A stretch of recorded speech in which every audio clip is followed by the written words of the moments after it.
Das Prime, die ganz Full Power Version. Ja. Die ganz schnell.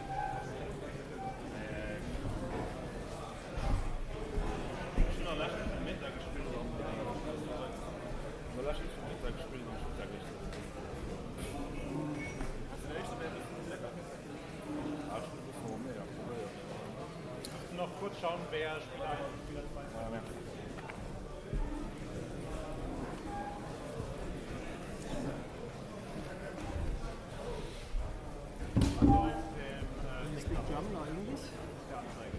Deutsch, Englisch. Ja, geht. Was ist dir lieber? Egal. So, hier sind Headsets. Sollen Sie die Headsets aufziehen? Ja.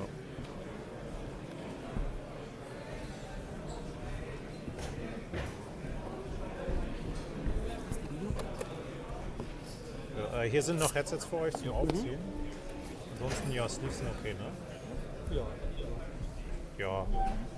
Einfach ganz normal die Zonen benutzen. Deckboxen am besten nicht im Stream zeigen, aber ja, das ist, da passt. Okay.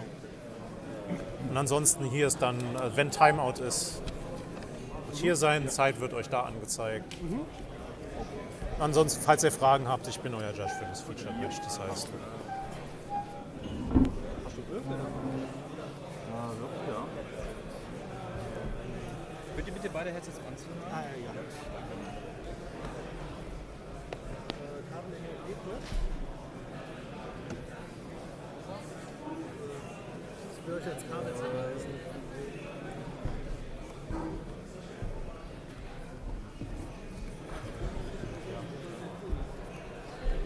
Bevor da irgendwie was kaputt dran geht. Nicht schlecht.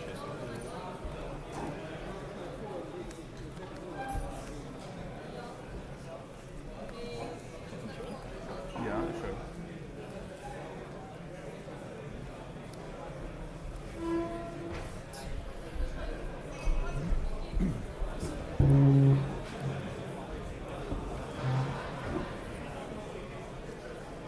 Ja, bitte anziehen. Auch gerne zurechtrichten, wie du gerade es besser magst. Ihr könnt auch die Lautstärke ändern, wenn ihr mögt. Ja, das sonst, ja, okay.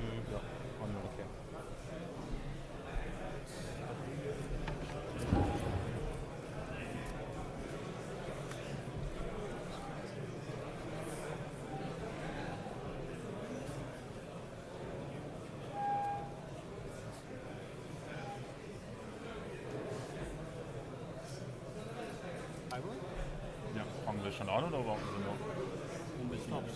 Würfeln könnt ihr schon, ihr fangt nur erst an, wenn die Runde frei ist. Also ihr könnt schon würfeln. Okay.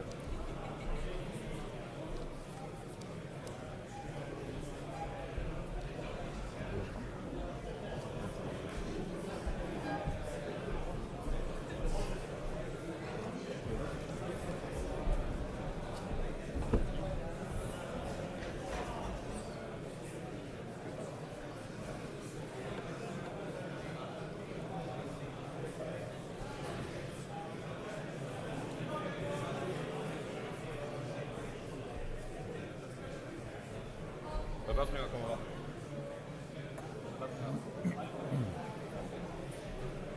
Test. Test. Test.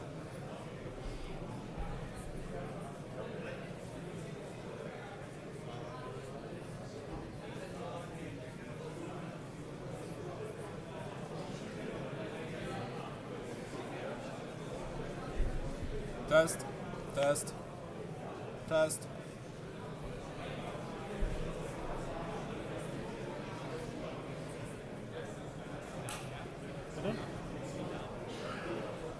Könnt ihr mir kurz eure Namen verraten? Ich bin Jonas. Jonas? Ja. Also rechts Jonas. Jonas, ne? J-O-N-A-S, ja. Ich bin Joel. Joel. Das schreibt sich so wie Joe eigentlich. J-O-E. Joel. Joel. Ist Joel. so ein richtig Luxemburger Name.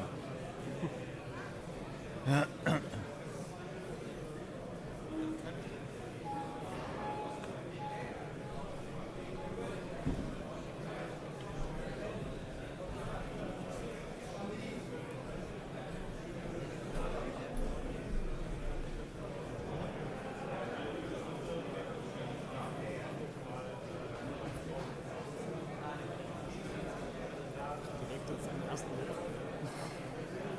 Ich bin noch müde.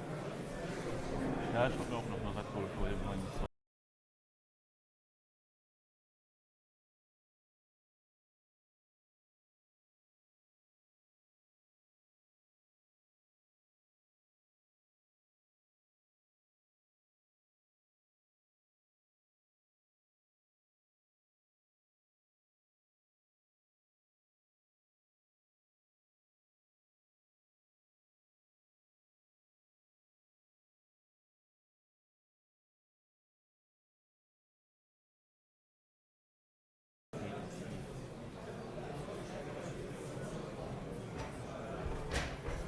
Good morning, tourists.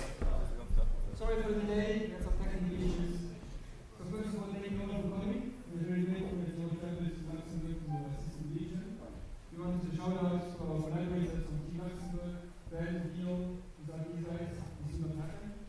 So the venue is amazing, it's because of them. So some more information concerning the toilets. Did you all find the toilets? The toilets are over there. They are clean. Please try to keep them clean. Another information, there will be a drone filming during the event. Even if you're excited because of early, don't try to catch the drone.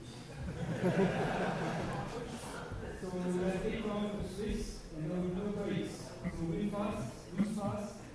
Okay. And there's a food truck outside, so you can have water for free. If you have any questions, please address to the staff members. Judges are here, so please raise your hand if you have any questions. Other than that, I will pass the microphone to the head judge and please enjoy the event.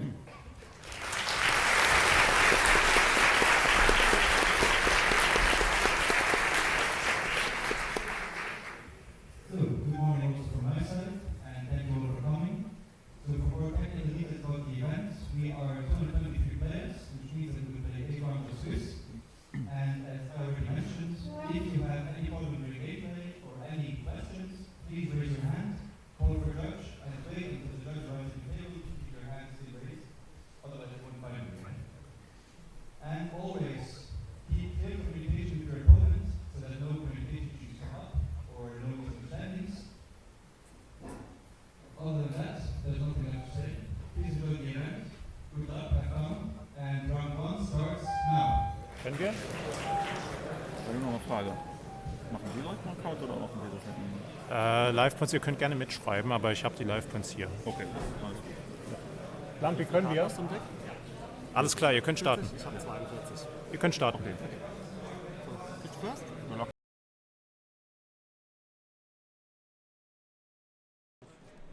Hello and welcome everyone with a very special regional here from Luxembourg. Actually the biggest regional ever in the history of Luxembourg, and we're running a little bit late and therefore we immediately into the gameplay action. No long introductions, we can talk enough throughout the entirety of the day. We'll be of course live streaming for the entire tournament. We have 230 players, equaling a total of 8 rounds of Swiss and therefore plenty of actions. Hello from my side, of course you know me, Sebastian Lamke, Lampy, usually casting YCSs or other kind of events, but this weekend very, very happily joining the Mana Temple team here at the regional that they're hosting, and I think they can be really, really proud of it. As I just said, it's the biggest regional in the history of the Luxembourgian scene, and we see Blue Eyes, and I wanted to see Blue Eyes for round number 1, as the Blue Eyes structure deck, of course, is just released this week, but there's infinite impermanence on the Primite Barrel, and now there's also the Ash Blossom and Joyous Spring on the newly released Link 1. So not even able to search for the Mausoleum here. So tough stops right away here from the side of Jonas against Joey, who brought the Blue Eye strategy here to the table. As per usual, I will have the stream chat open, so if you guys at home have anything to add or any questions, feel free to ask them, as we have plenty of time to spend together here today.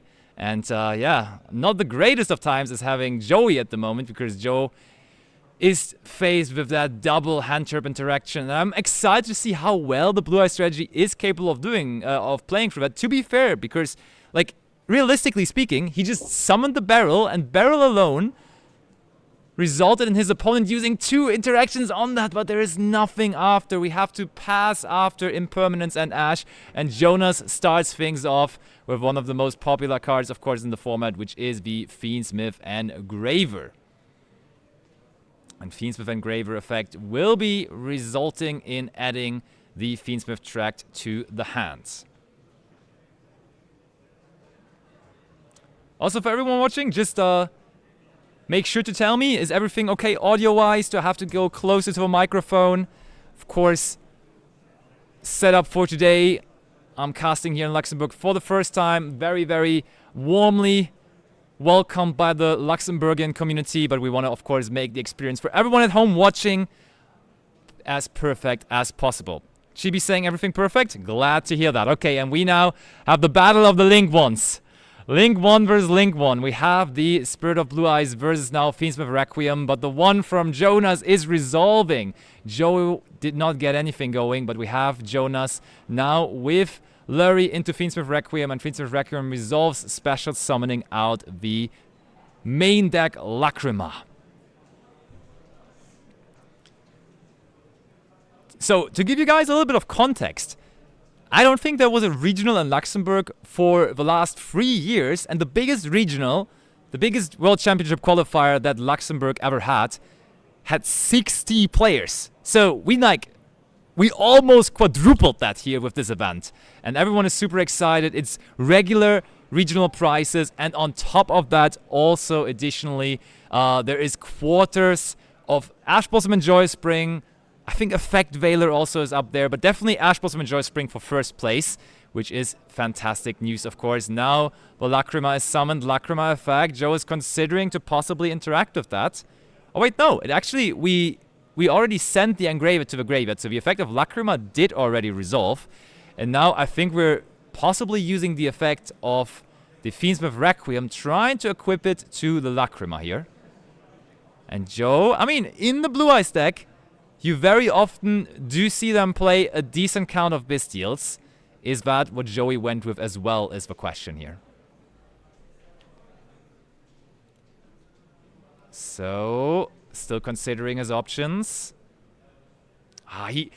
Joe, okay, we did resolve that, and that of course allows us now to go into the contact fusion of the Necrocrypt Princess, as we had a monster in the Spell and Trap Zone and also in the main monster zone. The classic, the TCG exclusive, the reason why the Fiendsmith engine is a whole lot better here in the TCG compared to the OCG. Oh, now though the Engraver wants to come back, and Joe does have a Bestial. He did not want to use it on the Fiendsmith Requiem, which I kind of agree on, because yes, in the grind game, going after Fiendsmith Requiem is great, but for the very moment... Wait, what oh, Ghost Bell and Haunted Mansion, though, haunting Joe indeed, as that is used on the Bestial Baldrake there, and therefore the Engraver finds its way back to the field, and we do have 2 level 6 monsters on the field, 2 level 6 Fiend monsters, in fact, to be able to go into the DDD Wave King Caesar. Thank you everyone for the follows, by the way. Let's get this channel rolling. Very great community over here in Luxembourg, with a very great store hosting this regional being Mana Temple. Therefore, definitely make sure to leave some follows. I'm pretty sure they're doing weekly streams here. I think even multiple streams per week for their locals, so definitely worth checking out. But for the moment, I think Joe is considering whether he wants to do anything about the summon here of the Caesar, first of all. What could that be, though? There's not that much you can necessarily do against it. You could activate Nip, but Nip only really does something if you do also have a Veiler to combine it with. So Joe really thinking about it. Oh, we do go for Veiler. And I mean, when we go effect Veiler, there has to be a Nibiru of the Primal Being as well. Because why else would you even consider going into that effect Veiler there? Because the DDD King does not do anything on its own, really.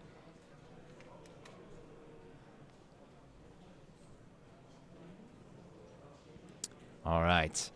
We do go into the battle phase, so Joe is ready to give up his Link 1. I mean, if there is Nibiru, we would have always lost that one, so losing in the battle phase, I guess, is fine-ish, as long as we do get another turn. We also see we're updating life points here, having a good setup running. I hope all of you guys at home appreciate that for the first weekend of Blue Eye Structure Deck action.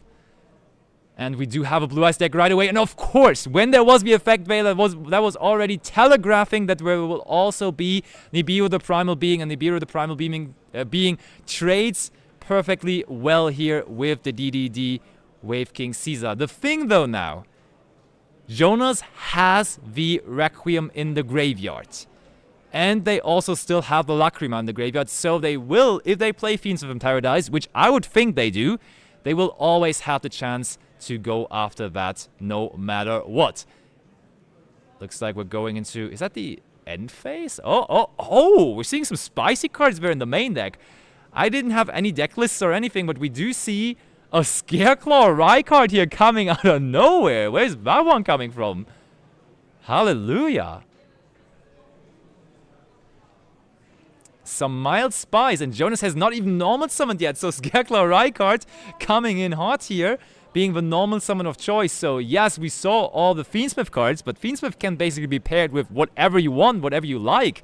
And so we can just easily, casually go into a combination of Fiendsmith and Scareclaw cards. And we see Reichard coming back for a second time through the Scareclaw arrival.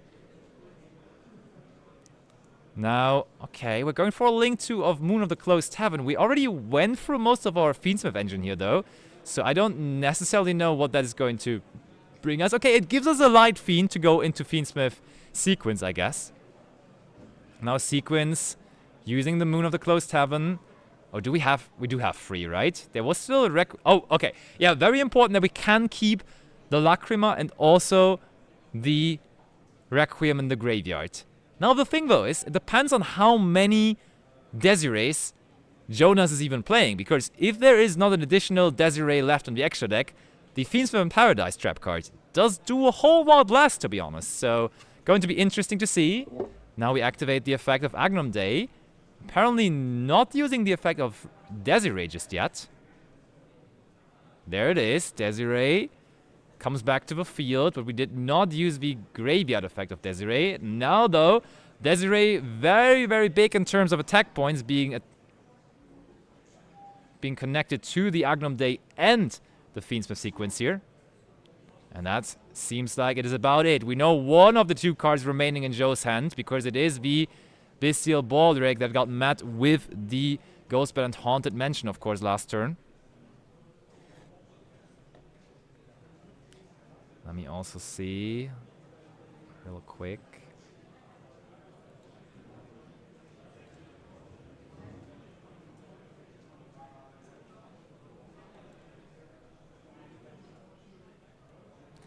I'll get the chat up here on the side on my main screen as well. There we go. Yes, indeed, Chibi. The Rai card out of nowhere, right? The Rai card out of nowhere, just saying hello. Haven't seen Rai card in a hot minute, but there it is here for our round 1 regional featured match of our regional in Luxembourg. Okay. More Blue Eyes cards hitting the field. And that is one of the best ones you could imagine here, because that is the one that searches not only 1, but searches 2 cards. And Joe, look, he explained it. I love how Joey explained it. He's just showing it with his fingers, not 1, but 2 cards I would be getting. Yes, Ignacio, it is me in Luxembourg indeed. I've already been spoiled. Ignacio, that you might be coming over later, that you might be visiting the location. Make sure to say hello then. But indeed, I made the trip. It's actually my first time in Luxembourg, and I'm very excited for it. Excited to be here. Warmly welcomed so far by all the people, and I think not warm welcome anymore for Joe as he is down a game. Jonas in his Scareclaw Fiendsmith deck takes down game number 1. Throned indeed. I'm also very, very, very much excited to see some Blue Eyes Variants. We're starting the day off nicely. We see Blue Eyes Sleeves, we see the Blue Eyes deck, but we do not see Joe winning for game number 1 here. Game number 1 goes to Jonas in his also pretty creative pile, though, I have to say. So maybe we're in for a treat for today. But generally speaking, we do have plenty of very well-accomplished players in the playing field today. I saw Anthony Lopez told me that he could come here by just walking over, because he is, of course, from Luxembourg, being one of the most accomplished players in Europe, representing Europe at the World Championship in the last year. Then I also, with him, saw coming over Guillaume Marron from France, barely missing out on the World Championship last year by getting 4th place in the playoffs. And also a bunch of Germans made their way over. Nico Schlierkamp is someone I saw already in the playing field. I saw some more Germans of the World Championship points grinders. There's Tim Grefe, there's Juna Dix, there's also Sven Rebmann. I saw Neo Vogue over, so there's plenty of people actually being in here and trying to gain some more Worlds points. Hash saying, keep an eye out for Nico's deck. I have already talked to Nico and I saw the deck and it looks hilarious. I'm really excited to hopefully see it in action very, very, very soon. And next up, we will have game number 2. But Joe, of course, not... He just cannot be happy about how this first game went down. That is for sure. He got the combination of Impermanence and Valor, and then he couldn't do anything anymore. Kind of tough to see. I'm wondering, though, he decided after... Oh, wait, no, it was Impermanence and Ash, so... He did not really have a chance to go into Baldreg on his opening turn. How many players today? We do have a total of 230 players. So, for the math pros at home, how many Worlds points is that going to be? 230 players, you can divide that through 8. So should be, I'm really, really, really bad at math, but of course all the people coming here specifically for the World Championship qualifier points, they will definitely know, they will be 100% aware of how many points that is going to be, and that is going to be what they're hunting for today, because of course after YCS Birmingham just last weekend, the situation is a completely different one again. We have, for example, the Anthony Lopez I was just talking about earlier, joining the conversation, solidifying his position into top 16 by making top cut in Birmingham. But we now, Joe, have again starting off with Barrel. Does Jonas have an answer to it again? What up, Icentrix, by the way, in chat? How you doing? Oh no, Jonas looks like he has another answer to it. No, no answer. Let's go. So we do get the chance to maybe this time go on a little longer, and we do search out Lodi here from our deck. Primite, Lordly, Lodi was successfully searched. Jonas considering his hand now, though. Is there a drawn lockboard on resolve? Doesn't look like it. Oh, we have Ash Blossom and Joy Spring, though, for the Primite Lordly Load. So interesting. We decided to not go after the barrel, but we then go after the Lordly Load. And Joe, like, he still doesn't look very satisfied. He doesn't look particularly happy with how things are going here at the moment. Okay, oh, all right. We were thinking on that Ash Blossom, and that Ash Blossom immediately gets thrown out by Called by the Grave. The almighty one-off. The almighty one-off going to resolve.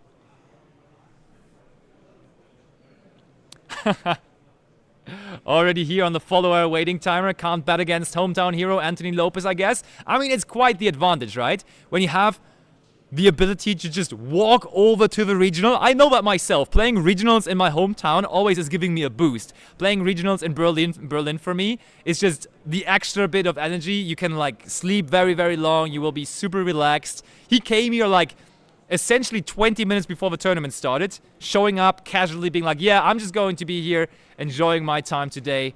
And that is what he's trying to do. But for the moment, for round number 1, of course, what we're going to focus on is going to be Joe versus Jonas. Both, interestingly enough, starting with the level J. And we do have True Light now activated from the deck here. Through the effect of the Maiden of White that we searched there. Ghost Ogre now, though. Jonas again has a combination of 2 hand interactions here. And I'm sure that should be the Ghost Ogre on the True Light there. True Light was supposed to special summon a Blue Eyes White Dragon from his hand, I would assume. Or set a... Oh, maybe he probably rather tried to set a spell trap there from the deck. Ah, good old Leo also in chat. What's up, everyone? Oh, I mean, that's a treat, ladies and gentlemen. That is a treat.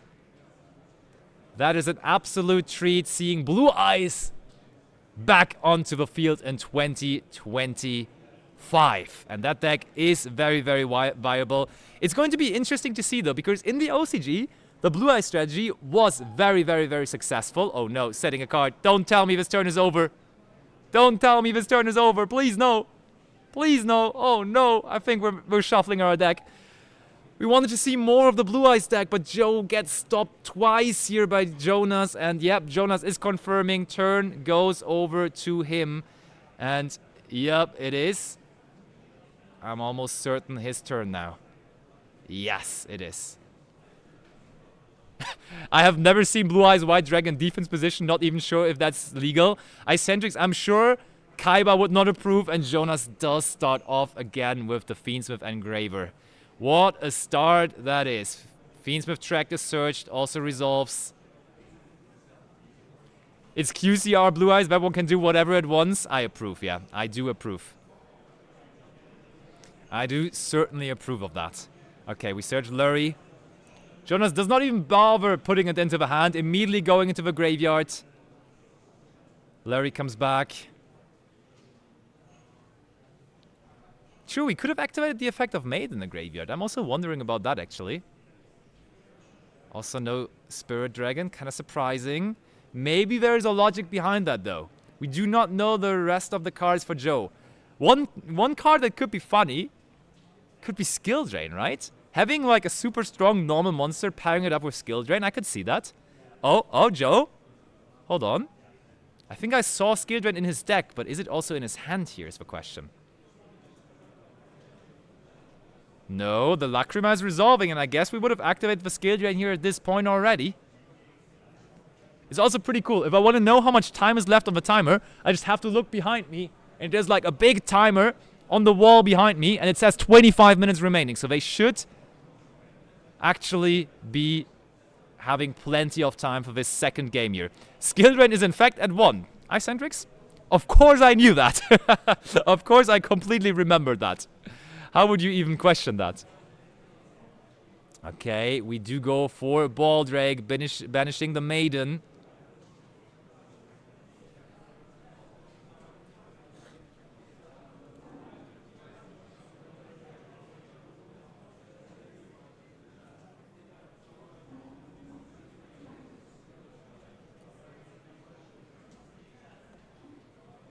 But what next? Joe is thinking about this long and hard. But is he going to find an answer? Is he going to find a solution? By the way, everyone, if you have any kind of questions, if you want to know something about the regional, about the store, about myself, I don't know, then definitely let me know and shoot me some questions, and I will be happily, for myself, answer them right away. And for the store or the regional or whatsoever, I will try to make sure to get you all the answers you could ask for. There is now the Primite Drill Beam activated. And Drill Beam could be used to banish one monster on the field here.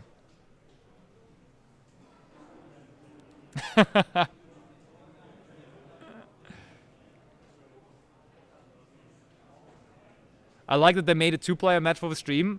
That's a lot of effort. Yeah, I mean, they're streaming every week on this channel for their locals, so I'm sure they're just using the method they usually do use for their locals. We banish the Lacrima, but we have seen that Jonas has another powerful normal summon in his deck.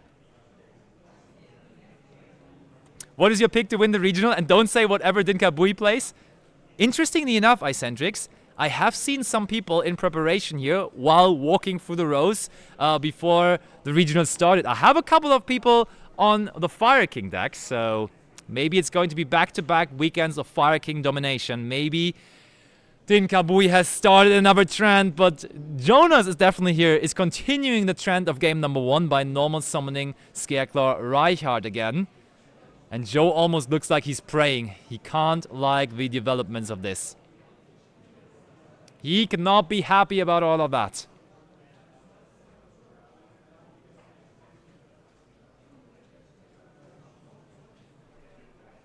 What is happening next? Let me see. Can I get my... Yeah, I think that's even better. On the other end. That looks fine to me. That looks fine to me. And we're reading Scareclaw Lightheart now. Has been a while. I mean, has equally been a while since I saw Blue Eyes White Dragon on the field, but going to be a lot more common again now, though, for the next couple of weeks. Has also been a while since I saw Scareclaw Lightheart on the field, though. But the Fire King players don't know or forgot that they're not Dinka. I'm actually, like, it is a pretty decent player playing the deck, I can tell you. I would be very happy to get them onto the featured match. It's another grinder for Worlds points with, I believe, multiple YCS tops this season already, so could be cool. Oh my, we have the Scareclaw arrival now, of course, still bringing back the Reichardt. Reichardt coming through.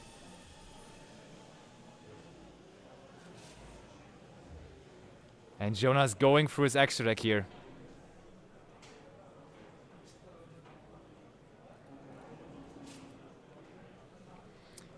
Icentric says, I expect Fire King to have the same downfall as Prankits. I'm betting against it. Proceeds to full Manadium combo. Yeah, he doesn't even look bothered by the interruptions that Joey had to offer. I mean, to be fair, it was... Oh, I mean, it was another Bestial now, on the Engraver at least. Reading again the Lordly Load. And Joe is almost making a performance out of this. Dancing the Lordly Load dance. And I mean, it is becoming more and more tough. We do go for Chaos Angel now. Chaos Angel on the follow-up that Lordly Load is providing.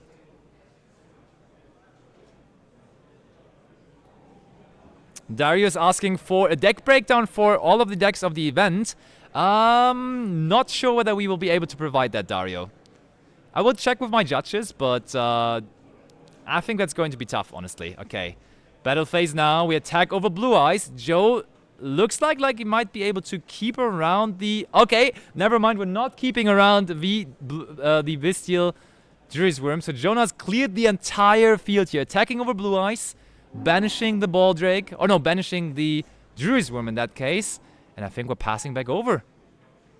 It's going back over to Joe. And is he going to find something that can help him here? We just need a good engine top deck. That's all they are hoping for here. Can they get it, though? Oh, they're looking desperately at that top deck. Checking their graveyard as well. Possibly checking for some Bestial targets. A Bestial alone would actually answer the SP Little Knight here, as it couldn't protect against that. So, Joe... He's desperately looking at it. Can he do something with it? I think... Oh no, we're passing it right back over. Back to Jonas it is. So I think if it was a Bestial, we would have just used it there. Pretty certainly. Now activating the Engraver, putting back Requiem. Joe has no response. Jonas checking his extra deck options. And I mean... If we want to go for a Link Summon, we do have to get rid of the SP Little Knight, but there is now not only the Scareclaw Reichardt, but also Visa's Amritara. Ay, things are looking grim for Joe. He still has full life points, but I don't think that's going to be the case for much longer. We go for a Link 2 of Moon of the Closed Heaven. What a disrespect there to link off the SP Little Knight. Requiem was just returned to the extra deck, so we can use it again. Summon from the deck. Probably another copy of Fiends with Engraver, so we could go into the DDD High King Caesar here again. But no, we want to instead go for the Fiendsmith sequence. And I mean, we have seen that they're also on Agnum Day. An Agnum Day plus sequence, and of course then the Fiendsmith Desiree is so much damage on its own. So I think Jonah's possibly just trying to go for game here. But Joe, hold on. Effect Veiler for the sequence though. That would have possibly been more damage, but it's way worse into that sequence that we see here. Way worse into the Effect Veiler answering the sequence van. Still though, we can go for, of course, Vicious Astralaut, as we do have materials for that in the graveyard now. Heading into the battle phase, there is some good damage coming in here with the Astralaut and the sequence. Basically halving, even a little more than halving the life points of Joe here.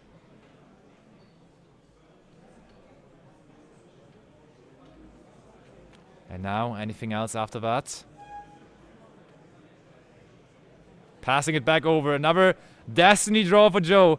Can he find a Blue Eye starter? Because now I think Jonas might equally be out of interruptions, because neither the sequence nor the Astralaut do provide any kind of interaction with the opponent here.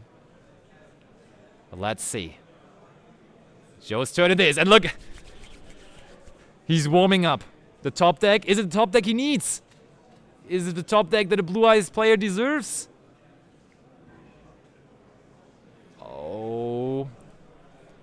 To be or not to be, this might be the last turn that Joe has. And he doesn't look necessarily happy. He has to set a monster there. Ay, and he passes it over. Jonas now can just activate the effect of sequence again. And yeah, Joe realizes that's tough. That's tough news, because now we will be getting that Fiendsmith Desiree onto the field. And that probably is the writing on the wall, linking off these two to go into the Agnum Day. We use the effect of Desiree effect on the set monster, a handshake and a winner. That Ash Blossom and Joy Spring off the top was not what Joe needed, and therefore we have the first Blue Eyes deck on stream for the first round, but we have it losing to the Fiendsmith Vanadium deck that Jonas brought to the table. Fiendsmith Skekler, and look at Jonas, he's celebrating into the camera. He's playing with the camera here. That's good to see. So he's ready to go all the way here today.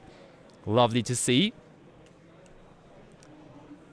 So, I will try to get Jonas for a quick winner's interview, so don't go anywhere. We'll be right back, hopefully then together with Jonas, asking him a couple of questions about that exciting Scareclaw Fiendsmith deck that he brought to the tournament, and then we will be back in just a moment.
And there we have him, our round 1 feature match winner, Jonas. How are you doing today? Doing fine so far. Let's see how the rest of the day goes. Yeah. And you brought a pretty spicy deck, to be fair. We're playing Scarecrow Fiendsmith.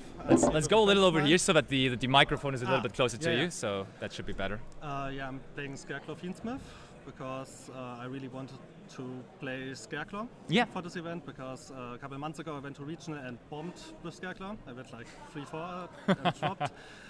And with the Fiendsmith cards, I felt like they could be a good advantage engine to just get into your lines. Yeah. It feels decent. It has a good matchup against Ryziel. Malice is a bit rough, but you can address it with the side deck. Why is the good matchup against Ryziel? Is there anything specific why that is? I think the board is just easy to play through with the pushes the deck has. Yeah. You have the multiple starters with Engraver. The Scarecrow cards play quite decent into it. Yeah.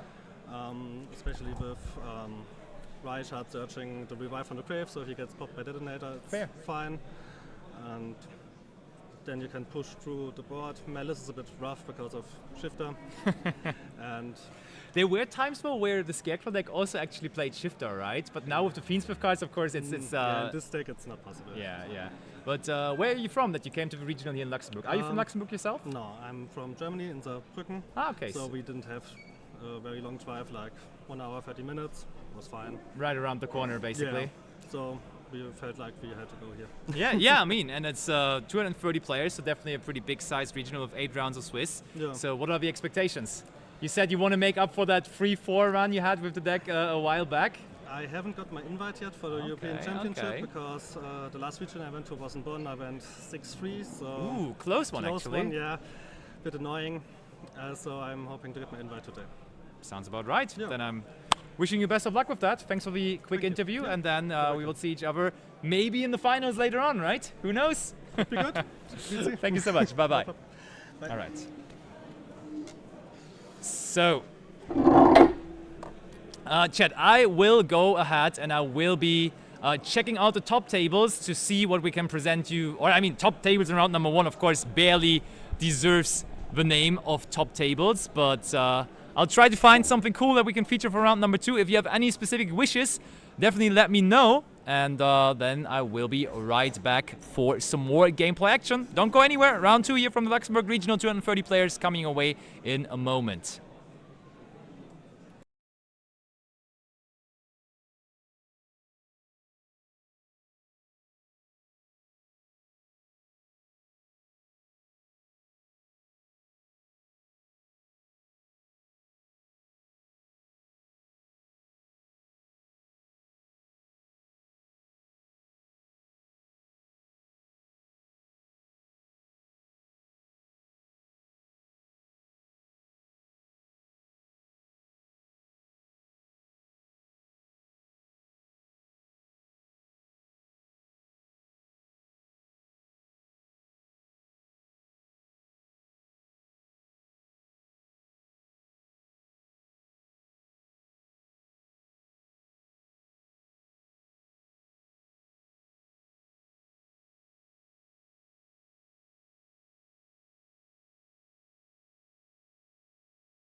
Alright, here I am again. I hope all of you are still around. Round number 2 was just paired. I have picked our featured match, and it should be a pretty fun, entertaining one. I'm just on the side quickly setting up all the data we have for the featured match. But in the meantime, as I said earlier, make sure to ask me every question that you want to ask. Ask me whatever you like to know. I'm all there for it. I'm all there to talk about all the cool things that we have. We have actually, I found out even more people that are in here. Bastien Monnet is here, Thomas Kaz. We have like multiple world grinders from the Netherlands, from Belgium, from France. Like, this regional is stacked. Of course, the Anthony Lopez, as I said earlier on, of course. Actually exciting players all over the place. But yeah, let me put the names in here real quick, because we're not going to have majorly known players for this round, but we are going to have instead very, very, very exciting decks, or at least one very exciting deck, which should be very fun to watch. Let me update the standings here real quick. There we go.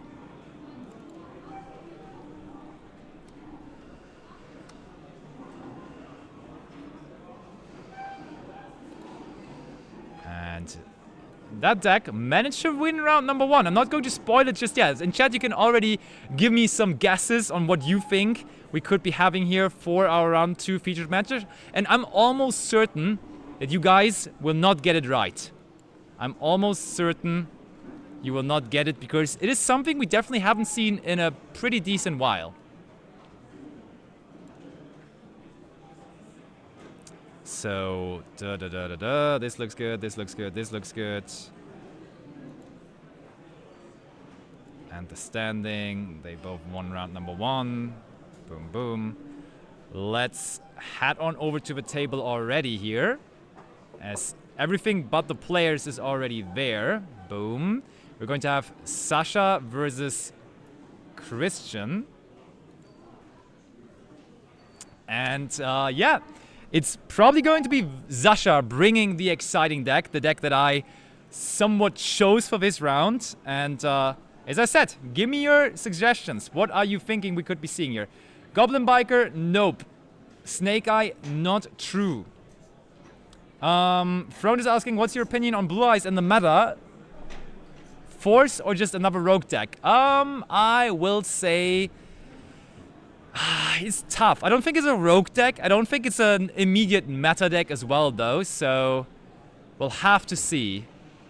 Voiceless? Nope, not voiceless either. What's good? Raw I'm a Dinosaur, though. On the left, we see Sasha sitting down.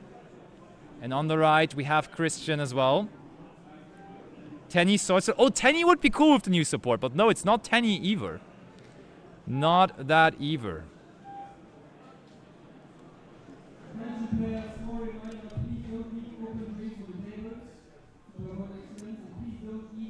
What is it going to be? Is someone going to get it? If someone gets it before we start round number 1, they're getting something. I have to still think about what they're getting, but they are getting something. That's what I can tell you. Round number 2 out of 8 in total this is going to be. And the round for the players has just started. Crystron. I would love some Crystron, but no, this is not good. I mean, maybe it's going to be Christian on Crystron, because I only know what Sasha is playing for the moment, but I do not know what Christian is playing necessarily yet. Or Plunder. I would love some Plunder. I would love Dinos, I would love Gold Pride, but none of that it is. But now players are shuffling up and ready. And I'm all there for it. The KC Corp. Oh man. I mean, the KC sleeve's kind of indicating a Blue Eyes deck, but we are witnessing the die roll here. That is not that much that Sasha could produce there. And I mean, the 5 alone almost beating that, so Christian will go first here. Nope, no Blackwings, no Tri-Brigade Fire King. But now the start of this second match of the day. Round number 2 here at the Mana Temple Regional, all the way from Luxembourg. Let's see what we are going to get here. Oh wait, no. It's Christian actually with the exciting deck.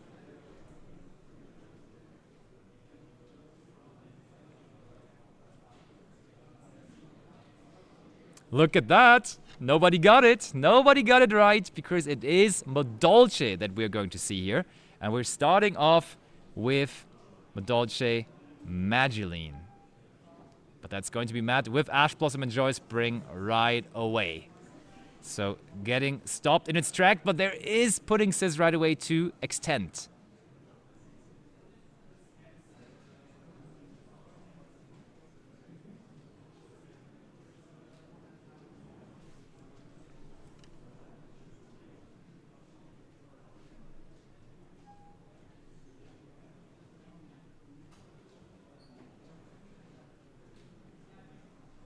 Let me just confirm whether I may have the names messed up here. Because I expected Sasha to be the one with the spicy deck here, but instead it's Christian.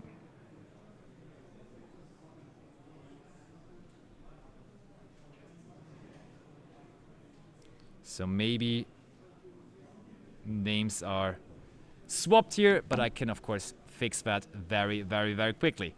Chat. When was the last time you saw a Modolce? And Modolce won round number 1. I've been told that it beat the almighty Salamangreat strategy in round number 1. That's Glass Soufflé here.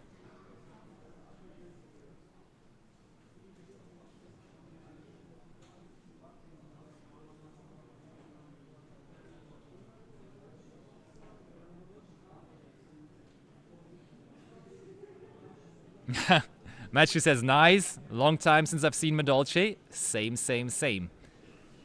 Actually, I'll make sure to get the Modolce cards here up on Neuron so I can give you guys some more insight. Because obviously I'm not the biggest expert on the deck either.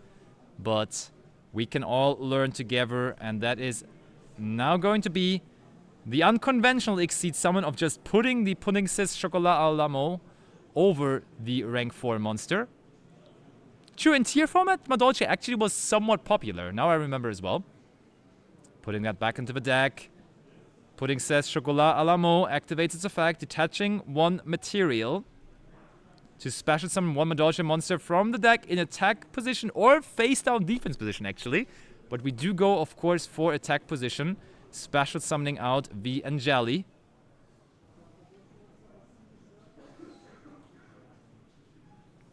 Just pre-crossover breakers at a 3v3, so it hasn't been that long for Matthew yet.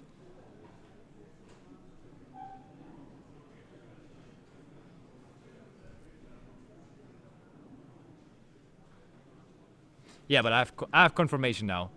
Names are swapped, so I will swap the names around real quick. So this is Sasha. Sasha is our Modolce player.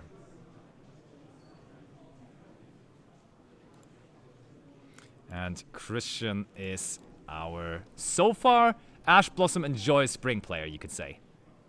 Nothing else was revealed until this very moment.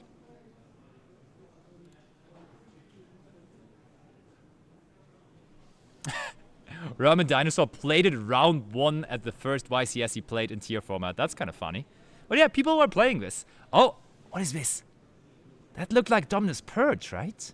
I don't think it's Impulse. It very much looks like Dominus Purge, which kinda makes things a little more precise here, because Dominic Impulse is seen in a couple of different decks in the metagame right now. Dominus Purge, though, is a little more specific in the decks that you can run it in. So now we do also have the Modolce, I think that is Salon. Let me double check. It looks like Salon. No, it's Ticket. Modolce Ticket.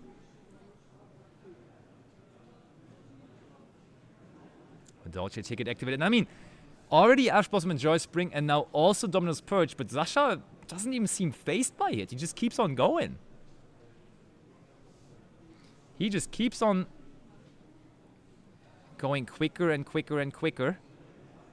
The thing, though, is what I always wondered about the Modolce deck is how high is the ceiling on the end field? Because from what I remember, the trap card is pretty good. Like, the trap card does provide you with a decent interruption, being Modolce Promenade. And then also, just simply, of course, the quick effect of Modolce Tiramisu. Oh, wait, no, Tiramisu is not even a quick effect. So, like, the trap card is, like, the main interruption, but what else besides that? That's what I'm wondering. That is a very, very, very big Chocolat a la mode there, though. Special summons out another copy of the Magdalene. He got the Messenger Lato loop. Oh my. Here we go again. Messenger Lato once more.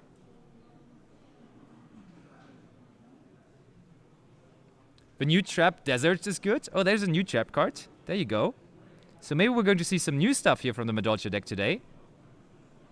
But yeah, they did get some support, and somewhat unnoticed, to be honest. Oh, and there it is. Look at that. That does absolutely look like... That was... Is that Promenade? That's Promenade, I'm pretty sure. Yeah, this should be Madolche Promenade. So that's a trap card that is a little older, but it does have a pretty decent interruption effect, where you can target one face-up card your opponent controls and a Madolche monster you control, or in your graveyard, which of course is even better because you don't have to give up a card from your field for it, and negate the effects of the opponent's monster, and then return that other card to the hand. So you get follow-up into the hand with the card, because you can get a Madolche from the graveyard back into your hand, and you can negate an opponent's monster, which is pretty strong. The new Exceed is an interruption. Okay, Chibi is giving us some more insight on it. And there now also is a Link monster, being Madolche Mini Meow Karoons, which is decently new, only from Infinite Forbidden, so the deck has received recent support, which of course is raising the power level of the deck quite significantly.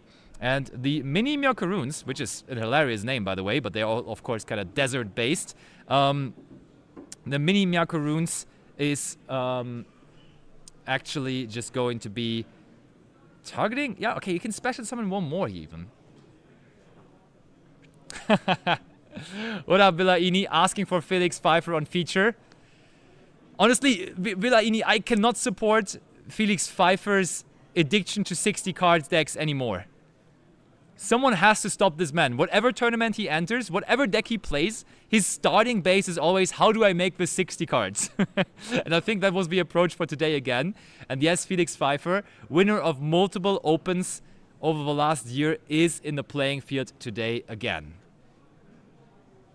Madolche Kid Colors has hit the field. What up, Aster? I could go for some macaroons. Oh wait, that must be the new Exceed that is an interruption now, right? Because this one I don't know yet, but that is Madolche Queen Tira Phrase. So you can also like Exceed summon that by using Madolche Queen Tiramisu as an Exceed material, transferring its Exceed material to it, and once per opponent's turn, you can attach one material from this card, then target up to 2 Madolche cards in your graveyard, shuffle them into the deck. Oh, also shuffle cards onto the field.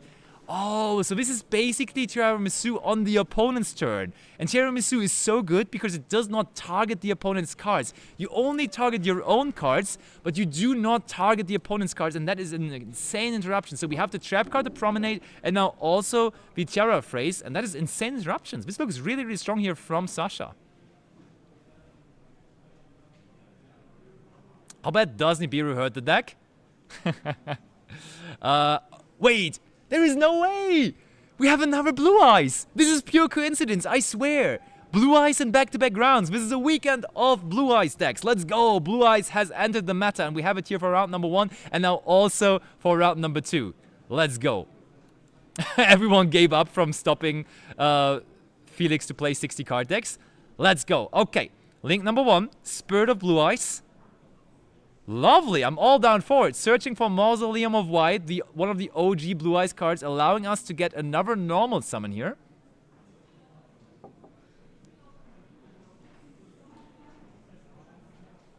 Okay, that's the same one again. Not a bad one, as it can fetch us another copy, of course. What are we searching? We can search for a level 1 spellcaster here, and we do go, of course, for the recent support, for the card that was in the structure deck, for the Maiden of White, because Maiden of White enables us to activate the True Light from the deck. Okay, Christian now, of course, familiarizing himself with the interruptions that this Madolche Endfield has created. So we're trying to figure things out here. Lovely! Blue Eyes is going strong here. Gotta love to see it for sure. So, Mausoleum of White on the Spirit of Blue Eyes. I swear this was, or Spirit of Eyes of Blue. I always say Blue Eyes, but some of them, of course, are named with Eyes of Blue. And the Link one is Spirit with Eyes of Blue. And Sasha thinking about this here, thinking about whether he has to negate with the Promenade here.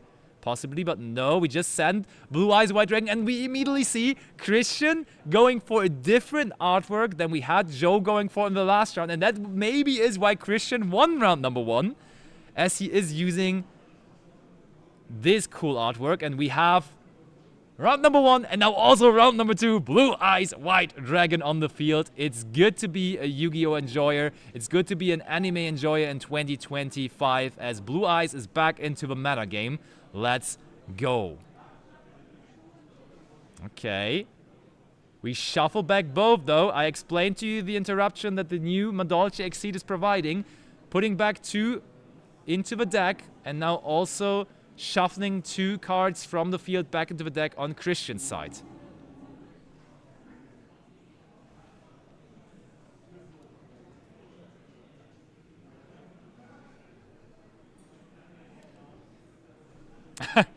So what is the best Blue Eyes art to auto-win any match? Chat, let me know what your favorite Blue Eyes art is. I personally will have to go with original one. I don't know. I don't care. I'm usually a fan of the original artworks, and it's the same for the Blue Eyes stuff. I just like the original artwork. I grew up with that. That was the first one I had. So that is the one that I would always go for. So just the structured at started at Kaiba one. That's the one. Okay. Maiden now activated. Maiden of White activating True Light from the deck. Now already being in the graveyard. Okay, that is a very, very, very strong card to have there, which we are going to set off of the True Light. And of course, the name of this is... was that Roar? Actually, this is a somewhat uncommon choice. We do go for Roar of the Blue-Eyed Dragons. And that can special summon 1 Blue Eyes monster from your deck, graveyard, or banishment. And we have negated that with the Promenade. And we're packing things up. Game number 1 goes to Sasha and the Madolche strategy. What is happening here? We have a throwback with the Blue Eyes cards back into the meta, but Sasha just rocked up here to the regional, going in with his Madolche deck and winning game number 1 here.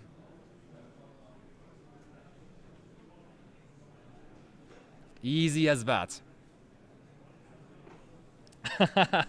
Asadog saying the Tokyo Dome Blue Eyes might be the best one, but it's only for OCG players. That's not a valid answer, man. Easy, he timed his interruptions perfectly. It looked very, very on point, actually. So we saw no way for Christian to extend from there on out, and Sasha was very, very decisive. He was like, here is going to be my first interruption, and here is going to be my second interruption, not even questioning it a single bit. Very, very, very clear. Also, by the way, I had a long trip here to Luxembourg, so don't mind if I'm drinking some coffee here while I'm having my cast. Again, huge shoutouts to the Mana Temple store here in Luxembourg that is hosting such a great regional here in Luxembourg. Everyone is so happy to have that big regional here. I talked to multiple people now already being like, yeah, I could just walk here. Literally around the corner regional for me. And also, I mean, this is not necessarily a proof for that, but I talked to people saying Luxembourg metagame is super competitive. Basically, everyone at locals always playing Ryziel, always playing Malice. Still, though, randomly picking the Madolche player for the round 2 feature match, and he's paired up with Blue Eyes. Not so competitive after all, huh? Not so competitive at all. There's a Blue Eyes alt art from Shonen Jump. Oh yeah, true. I remember that one as well. That one is beautiful too. Okay, but players are ready with siding and also with shuffling. And so we will see Blue Eyes go first, and hopefully we finally will be able to witness a full combo from the Blue Eyes deck here from Christian. Okay, that's a very, very decent start. Primite, Lordly Load. searches for barrel. Oh, Droll and Lockbird though, not like this. Droll and Lockbird. How much does Droll and Lockbird hurt the Blue Eyes deck is the question here now. We are about to find out. So first, Barrel will activate. And Barrel can still resolve. That's the good thing about it, because Barrel will be able to set from the deck, I'm pretty sure. Setting.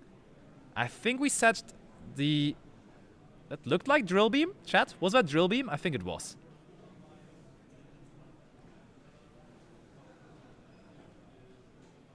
Let's fix my bow tie there. Droll is huge, Durzar is saying. I'm afraid it is, actually.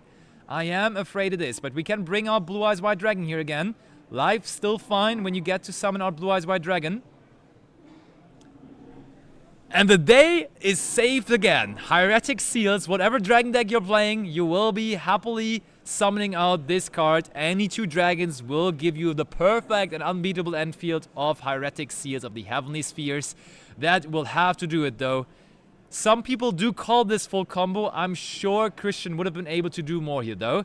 So turn is over to Sasha, and Sasha starts off with Hoot Cake.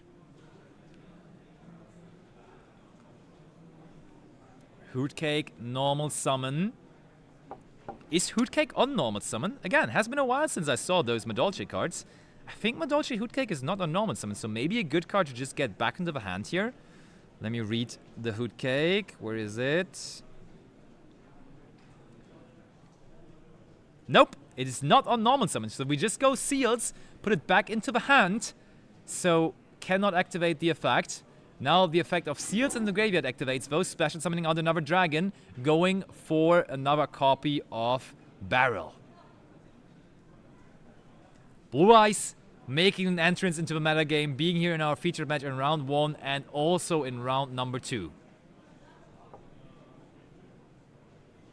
Nothing after that. Oh, the Verno Sylph package though! Who needs a normal summon if you can just play Verno Sylphs? That is rough. Just discarding the Hoot Cake, probably just bringing the Hoot Cake back to the field eventually, after resolving the full effect of the Verno Sylph. Oh! There is Dominus Purge though. Dominus Purge for... Oh, hold on. Oh no! They have no cards on the field! True, they can't activate Dominus Purge. Dominus Purge can only be activated from the hand if your opponent controls a card on the field, which was not the case in that scenario. Therefore, wrong activation by Christian there, not able to activate the Dominus Purge. Now though, on the resolution, another deck that gets hurt by Droll and Lockbird, of course, is the Madolche strategy. So, returning the favor here, you could say, is Christian by resolving his own copy of Droll and Lockbird. We can, the Madolche deck can still extend to a decent degree here, I would say, though. Let's see.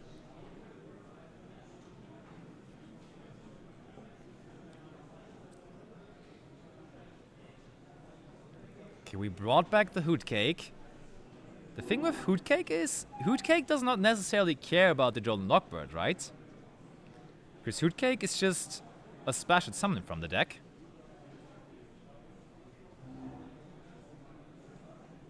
You already have a monster to banish, but we say none of that. We immediately go for the Drill Beam, and we are banishing the Hoot Cake right away, not giving Sasha any way to extend here.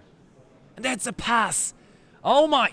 In the end, Seals plus Drill Beam, and of course the honorable Droll and Lockbird are enough to stop the Madolche strategy. Play goes back to Christian, who now, with already the Barrel on the field, has everything he could imagine here, I believe. Oh, and we finally get to go for one of the most powerful additions to the Blue Eyes deck now. Straight from the structure deck. Kind of reminds me of one of the old school Blue Eyes cards where you would discard 1 to search for 2. But the search cards you are getting here are way better. We are searching Maiden of White, and we do also search for the card we saw in Game 1. We're searching for Roar of the Blue-Eyed Dragons and for Maiden of White.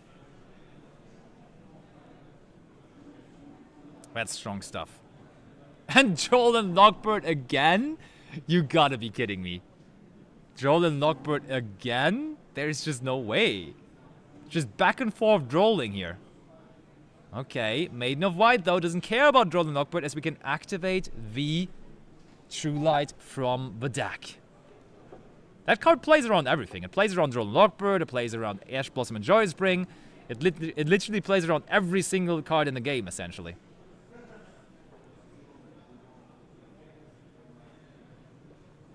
These guys just can't stop drolling each other.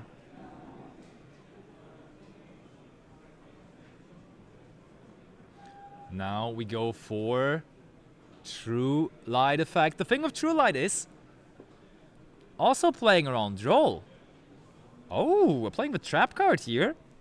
That is going to be... Was that Majesty of White Dragons? I think that was Majesty.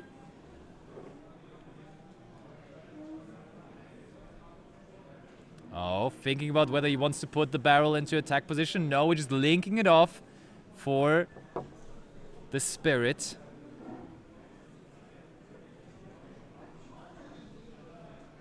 Blue Eyes White Dragon is summoned. Love to see it. Maiden of White comes back because there is the Spirit on... there is the Blue Eyes on the field. And Sasha says, enough of that. Let's head into a third game. Let me check the clock. We still have 22 minutes remaining here. Because we are just playing with the main event timer. No delay on the feature match whatsoever at all. We're just going with the groove here, going with the main event all together. And we do have the equalizer for Christian and his Blue Eyes deck. Score is even. Score is equal. And now, the thing is, even if Christian was not 100% aware of what the Madolche deck does, he got to witness what it did in game number 1 now. He also saw that Jordan Lockbird was really impactful against it. Therefore, I do expect to see Christian now having a better preparation for that matchup here, even though he probably was not too familiar about it before game number 1 starts, and therefore also dropped game number 1. But let's see. Let's see what this game 3 will have to offer. They still have plenty of time. And both of them seem really, really calm. Sasha is like, I can go first again with my Madolche deck. Life's good. And Christian is like, I'm playing Blue Eyes in 2025. Life also couldn't be much better either. Is Sasha on the barrier statue technology? Good question. I don't know. But I'm sure we will find out shortly. I actually had, like, I forgot that actually is a thing in Madolche. I forgot that you could actually play the Earth Barrier statue in that deck. Just because you can send it to the graveyard and then reborn it with the Werner Sylphs. But he may as well be on that for sure. Certainly a possibility. But I mean, his game 1 field looked impressive enough. I don't even know whether we need that, to be honest. Oh man, it's so... I love Yu-Gi-Oh! Really. I just traveled to Luxembourg to a 230 player regional where a bunch of amazing players from all over Europe and also a bunch of new decks, specifically the Blue Eyes deck, are being played. Like, they are living the life, playing their favorite decks here on stream in round 2. I'm living the life, enjoying some Yu-Gi-Oh! You guys get some live gameplay from this regional right to your home as well. What a live this is. Oh, Galen Granite could search it as well, that's true. Ooh, and we do have a double Werner Sylph here. Special summoning one of them out.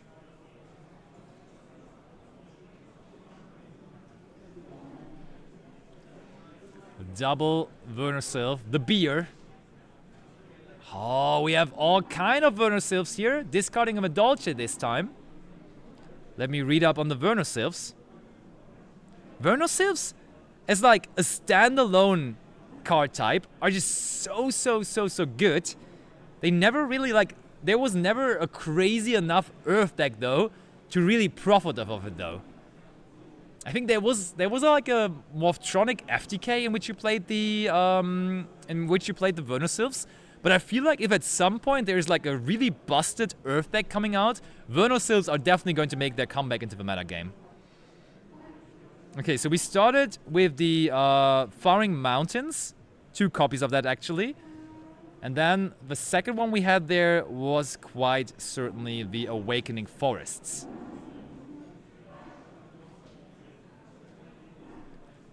Oh, okay, Dominus Purge. This time there is cards on the side of the field of Sasha, so we can go for Dominus Purge. No, and we pass. Sasha has nothing else. Sasha has nothing else, so Christian facing a way smaller field and Sasha shaking his hat. That Dominus Purge was amazing, and now Lordly Load getting the Blue Eyes Groove started. Not like this. Barrel Dragon already in hand. Barrel normal summon. Barrel gets linked off. We go for Spirit. Spirit Effect. And Sasha, you can tell by the way he's looking there in his face cam. Leaning back, knowing that he basically has nothing to stop this here anymore. That one well-timed Dominus Purge was all that Christian needed there. Normal summon of the Sage. Grabbing Maiden. Maiden of White activating its effect. Activating the True Light from the deck. Directly having access to that so powerful trap card.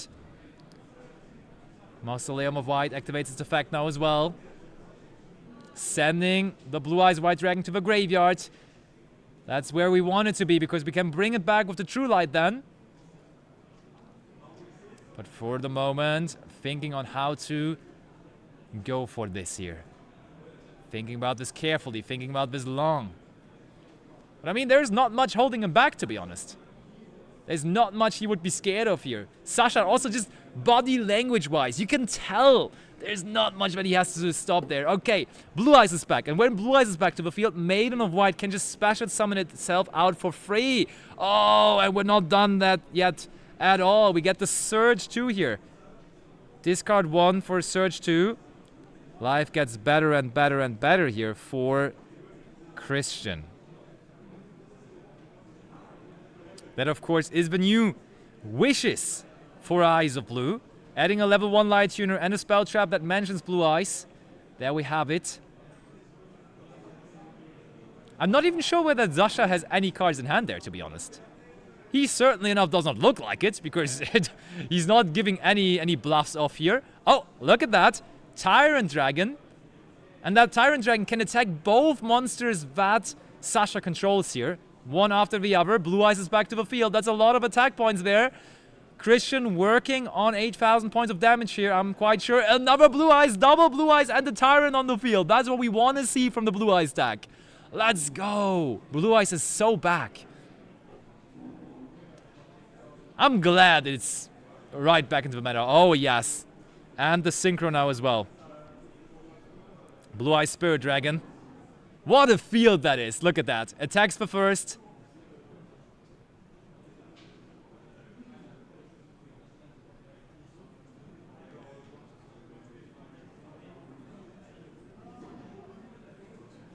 Oh, okay, Sasha, thinking about it. I mean, yeah, this would probably go back into the deck, but I don't think that matters a whole lot. We can even now activate the graveyard effect of the fusion. Okay.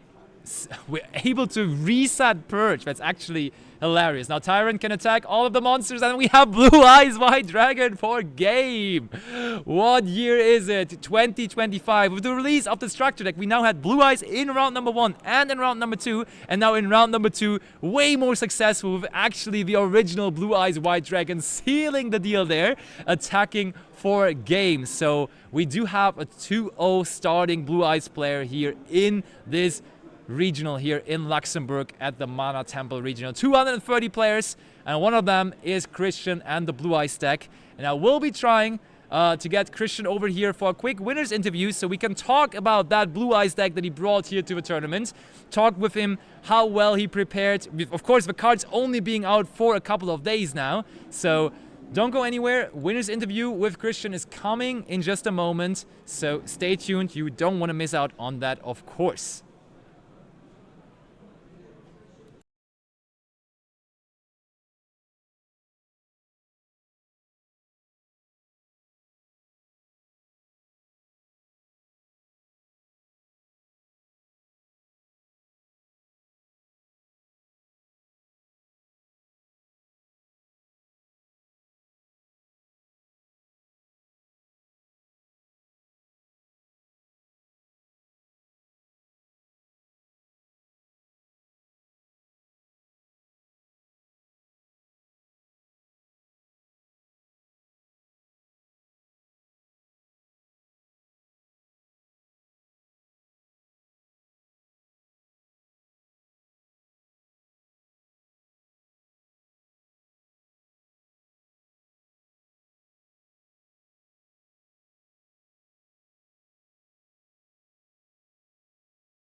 There we have him.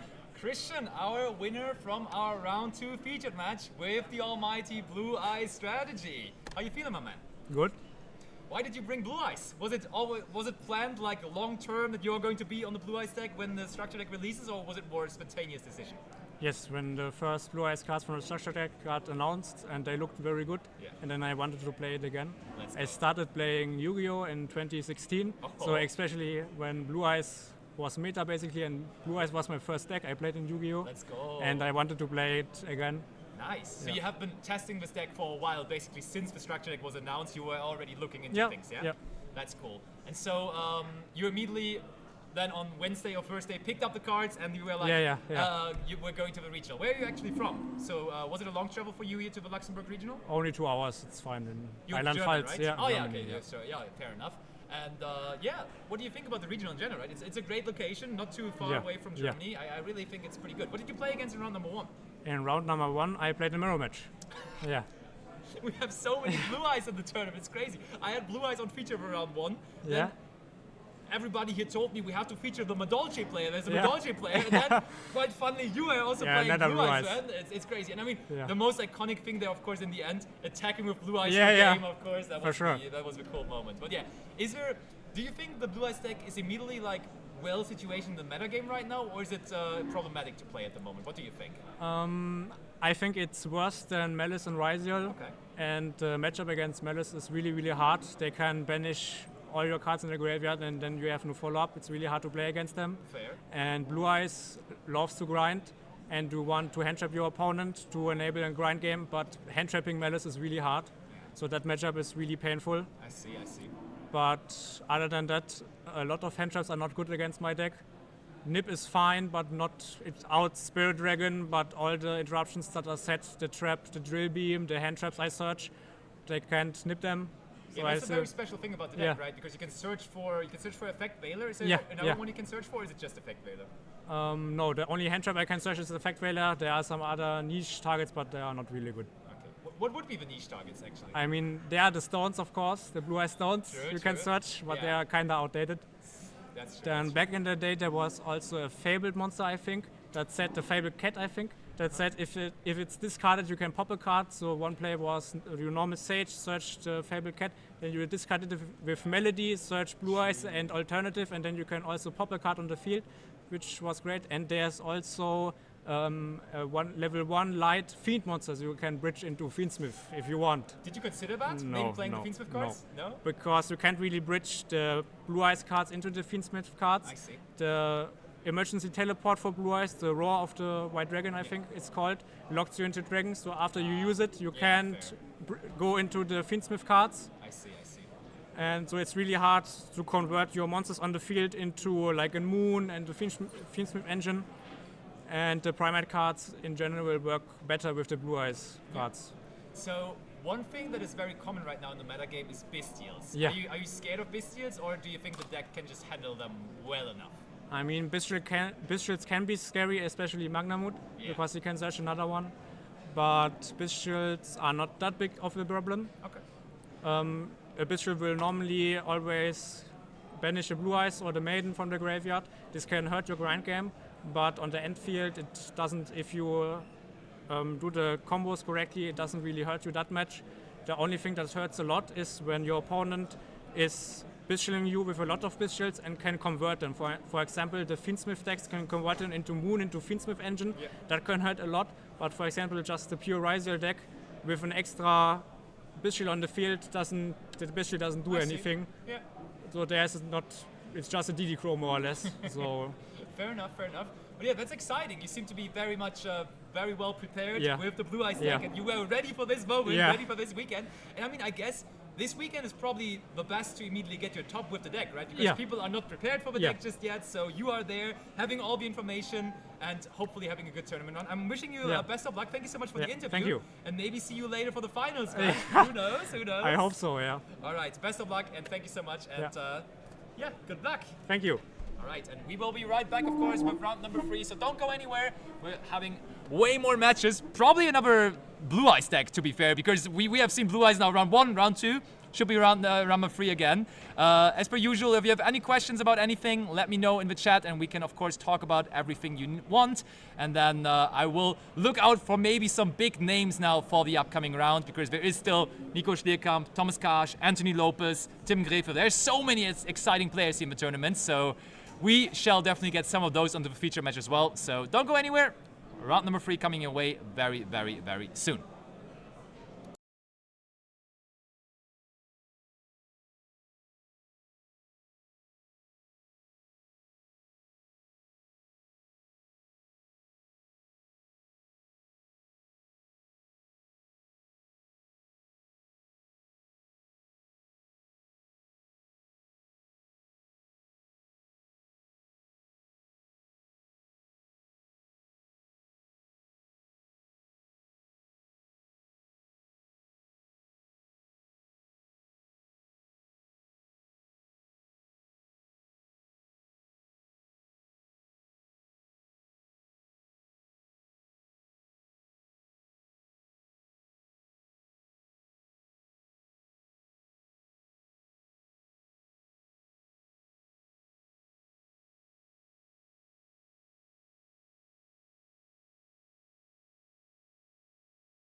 And there we're back with round number 3 of the Luxembourg Regional here from Mana Temple. And we have seen Blue Eyes in round number 1. We have seen Blue Eyes in round number 2. They're being successful. And I have made sure that we're getting another interesting deck here for round number 3 as well. I hope everyone is still excited. We've had some nice gameplay, but of course, 8 rounds in total, plenty of gameplay overall, and therefore still plenty more action to be witnessed and enjoyed. And for this round, the player I am probably more excited for, but I don't know what the other is on. So I know what Thomas is on, and that's quite exciting. But of course, I'm also curious to see what Marvin is going to bring to the table here, obviously. We also have the timer running now, everything looking beautiful. You saw a nice little view into the venue while we were on the break between the rounds. Actually, extraordinary cool venue here. Really excited to be here, and we're witnessing the die roll, and we see, wow, that was a lot. I think that was a 10 by Marvin. And that's, of course, tough to counter. And I do not think that was anymore. So, oh, I don't think the players hear each other. That looks like that is a concern right now. Checking in on the headphones. Maybe the headphones are turned off or something. Let me get the chat up again as well. Round number 3, baby. On a whole day of Yu-Gi-Oh! Action. What could be better than that?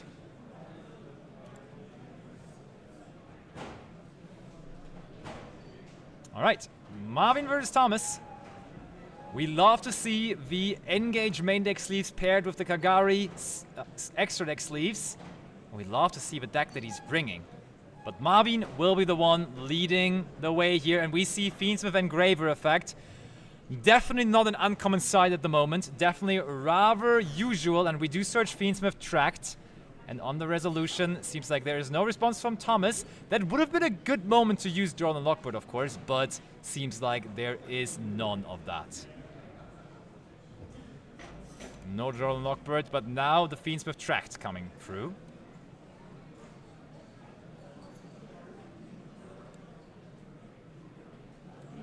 Fiendsmith Tract will search Valeri if it's not in the deck yet. Okay. Seems like the Lurie is already in the hand, so it's going to be search Engraver, discard the Lurie that was already on the opening 5. Lurie comes back, easy. Thomas, so far so good, not having any complaints. Link 1 with the Fabled Lurie. Who would have thought that a Fabled monster gets so famous at some point? Basically being in 50% of everyone's deck nowadays. Every deck that plays with Fiendsmith Engine is also playing the Fabled Lurie. What a stages that little Fabled guy has made himself up until this point. Okay, now we go Lacrima, bringing ourselves a second copy of Engraver into the graveyard.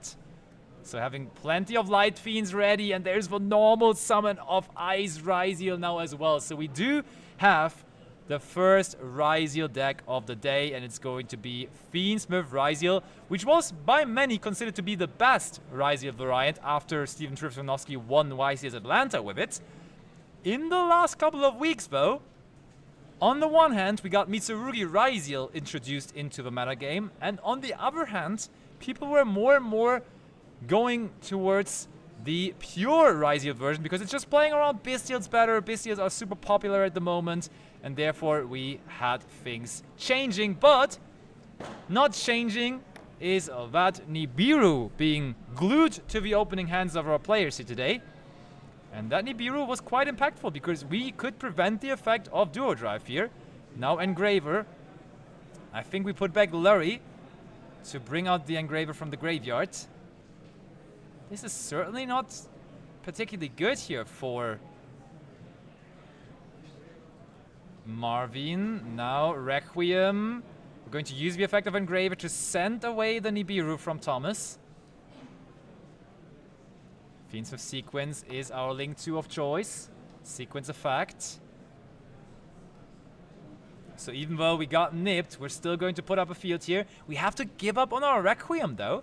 And giving up on Requiem is not optimal because that means our Lacrima in the graveyard will not have the chance to bring out Requiem here on the opponent's turn anymore. Possibly going into Lacrima lines, possibly going into Fiendsmith Paradise lines. But when we see them going for Agnum Day here, though, maybe we're going to end up with the Agnum Day in the graveyard, and then we just bring out Agnum Day on our opponent's turn through the Lacrima, which would equally be fine, to be honest. Because that is just still going to be Desiree on the field on their turn, which is arguably as good as just having Fiends of Paradise set up. Now we do go for the Sword Ryziel. There is an Exceed monster in the graveyard, therefore we can use the effect, search out for Ice Ryziel. Have not used the summoning mechanic from the hand for the Ice Ryziel yet. We also have not used X Ryziel yet, so even though the Nibiru there was good to prevent the duo drive, still plenty of things left in the tank here for Marvin. That's why Ryziel is currently one of the best decks in the format. We sent Eclipse Twins for X Ryziel. Now Eclipse Twins gets equipped to the detonator through its effect. Sequence is equipping itself from the graveyard to the Desiree on the field. And looks like that's it. Desiree Detonator. And also Lacrima in the graveyard in case the Agnum Day somehow goes to the graveyard at some point. Now Thomas, though, he only had to invest 1 card out of his hand on the opening turn, so he has 5 cards. It looks like plenty of monsters there for him to possibly play through this. And that's why we brought him to the feature match area. 2-0 record for Thomas here with his For Hire deck. And we do start off with Beat. The For Hire Bladesman. Detonator gets chained right away.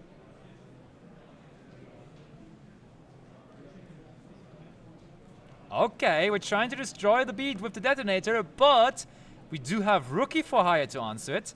So we're tributing the Beat before it can be destroyed to generate some extra value out of it. Special summoning another For Hire monster from the deck, essentially. And that goes through.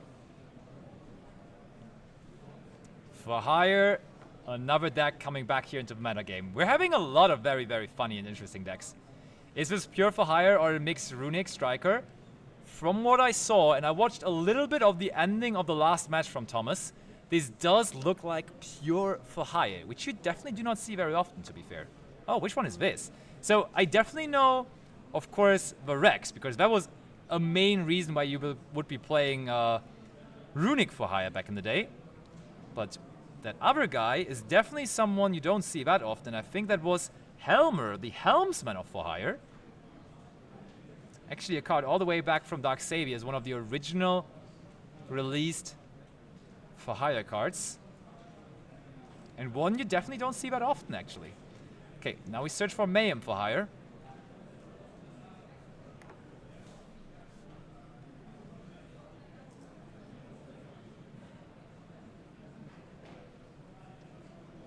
Oh, there is our answer. This is not pure. There's Horus cards in there. We go Imseti, discard the Mayhem. Alright, and it resolves. Searching King Sarcophagus, and shortly after we're also going to get a draw for free. That's nice. Because even if we negate the King Sarcophagus with the Desiree possibly, we still have, of course, the chance to bring back Horus monsters from the graveyard. Only problem, though, of course, with the King Sarcophagus is that you cannot... Like, when you activate King Sarcophagus, it can be destroyed by the Detonator, of course. Slightly confused that there is no Blue Eyes on feature. I'm sure we're going to have Blue Eyes later on again, because I've seen the top tables and there is plenty of Blue Eyes doing well in the tournament right now, let me tell you that. Multiple people being undefeated with Blue Eyes at the moment, so very high hopes for having a good Blue Eyes run here today.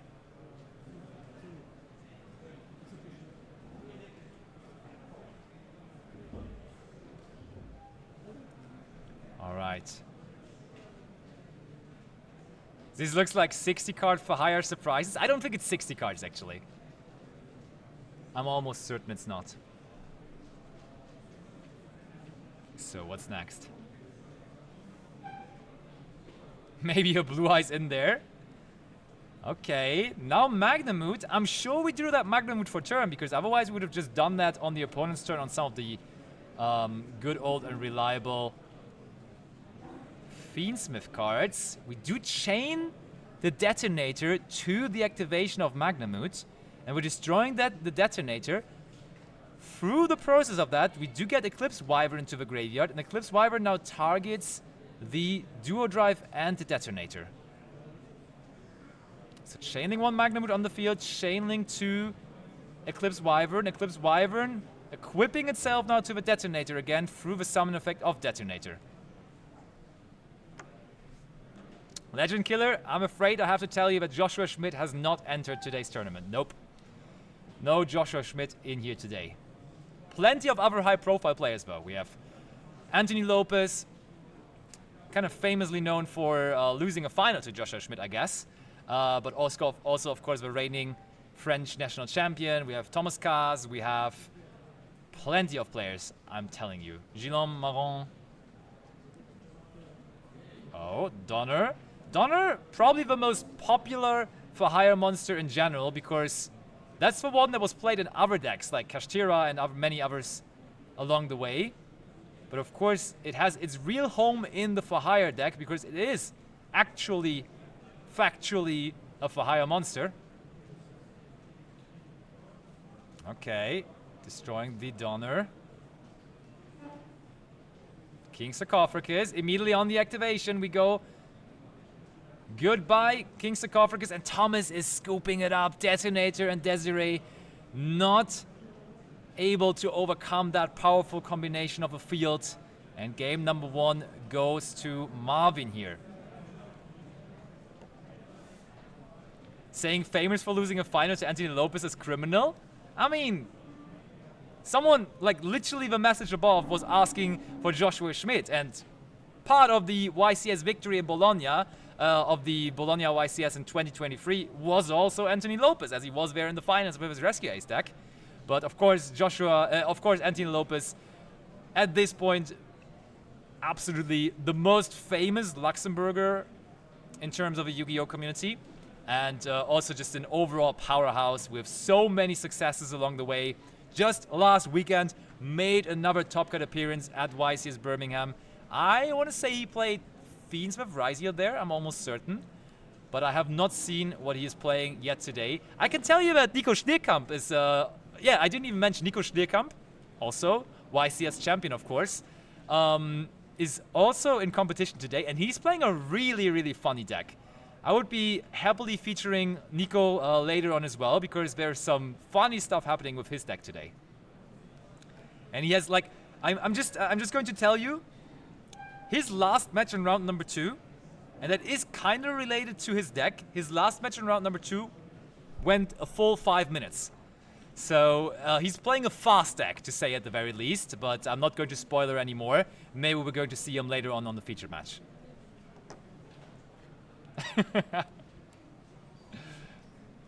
All right, now siding and shuffling up for game number 2 here in round 3.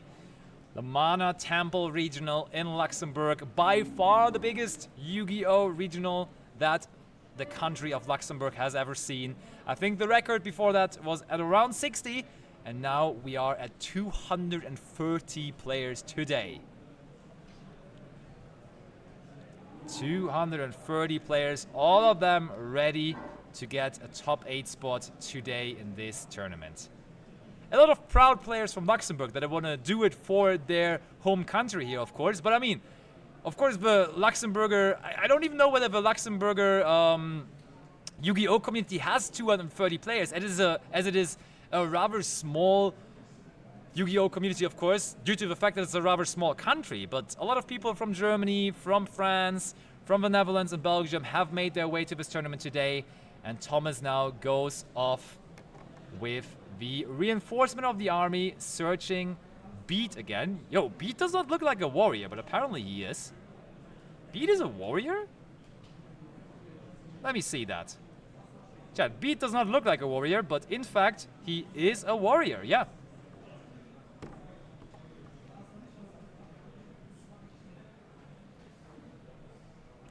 Emil Valente saying, true, but so glad to see that Luxembourg is getting bigger events. I have to agree. Oh, there's Philo. I have not seen Philo in a while, but that's like one of the old... I mean, I think it was released in the second support wave, but it was never played in Runic for Hire, which was the like the most popular for Hire version, being paired with Runic. But now in the pure version of the deck, or I guess pure together with the Horus cards, apparently you need to play so many names, so you're also going to run that Philo, which now is back to the field.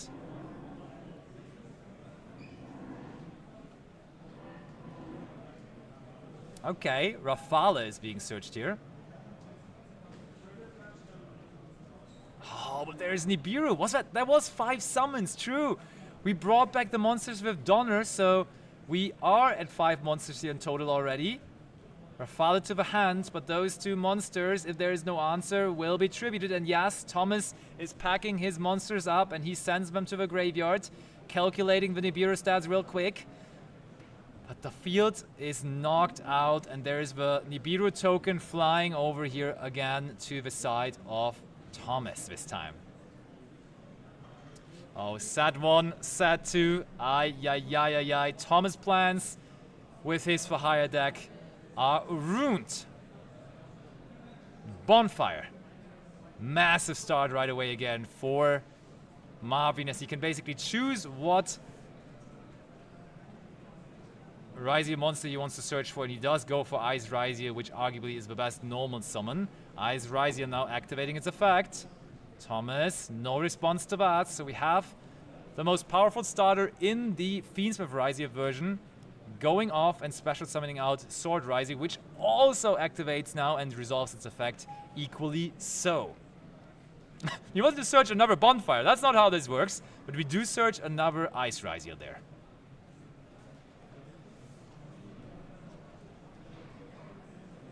Oh, D-Barrier though. The problem with D-Barrier here is that we are completely free to go into our link plays now. We saw there on the Fiendsmith cards. So with the preemptive D-Barrier, you kind of make sure that Marvin can get maximum value out of his Fiendsmith engine. So that's kind of tough to see. Yo, Josh also in chat. What up, Josh? Round 1 was Blue Eyes, round 2 was Blue Eyes, and now we're taking a little time off from the Blue Eyes day, and we're seeing the for hire deck. Not looking too nice at the moment, though. Going into Lacrima here. Lacrima sends the Engraver, and I mean, we're completely free.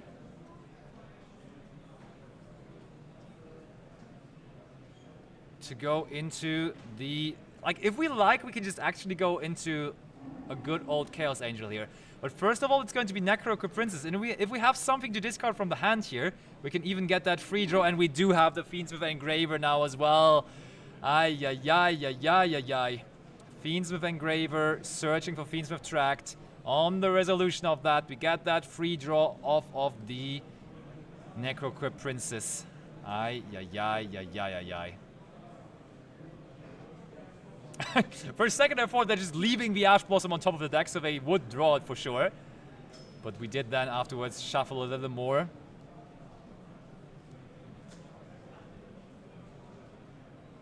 But yeah, you see it in the background of the face cams. Very, very big and bright location here.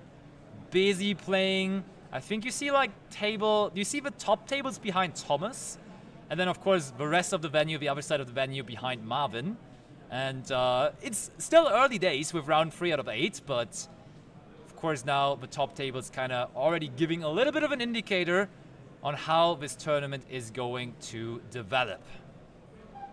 Now we see the link too. Do we go for SP Little Knight here possibly? Nope, Sequence it is. Of course, having a Light Fiend. Thomas thinking about possibly going into his own Nibiru here maybe, or... Oh, Phantasmai, alrighty. Phantasmai on the link summon of the Sequence, meaning we get to draw 2 cards and then shuffle 1 back. What are we trying to find here? 1, 2. Oh, I don't think those were great yet. I don't think that was necessarily satisfying there. I mean, he was about to return 2 cards, but Thomas, the draws may not have been as you wish, but you do only have to shuffle back one card. Also, Din Kabui, of course, winning with Fire King last weekend at YCS Birmingham. I saw multiple people at the top tables with the Fire King deck, so that deck is kind of making a return. Oh, now after the Phantasma, we go for triple tactic talents, putting back the Rex back into the deck. There is no way. Marvin with all the answers here. Now sequence effect. Things are looking rough for Thomas here. He may have a 2-0 overall record, but he may be losing this round 3 2-0 as well. With the quickness, possibly. And that's the thing about this hybrid version. Dimensional Barrier still is kind of in the metagame right now because Pure Ryziel is having that big of a comeback. But against the Fiendsmith version of the deck, Dimensional Barrier sometimes almost feels useless because you see how much Marvin can just do through that Dimensional Barrier on Exceeds. He just actually doesn't care about it. He can just put up such an insanely good turn here. He's going now for the Desiree, of course. Desiree effect on the set card. What was it? What is it? Oh, we're packing things up. Yep. We do know that there is no way back, and we see Marvin with a quick and decisive 2-0 victory there. Fiendsmith Ryziel still absolutely one of the top decks. Was missing from top 8 at YCS Birmingham because the last remaining Fiendsmith Ryziel went out in top 16. Still, though, you cannot disregard this deck, of course. Is Davide Gianocaro there with Memento? Aptox? I don't know, actually. Damn, unlucky we saw none of the runic cards in our for hire strategy. Joshua, there are no runic cards in this deck. This was for hire with a couple of Horus cards, but no runic cards whatsoever in this deck. It was a rather pure approach. I know that was the joke. Oh yeah. That was kind of obvious. Never mind me then. Never mind me. But okay, yeah, quick and easy 2-0 for Marvin. I'll try to get an interview going with Marvin here, talking about why he decided to go with the Fiendsmith Ryziel version, which was not very popular last weekend at YCS Birmingham, but still giving him here good service for the first 3 rounds. So be right back with the players' interview, so don't go anywhere, and then we will have a little chat with Marvin about his deck of choice for the event and his tournament preparation.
All right, and there we have him. Marvin, our round 3 feature match winner against For Hire with your very own Ryziel Fiendsmith strategy. So Marvin, why did you decide to bring Ryziel Fiendsmith over any of the other Ryziel variants today?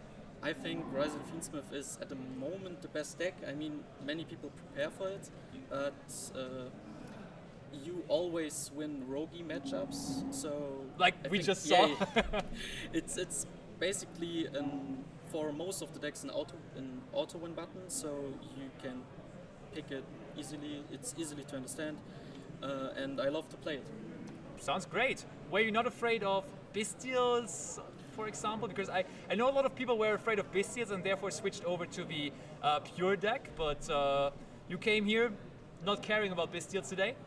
No, I think Bystials are rotating a bit out because Malice is a strong deck. Malice has a strong representation. The pure variant is also has a strong representation. Yeah. And yeah, I think it's a niche call, but a good call. I didn't face any Bystial yet, so there you go. I mean, that's the spirit. What did you face so far? So we just saw For Hire. You probably were surprised by For Hire, to be honest. Yes, but I knew a few interactions with, for example, with Beat or with Donna, because of the old times with Runic For Hire. But I played against so far White Forest Azamina, and first round I played Blue Eyes, maybe? No, not. It was me. I played against my friend. The disrespect of not even remembering him. Sorry, my memory is sometimes a bit dizzy. Oh, good, I get. He played Sharks. Oh, I love Sharks, but you beat him there. Yeah, I beat him. Game 2 was rough with Gozematch and the Dragon. Yes. That was rough. But I beat him 2-1 against Azamina White Forest 2-0. Yeah. I feel very confident. Sounds good. Where are you from? Where did you travel from here? I'm from Trier. Oh, yes. So another German? Yeah, that's, I think, an hour-long drive. It's not easy. too far. Yeah, easy. That's, I think, that here is perfect for Trier. It's a perfect location. It's I know the store owner, so he's a nice dude. For sure. And we play oftentimes in here in Mana Temple. Yeah. And it's also a great location in Mana Temple, and not much to drive. Yeah, no, very cool. So, did you have any expectations for today's regional? Is it like, do you have to still get your invite, or did you want to go into the top 8, or what's the plan? My plan is to win the QCR Ashes. Okay, so that's first place, right? That's okay. You heard it here. I also want the trophy. I think the trophy looks very nice. It looks sick, Chad. I will show you later on. I haven't showed you the trophy yet, but it looks crazy cool. And I hope I didn't face too much Malice. Okay. I hope for mirror matches. I'm prepared for mirror matches. Malice is a bit dice roll dependent. I see. The deck is very hard to beat, especially going second. But now I think I go in the territory to see the stronger decks, the decks that come through the crowd and beat all the other decks. Still, that's some confidence saying, I want that trophy, I want that first place. I like it. I hope you can back it up with some results, and then maybe we're going to see you in the finals then in the end for round number 8, which would be cool, and then you can prove your point, that you can prove why you're here. So you're saying Rise of Fiend's the best deck right now, yeah? Yes. All right. Definitely. Chat, let me know what you think about it, but I can definitely understand it. I mean, so far for you it's performing. Thank you for the interview, and of course congratulations for winning that featured match, and then we will possibly see you later. Until then, thanks for the interview. Bye-bye. Thank you very much.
And there we have it. Round number 4, and of course a very, very, very, very familiar face joining us for that round, and that's going to be Anthony Lopez. We talked about him earlier, reigning French national champion, probably by far the most popular player from Luxembourg in the Yu-Gi-Oh community.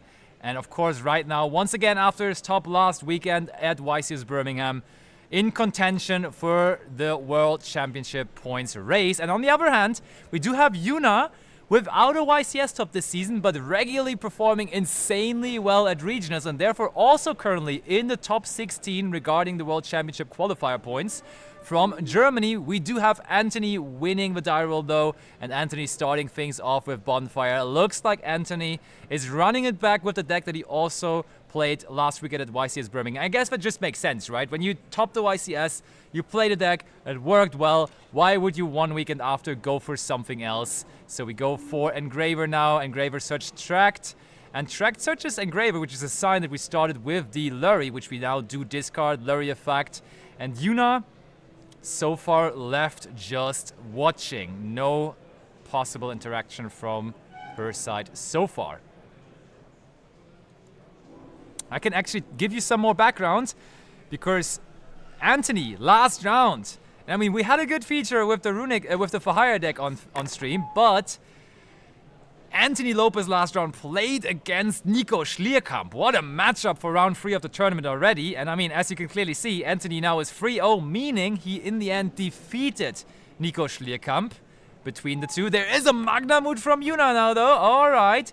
But Anthony had early access to Fiendsmith in Paradise, meaning Yuna will be able to banish the Requiem here.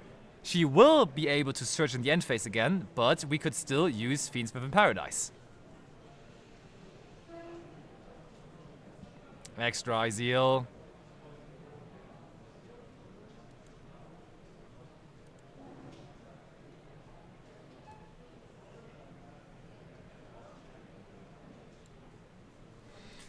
Things are looking alright for Anthony, but let's not disregard that Yuna is going to have that end phase Magnamut search, which definitely can't be too bad.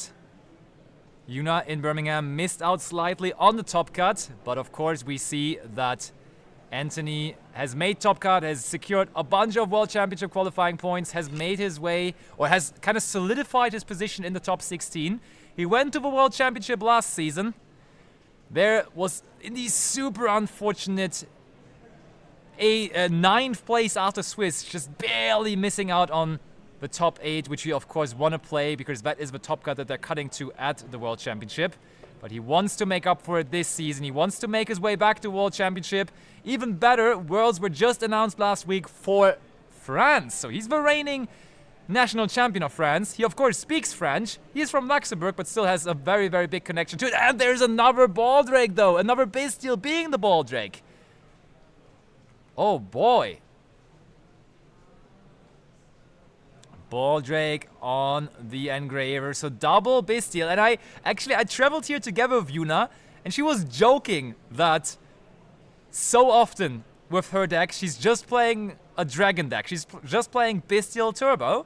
Those Bestials against the Fiendsmith Ryziel version, though, pretty good as it completely deals with the Fiendsmith engine, of course. Okay, looks like we're going into a Link summon here. Oh, it's a Synchro summon instead. Synchro summon, Chaos Angel. Chaos Angel banishes the Baldrake. Well, that's good news, I think, for Yuna, because that means Anthony already on his first turn, where usually his focus should be about setting up a field, already has to worry about how to deal with the opponent's field. Already dealing with the Baldrake there. And Yuna still will get the Magnamut Search in the end phase. Okay, now a rank 4. Duo drive effect. Ay. Also, I hope you all see that we're round by one, still trying to improve the setup. We're giving you on the breaks, the camera into the venue now. My face cam is without the microphone as well. Hope everyone appreciates us bringing you that live stream here from the Mana Temple Regional in Luxembourg. I am, for myself speaking, definitely very excited for it. And yeah, in the last round there were still plenty of Blue Eyes decks going strong. Actually, we almost featured Gladiator Beasts for this round. They were so close to being 3-0, but then they just lost out last round when I watched their table. But Gladiator Beast being 2-1 almost made it to a 3-1 record. Maybe if they keep on performing well, we will be able to feature them later on. But good to see that with the Supreme Darkness support, the deck does go quite strong. Okay, that's a draw 1 off of the Ryziel Cross there. Special summon X Ryziel. Sends the Mariologic Aggregator. No Ryziel also comes through. We overlay both of these now for, of course, Ryziel Detonator. Noteworthy that Anthony decides to summon everything here in defense position. Kind of playing around cards like Lightning Storm and stuff. Now, end phase though, it is basically just Detonator Cross Pass with a Chaos Angel though, which of course cannot be disregarded either. But in the end phase, we get ourselves a copy of Druid's Worm, which already shall be an answer, of course, to the Detonator. But let's see, what is Yuna playing? We have seen Yuna play Malice a lot. She has had so much success with the Malice deck since the release of it. But is it going to be that deck now for today as well? So far, we've only seen Bestials, and that looks to me like a Bestial Druid's Worm in the end phase. Okay, will resolve and we chain, or I mean, it doesn't necessarily have to resolve. We can still negate it on res, but we are destroying the Magnamut. But the Druid's Worm is going to resolve, banishing the sequence. Over to Yuna. And we do go for another Druid's Worm. Now I understand what Yuna meant, that she basically just plays a dragon deck, because that's an insane amount of just Bestials left and right. I've not seen any engine cards so far, but just all of those incredible Bestial monsters, which are still very, very, very popular in the current meta game. And I mean, that's because of the Fiendsmith Ryziel deck that we see here from Anthony. The Fiendsmith decks, the Fiendsmith engine, were the reason why the Bestials picked up on popularity so much again. And now Anthony will have to decide on how to deal with this. Okay, destroying the other Druid's Worm on the field with the Detonator. Druid's Worm to the field. Druid's Worm effect, target Detonator. Anthony. What is he going to do? Is he just going to chain the Detonator again? Oh, we just allow it. All right. We just allow Druid's Worm sending the Detonator to the graveyard. There was no Eclipse Twins underneath. No material Eclipse Twins. So that's actually decent now, because there is not that many more interruptions that the field of Anthony is providing. Basically, it's just Ryziel Cross and whatever Anthony has left in hand to back it up with here. So, battle phase. Oh, and Anthony very, very quickly tells Yuna that that was a nice try to attack with the Baldrake over the Duo Drive, but the Chaos Angel is preventing his monsters from being destroyed by battle.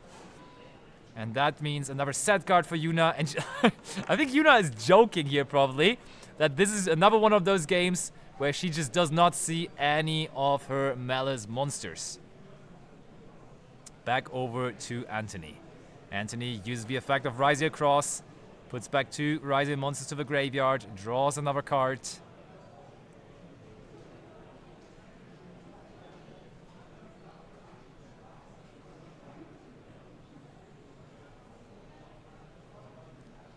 What next? What else? Engraver effect. Things are looking strong for Anthony. Searches for Fiendsmith Tract here, activates it as well. I can tell you, the way Anthony won in round number 3 against Nico, it was a nail biter. It was timeout, just timeout was announced, and oh, Dominus Purge on the Lurry here. Stay in the graveyard, stay where you are.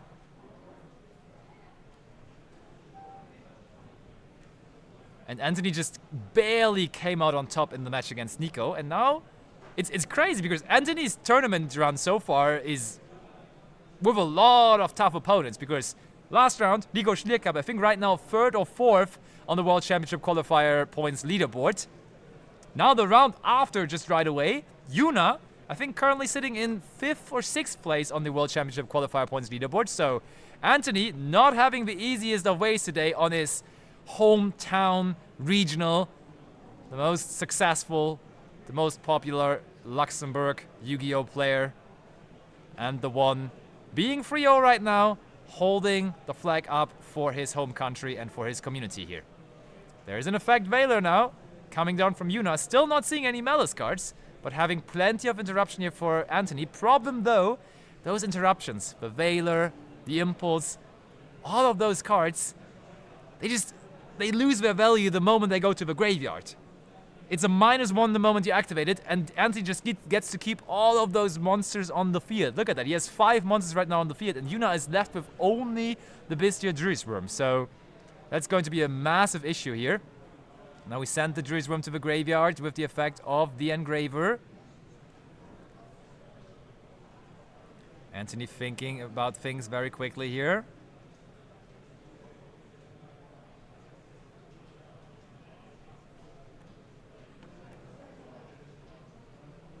And that's a scoop. First game goes to Anthony. Yuna did not even necessarily get to show what deck she brought for today's regional. But, I mean, it usually was her signature deck bringing the Malice deck, so I would not be surprised if it is that again. And Anthony has, of course, revealed the deck of his choice. And now, the thing is, if you're very known to play the Malice deck, I think Anthony will just be super inclined here to bring in the Artifact Lanceas, which are almost certainly going to be in his side deck. And therefore, being successful, being one of the best Malice players from all over Europe is nice. It is a big risk as well, though, because you are going to have that target on your back with everyone already knowing, basically, even if they didn't see a card that you played, that you are probably going to be on that deck. I guess it's not that bad, though, because usually Yuna is just going to be winning game number 1, and then when Yuna wins game number 1, that information is out there anyways. But now in this scenario, where no Malice card was played, there would technically still be the surprise factor if people wouldn't know her, but I think at this point people start to realize who she is and what deck she's usually bringing to those regionals. In very successful fashion, of course. But let's see.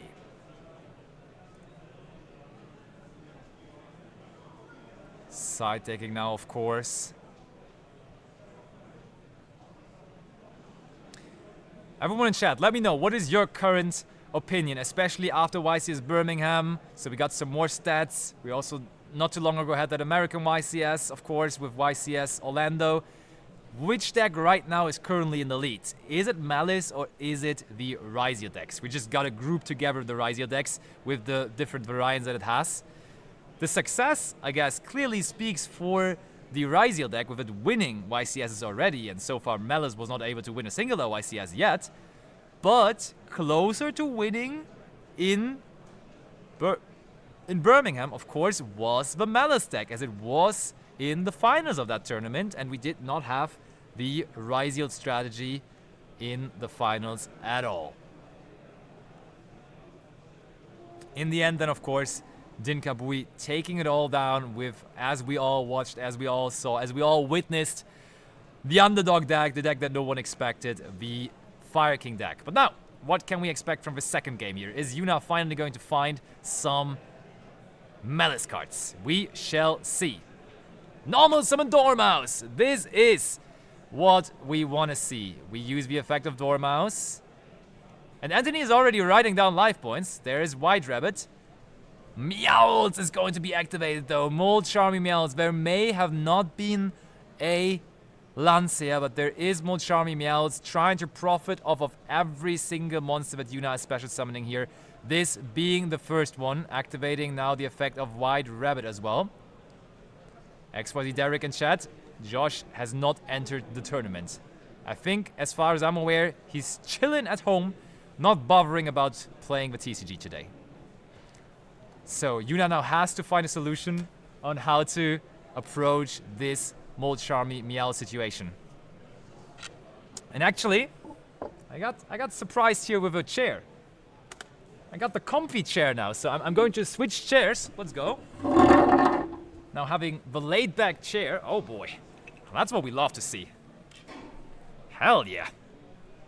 We got the most comfortable chair in the entire building because I'm starting to get old and therefore I need that. Okay. We activate the GWC here from Yuna. We went into IP Masquerena. I think Yuna is just trying to set up a field here, somewhat trying to disregard the Meows. We had to give Anthony one draw for the Molchami Meows because we already activated the effect of the White Rabbit, of course. But from here on out, maybe we can sorta play our turn without giving up any other draws.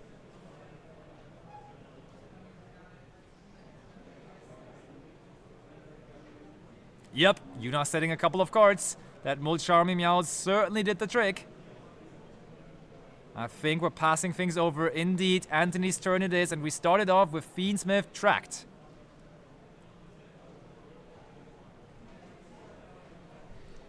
Fiendsmith tracked, I think, goes unanswered. Yep, we searched for the Lurry. This time we didn't draw it.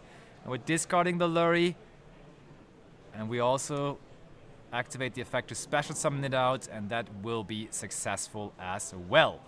But it's not on the field for very long, as it immediately gets linked off for the Fiendsmith Requiem.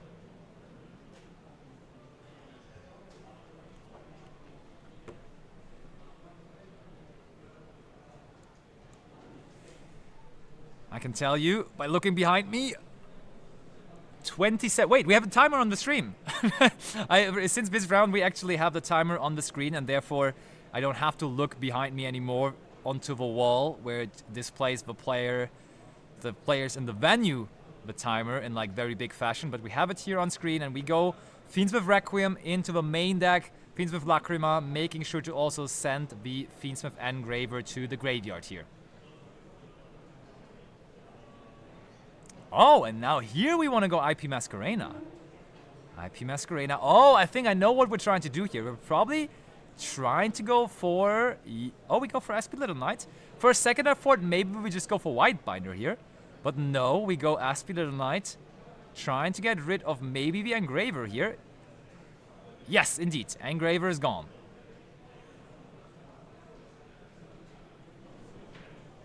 Engraver is gone. Little Knight still sitting out there.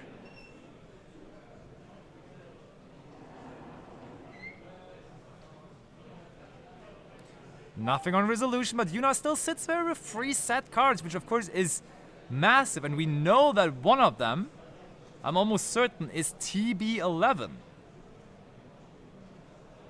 But how much does the TB11 even do here? Okay. Going to, on the effect of Fiendsmith Requiem, use the effect of SP Little Knight banishing itself and the Lacrima so that the Requiem will stay in the graveyard. Now Anthony trying to map out his turn here, trying to find a way to possibly get rid of that field.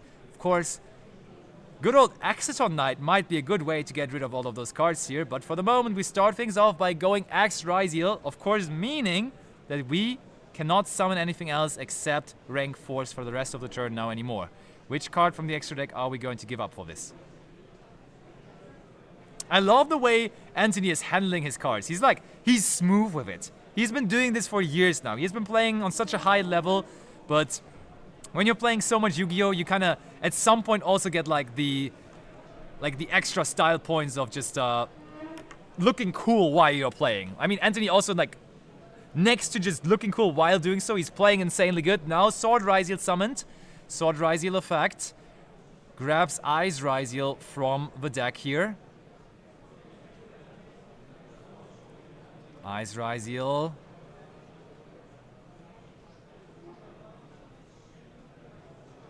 We did not normal summon yet. No, we did not normal summon. Okay, rank 4.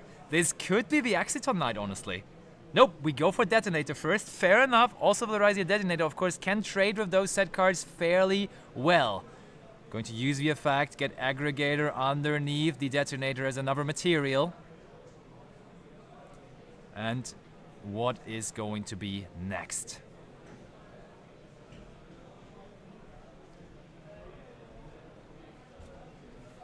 Yuna seems to be joking here with Anthony. Yuna was able last weekend to defeat Jesse Cotton at YCS Birmingham, but that in the end, of course, in day 2, not able to convert it into a top cut spot.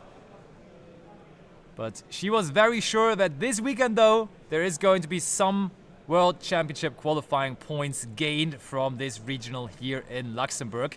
Now for the moment, though, life points damage applied to the life points of Yuna with that Raziel detonator attacking directly.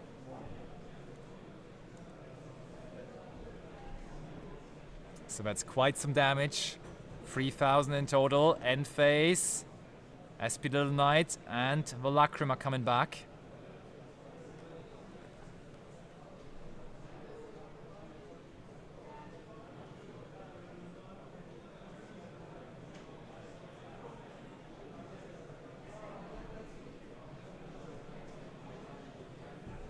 And next up, Metaltronus right away. Yuna held it carefully for the entire time on Anthony's turn, not caring about it whatsoever. Now using it to just simply easily get rid of that Raziel detonator. That is so strong. And now... okay, at least we can activate the Mariologic Aggregator onto the Aspidal Knight. I'm sure Yuna is fine with that, though. Now Yuna's turn starts, and she does not have to worry about the detonator at all anymore. But there is the Artifact Lancea, but Artifact Lancea immediately gets answered with Crossout Designator from Yuna, meaning it will not resolve as long as Yuna has another Artifact Lancea to banish from her deck. And there it is. That Lancea will not resolve. Icentrix, game 1, Anthony went first. Yuna did not draw any Malice cards going second, and just Bestials, and Anthony ultimately did end up winning. But this Lancea is not going to prevent Yuna from banishing, and we go Dormouse. Dormouse now banishes the Chassis Cat.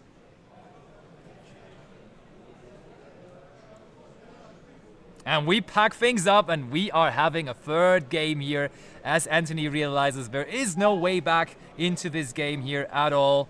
And therefore Yuna forces a third game. Had a clever and cool line to play around the Molcharmy Meows from Anthony there.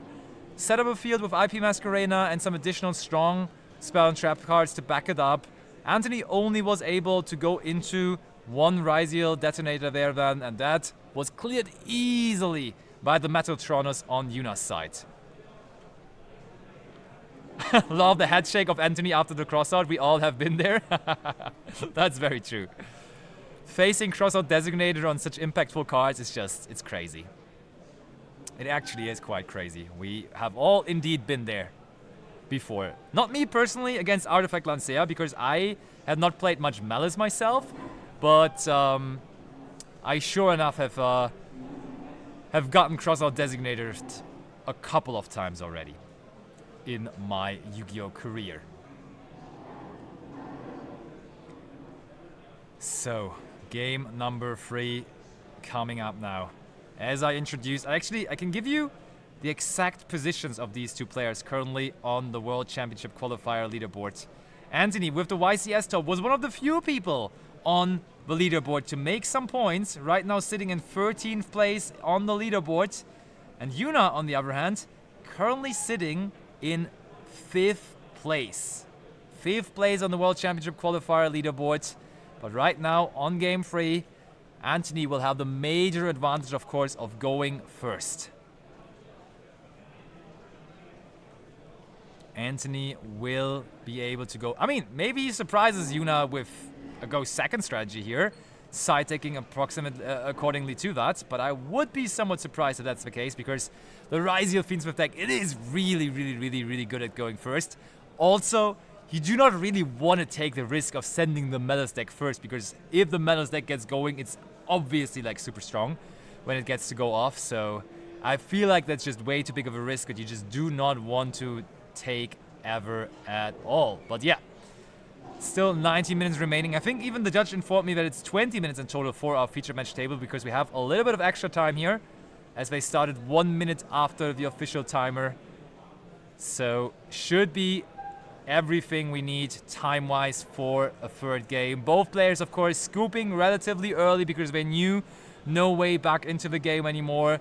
Experienced players, and therefore also experienced in knowing when to give up on the game, when to know that there is no comeback possible anymore. But scooping in this game 3 will not be an option, as when you scoop here, it means you lose the match, so you may as well play it out until the very last moment. First moment, though, here of game number 3 is going to be Anthony activating Fiendsmith and Graver. We've seen Fiendsmith decks today, starting with Engraver left and right, honestly. Searches for the Tract, nothing on Resolve. Activates the Tract right after. Lurry is searched, Lurry is sent to the graveyard. Lurry activates in the graveyard and is on the field. Is off the field right away again, though, as we link it off for the Requiem. Requiem effect, no response. No response from Yuna, so the Fiendsmith part of Anthony's deck is off to a fantastic start here. Brings out the Lacrima effect. Sends Fiendsmith in Paradise. We are setting up nicely here.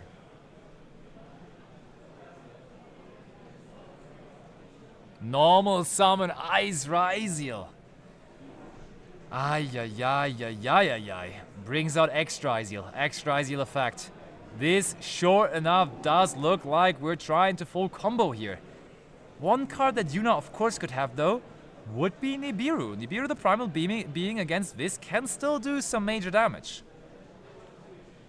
Rank 4. Goes into Ryziel Duo Drive. On the effect of Ryziel Duo Drive, hold on. Chains Ash Blossom and Joy Spring. So no searching here from the Ryziel Duo Drive, at least. That works. Now we go for Fiends of Requiem to equip to the Lacrima. Using the effect of Engraver, and there's Baldrake as well. Okay. Yuna now getting into this game. Found a good spot to use Ash Blossom. Now also a good spot to use the Bestial Baldrake here. Is this possibly enough? This definitely doesn't look too bad. Giving herself here the chance to make things happen. But Anthony still is not locked into rank 4s just yet. He can still access the entirety of his extra deck here. So we can go into sequence if we like. Graveyard kind of empty though in terms of Light Fiends.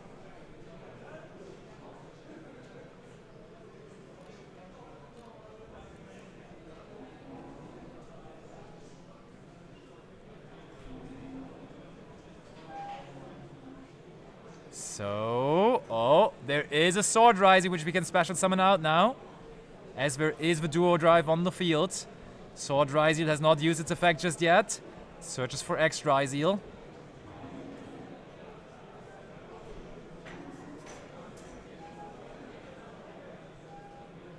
Now we bring out the X Ryziel as well, sending the Aggregator to the graveyard. So we do at the very least, still have access to Detonator. Maybe we can extend even further though, actually. Do we want to go for... I mean, we can't go for a Link Summon now anymore, so the Lacrima just kind of chilling there on the field now. We go rank 4, keeping the Lacrima around here, leaving it on the field, Detonator summoned to the field. Aggregator will be attached to the Aggregator. Or Aggregator will be attached to the Detonator. Similar names, not the same card, of course, though. Here comes set 2 cards after this, so the field is not as impressive as it could have been. Still 2 unknown set cards, which could be, of course, powerful trap cards, and now over to Yuna. Did this time she... Oh, immediately the Metaltronus again. Metaltronus on that already won game number 2, but there is Ash Blossom and Joy Spring. You have to be aware. Some people don't even know that. You can use Ash Blossom and Joy Spring on Metaltronus because you can theoretically summon a monster from the deck. Norman summon Dormouse next, though. Effect Dormouse also works. Dormouse banishes the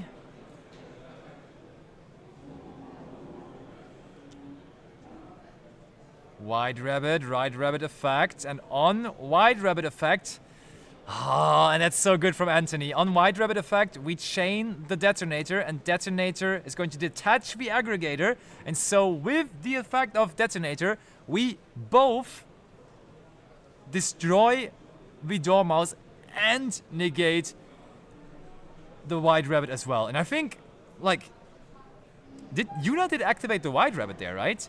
I feel like when you realize and when you see that Anthony detaches aggregator, you just don't even activate the effect of White Rabbit, because what's the purpose of doing so?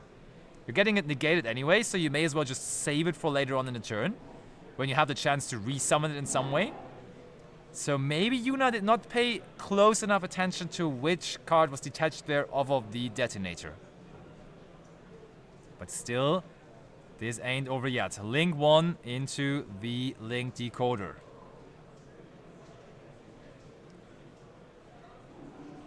Anthony still not having to use his 2 set cards.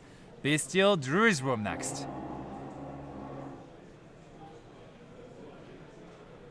Druid's Worm targeting probably the aggregator, I would say.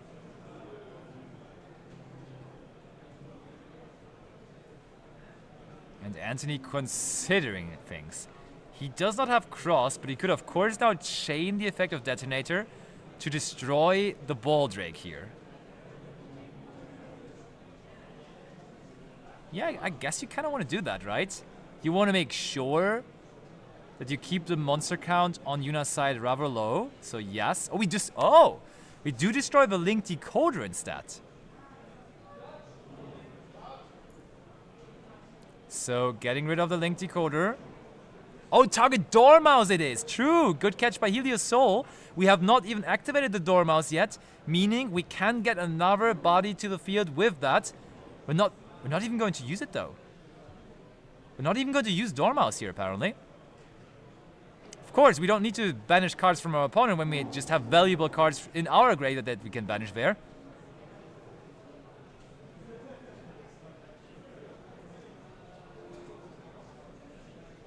Okay, not using Dormouse, interestingly enough.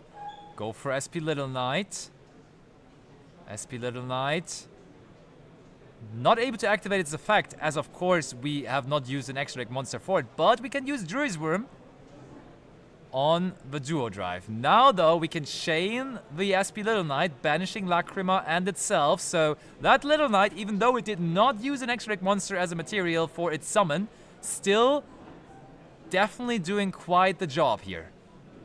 By banishing the Lacrima and forcing out the detonator as well. But that's the end phase, man. End phase only. SP Little Knight and the Dream, and turn goes back over to Anthony. Back to Anthony it goes. He did not even have to use any of his 2 set cards. I'm wondering though why we didn't activate the Dormouse.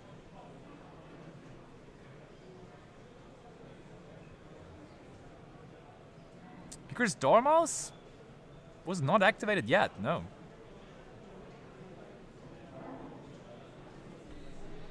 Detonator into attack. Okay, we go battle phase. Detonator attacks over the SP Little Knight, and then the Lacrima will come in for some extra damage.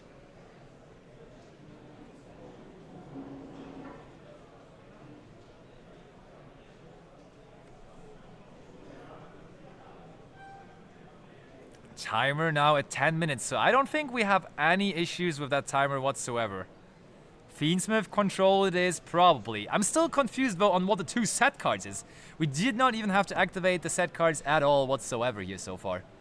Oh, it's just another bonfire. It was a bluff, but when we get another turn, it is turning into a massive bit of engine right away again. Bonfire grabs Ice Ryzeal. So this is pretty far away from being Fiendsmith control now, as we do have full access to our Ryzeal engine once again.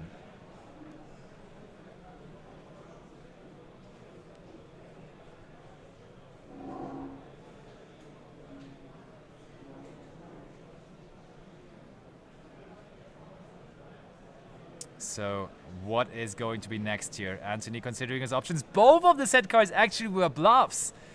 Bonfire and now Fiendsmith Tract.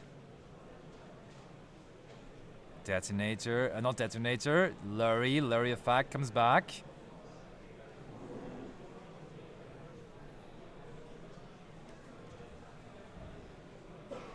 By the way, everyone, thanks for the follows coming in. Here on the Mana Temple Twitch channel, there is weekly local streams, so if you want to see some Yu-Gi-Oh gameplay just when there's locals happening here, as you can see, they have a pretty clean setup for all of that, so definitely make sure to leave a follow and check out some other streams here on the channel as well. But of course, for today already, I think if you want to chat, you need to be a follower, so if you want to be part of the discussion here in chat, please make sure to leave a follow for that. Now we go ahead, so we grab X Dryzeal off of Sword Dryzeal. Rank 4, again, Detonator. That is game on the field here. That's 3,000, 3,000. I mean, we do not have a battle phase anymore, as we did attack over the SP Little Knight previously. Destiny draw for Yuna, going up against a Caesar and a Detonator. Finding the normal summon of White Rabbit. Chain Detonator destroys it again.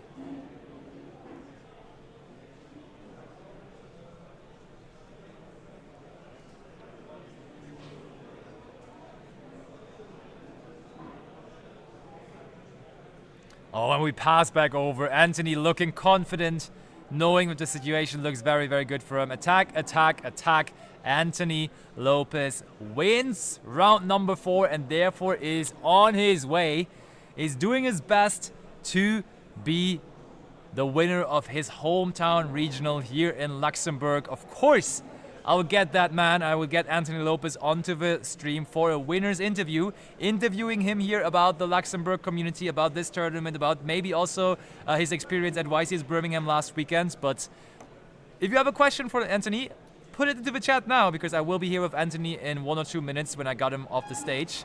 So you will be provided with a winner's interview in just a moment. Don't go anywhere. I will be right back with Mr. Anthony.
I'll just follow.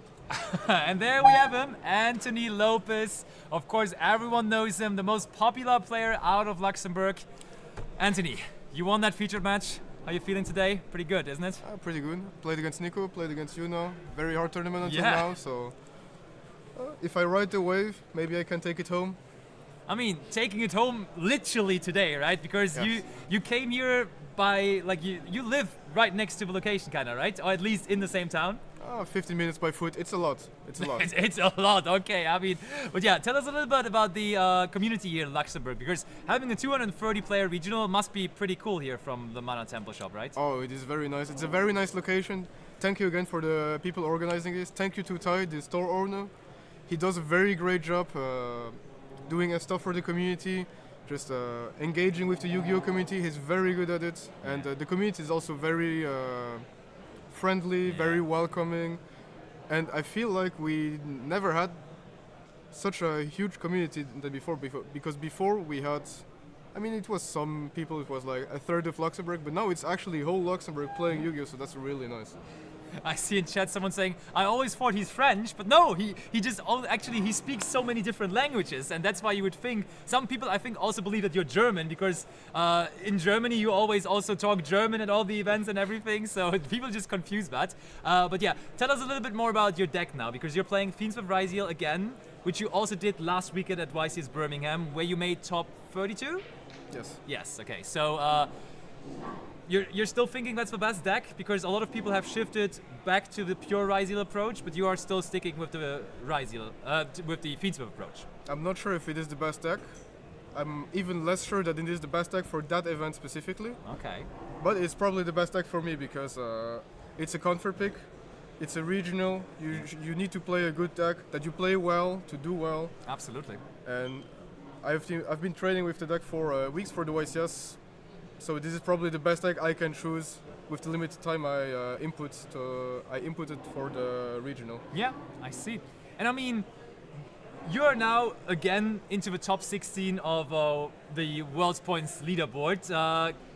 Was that planned? Did you even plan on try-harding this season, or did it just happen now with you having another top at YCS Birmingham? What was the motivation there? Because I mean, last year at the World Championship, of course, you had that tragic ninth place finish after Swiss, not making it to top cut. So is this season revenge season for you? Oh yes, definitely. But I mean, it was always the plan to go back to Worlds and then this time try to actually make top 8 and then try to win it. But the start of the season was very slow. I had a lot of things to do. Yeah. Which is life, I guess. It's normal. And now the plan for Birmingham was really to make it. So if I top, I can actually try to do the Worlds race. Yeah. And if I don't, it is what it is. Next year it will be better because Worlds will be at Japan, so it will have more incentives. Sure, sure. But hey, I topped, so now I'm back to the grind. Back to the grind, you are indeed. And is the plan still going? Because I remember you were trying to go for different national titles, right? Because you already have now the French national title from last year. Is it still the plan to go to German nationals this year? Yes. Be ready, guys. So you're trying to collect the different rings, you told me, right? You want to have the French ring, you want to have the German ring. Yes. And I mean, I think there is no Luxembourg national at the moment, right? So you have to go to a different national. Or was there one last year? I mean, there could be one this year because there's no good shop, yeah. Because the event was so big that it is possible that we get one. But I can only do it when I'm finished with the other countries to finally make them understand that Luxembourg exists. And if I win every national, they have to. They have to acknowledge me. They have to for sure. And then like coming back home after winning all the titles everywhere in Europe and then being like, yeah, I'm back home, everyone. But yeah, I mean, this is now a 4-0 start for you. Only direction can be the win, right? Like that has to be the target for today. 4-1 is still a lot, so I'm not jinxing anything. Okay, everything can happen. We had more confident players before you, like our round 2 feature. I think in our round 3 feature match, actually, he said, yeah, I'm going to win. I want that trophy. I want those quarter-century ashes. But you're being a little bit more humble. Probably the experience speaking out of you, right? I mean, if it happens, it happens. I've always tried to not jinx it by saying, oh, I'm playing very good now, and then the next round I forget what my deck does and something like that. So. All right. Anthony, thank you so much for joining me. Great to have you here at the Luxembourg Regional, of course, by Mana Temple, being like the main figurine out of the Luxembourg community. Now everyone knows as well that you are actually from Luxembourg, and therefore good luck for the rest of the tournament. Thank you very Thanks much. for doing the interview, and then see you possibly in the finals later on. Hopefully. Until then, well, bye. See ya.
And there we are again, round number 5, having table number 2.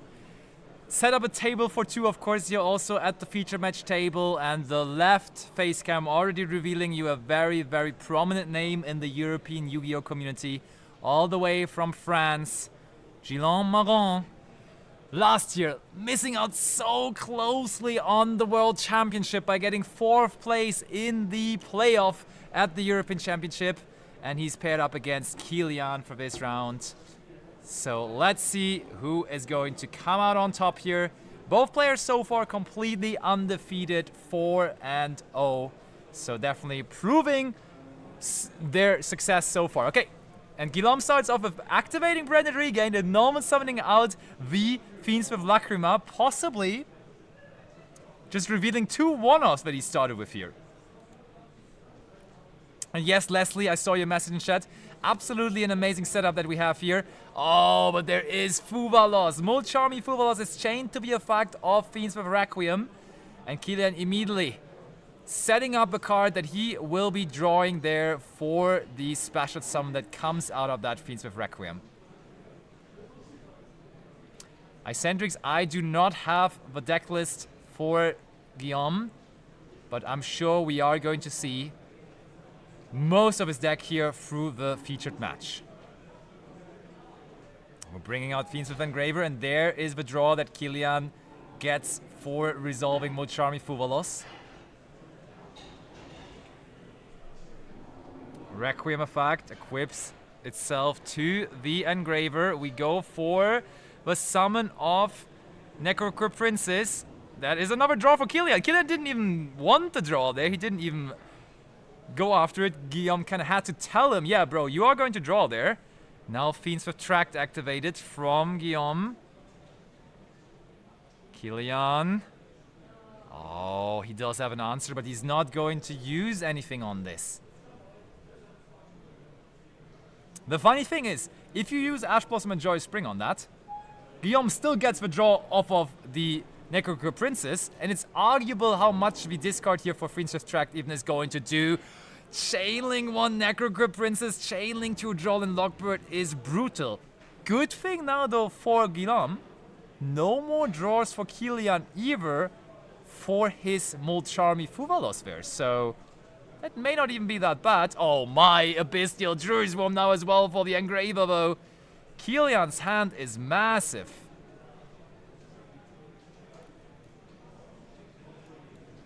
Massive hand here from Kilian, completely denying what Guillaume was trying to do. Also, Branded Regain now not able anymore to put back the Fiends with Engraver as we are under Droll and Lockbird. So Guillaume has to pass on the Branded Regained and the Necrocur Princess, and now Kilian will be revealing what he is on here. Sanguine Summoning, Tempai Dragons live forever. It is the Tempai Dragon deck. We will have to see whether it is the combination of the Tempai Dragon cards with the Fiends with cards, or whether it is just pure Tempai Dragons here from Kilian. Okay, immediately going to use the effect of Lacrima to bring out the Fiends with Requiem from the graveyard. Lacrima back to the field through the effect of Requiem. It looked like all being one interaction there, one movement, but of course it was Lacrima bringing back the Requiem. Requiem summons back the Lacrima, and Lacrima now going to use its effect to send the Fiends with Paradise from the deck to the graveyard. Normal summon Hydra. Sanguine Summoning and Sanguine Kaiman may be limited. It doesn't matter to Kilian here though, as he has access to both now. Activates the effect of Sanguine Summoning after adding that Kaiman to the hand.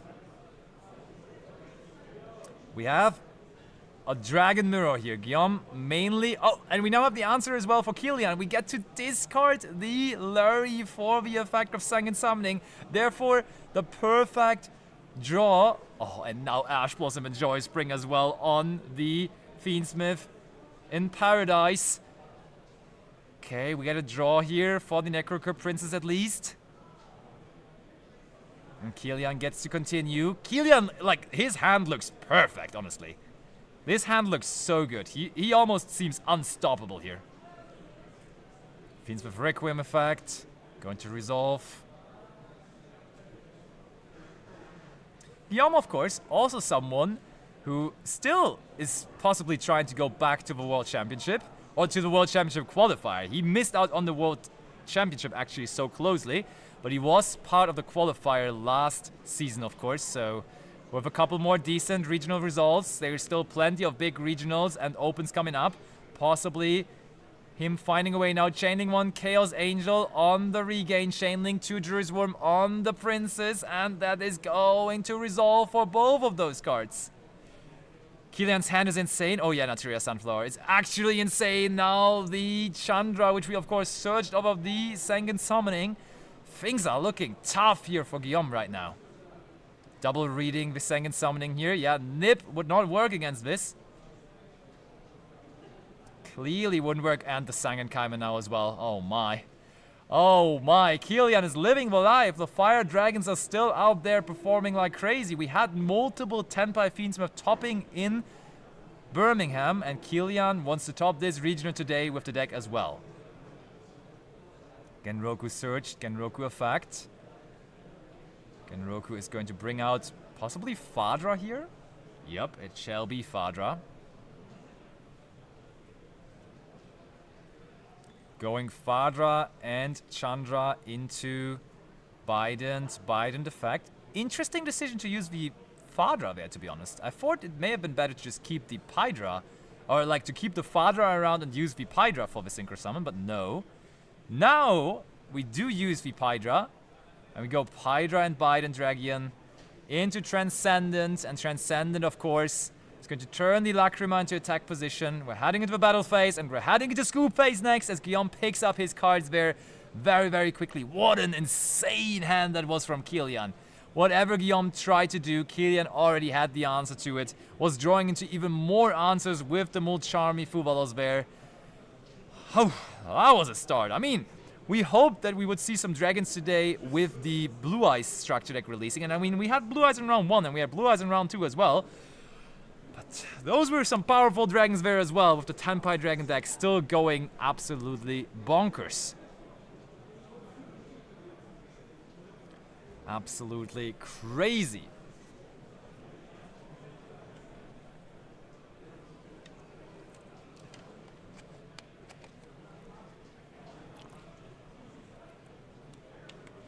And now into the side decking. Guillaume, not necessarily revealing what really the deck of his choice is, but of course, that again is kinda, I want to say, I mean, I almost don't want to call it a like a downside, but when you are a well-known player, when people know your face because you've had success before, then obviously people, when just walking by your table, just seeing you play, they're going to pay closer attention to what you're playing. So the bigger names, of course, will always be more possible to be scouted. They will more likely be known and what their deck is. So I think Kilian probably knows what the deck is that Guillaume brought. And I think it's fair to say that this is just Bestial Fiendsmith. Exposy Derek in chat saying Inner Lampy going crazy because he loves Tenpai Fiendsmith. I enjoyed playing some Tenpai Fiendsmith myself lately, yeah, for sure. I think it's a pretty fun deck. Will we see some Schlierkamp today? So Schlierkamp lost against Anthony Lopez in round number 3. He has rebounded last round already though by winning the last round. So yeah, I think if he wins 1 or 2 more rounds, I'm definitely down to feature Nico Schlierkamp as well, because he's playing a funny deck today, which I definitely want to make sure to feature. Actually, a hilarious deck he built there once again. Nico Schlierkamp, of course, one of the best deck builders in Europe. Like, I feel like the group of his team is just like, they have so many insane players in general, and deck builders as well, like Dinka, Ben Kreuzkamp, and Nico Schlierkamp all together in one team. It's actually crazy. No memento on the top tables. I think I saw 1 or 2 mementos in there as well, so maybe we can get a memento as well soon. How many rounds do we have? We basically have just surpassed halftime. We're having 8 rounds of Swiss in total. So now into the second half of the tournament we are. Of course, as per usual for regionals, this is going to be without top cut and just the Swiss rounds. And I think Guillaume has just made a hand gesture there, signalizing Kilian that he will be the one starting here. Yep, we send the Tempai deck first, I'm pretty sure. And Kilian now considering his options. What are some big names in the event today? I mean, one of them you just see here. That is Guillaume Moron. Very successful, very accomplished player from France. And we have Nico Schlierkamp. We have... Oh, we have a pass from Kilian. No cards activated. So plan from Guillaume working out perfectly here by sending his opponent first. We have Anthony Lopez, which of course we just had last round. Now we have Molchami Perulia in the draw phase from Kilian here. So that makes sense, but he didn't want to activate any cards. And Guillaume just passes it right back over. What is this game here? Kilian starts, no cards activated.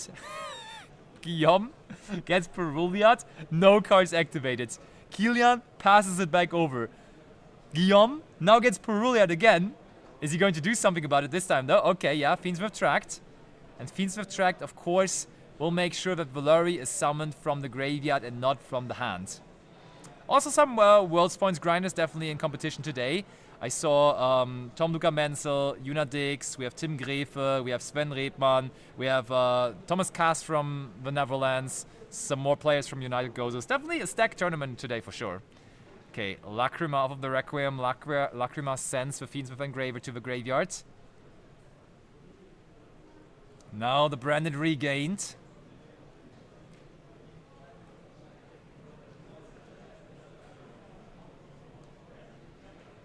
Engraver effect. That's fine. Engraver back to the field. Requiem equipped to the Lacrima now. Kilian might be up a game, but he is facing some major trouble here. Looks like Guillaume possibly wants to go into the battle phase here. Already putting some damage in. Yep, Lacrima attacks directly, and then the Engraver also goes in with the boosted attack that... Wait, no. Requiem is actually equipped to the Lacrima here. Now we go for the Necrocore Princess.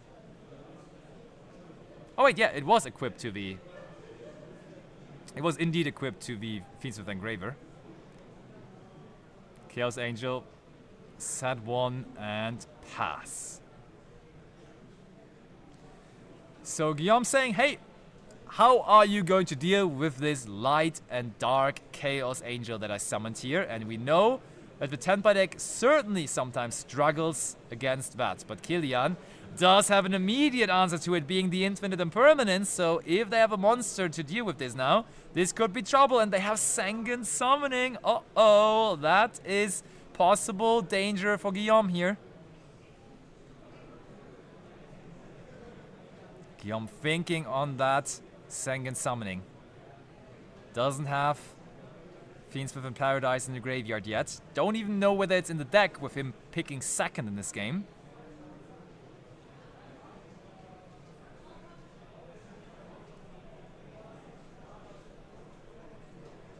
That's fine though, okay. Resolving the effect of Sanguine Summoning. What are we going to get? We search Pydra. And did they draw into Lurie again? No way, right? Okay, we discard the Fiendsmith in Paradise, which is not the worst discard. Not the best card to draw. If you can get it to the graveyard though, it's kind of fine. Normal summon Pydra effect, that's also good. So only one more target remaining in the deck, being the Sanguine Kaiman. There it is. Activates the Sanguine Kaiman. There comes the Ash Blossom and Joy Spring though. And now Kilian, how does he even answer the Chaos Angel at this point? Because Pydra alone certainly does not answer it. Maybe we should have just gone for Chandra here? We could have possibly played around the Ash Blossom a little bit better here. Because we could have just go Sanguine Summoning, search for the Chandra. Chandra goes into the battle phase, and then possibly we had a chance there? Don't know. But I mean, if we do not get rid of the Chaos Angel this turn, and it looks like we do not, that's crazy, because Chaos Angel now is going to be unaffected again at the end of this turn, as the Infinite Impermanence is not going to be applying anymore. Therefore, that's a good turn for Guillaume there. I think he comes out on top here, ending this turn for sure. Fiendsmith Requiem summoned back off of the Lacrima and face Bestial Baldrake. And Kilian, does he even want to continue here? Seems like it. We draw a card off of the regained. We draw a card for turn. Relentless grind game now for Guillaume. Using the Requiem, sure, brings out another copy of Lacrima. Probably the same copy, but it just returned back into the deck. Sends the Fiendsmith Engraver to the graveyard. What does Guillaume play? Guillaume plays Bestial Fiendsmith here. Bestial Fiendsmith actually also was first out the Swiss at YCS Birmingham in the hands of Christian Arena. And Guillaume also seeing some decent success so far in the tournament here. There now is the Fiendsmith sequence effect. Going to use free materials from the graveyard, including a Fiendsmith Engraver, to go into the Fiendsmith Desiree. There we go.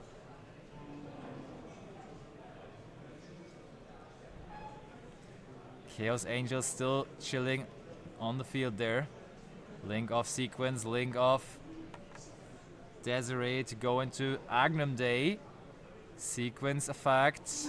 No, not sequence effect, rather Desiree effect, putting the sequence back into the extra deck. Trying to send that Hydra to the graveyard.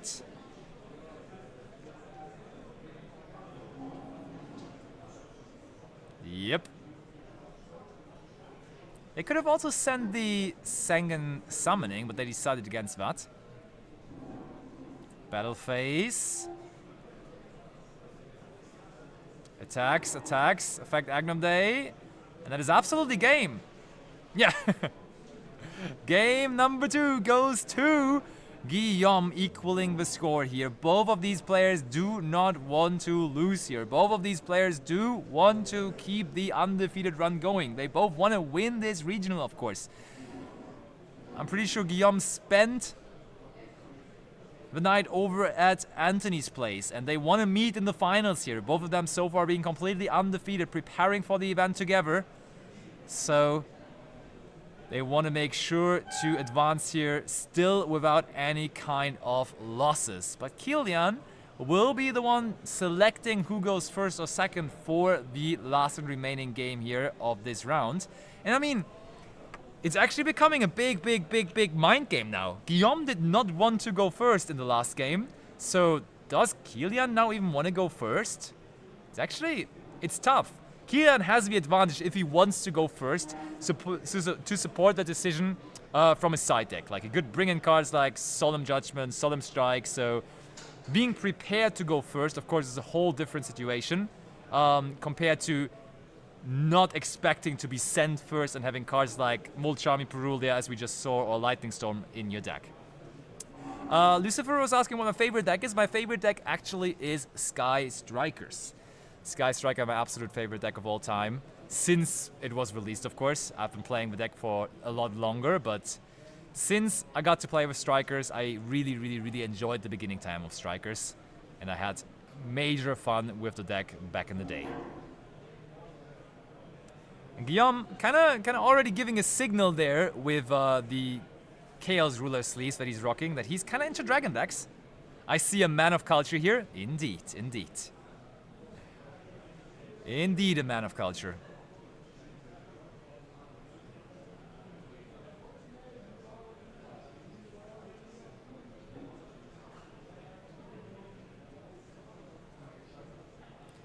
So, one more round. Guillaume or Kilian? It would be a bummer for Guillaume to lose a round here, because that would probably mean that winning the entire thing, winning the entire regional, kind of becomes very hard. So you rather want to make sure to stay on that undefeated record. A draw, but I mean, we're far away from having a draw here in this round. We have 24 minutes remaining on the clock.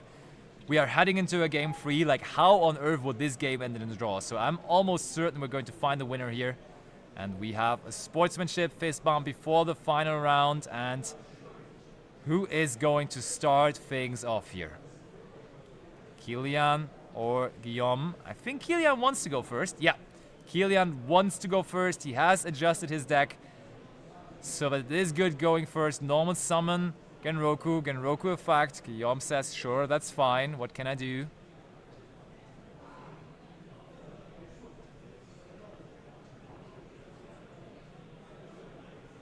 Lucifer believes Guillaume got this round. Let's see whether that's true. Kilian right now thinking about going into Fadra. And I mean, Fadra gets Veilered here, which is of course, first of all, a tough thing to see. Oh, sad one, sad two. And that's it. The thing, like, even if Fadra resolves there, it's actually pretty tough because I'm pretty sure Kilian only runs one Fadra, and getting rid of Fadra in your deck already on the first turn is not the greatest. It seems like our field is going to be almost non-existent now, though. Passing it over. Oh, hold on, though. Magnamut on the Veiler. We're not done yet. Magnamut effect. Yo, that Magnamut is crazy. Magnamut is insane there. We go Seals. End phase Magnamut resolves. Probably going to get Baldrake here, I would assume.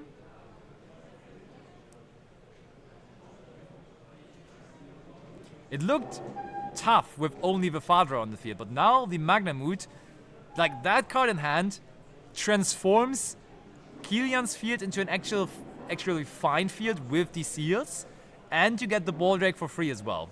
Holy. It looked tough, but now it looks actually fine again. We're drawing for turn. Guillaume's turn it is. It's a fine field, but it's still a field that can technically be broken.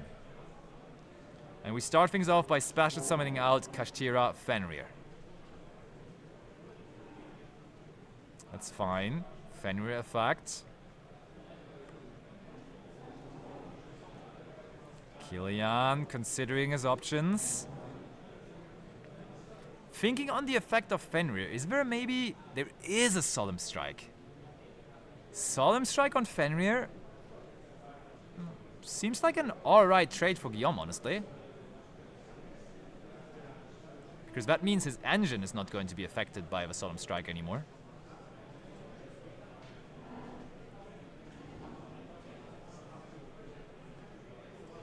There comes Fiendsmith Tract next. Oh, Kilian, does he have an answer to that as well? That's fine. Lurry effect in the graveyard.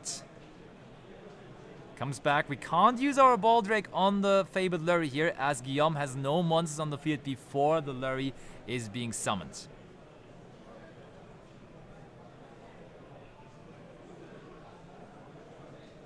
Anything here though? Kilian thinking about maybe... Oh, we go into the battle phase.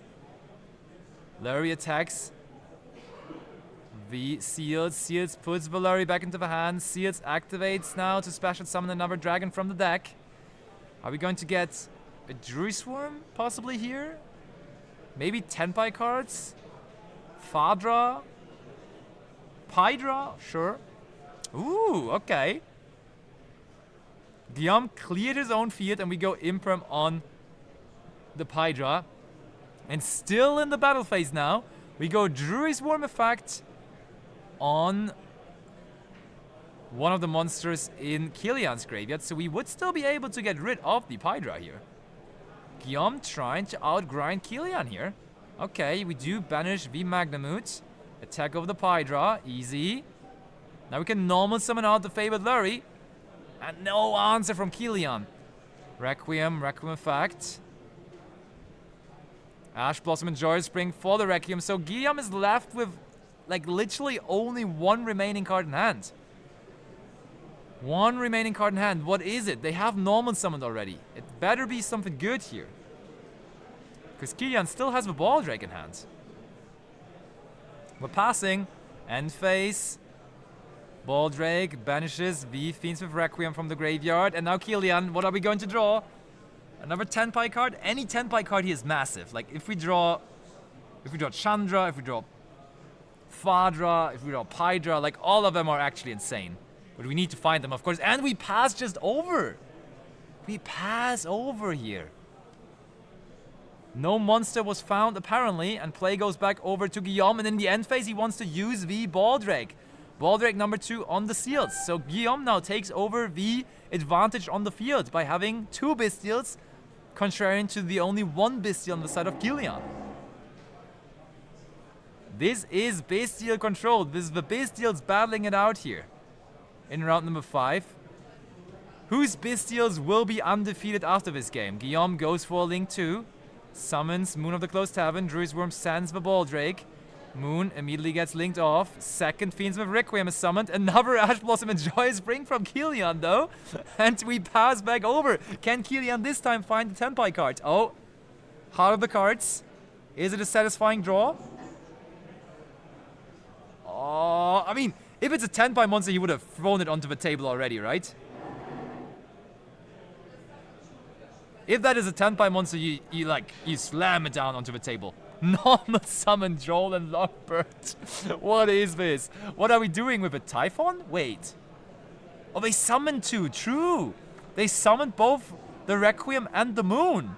So Typhon is live. Oh, but Fenrir now though. That's a top deck for the history books here as well for Guillaume. Oh, but Infinite Impermanence still sitting there. It's coming down to every single card here. Card for card, turn for turn.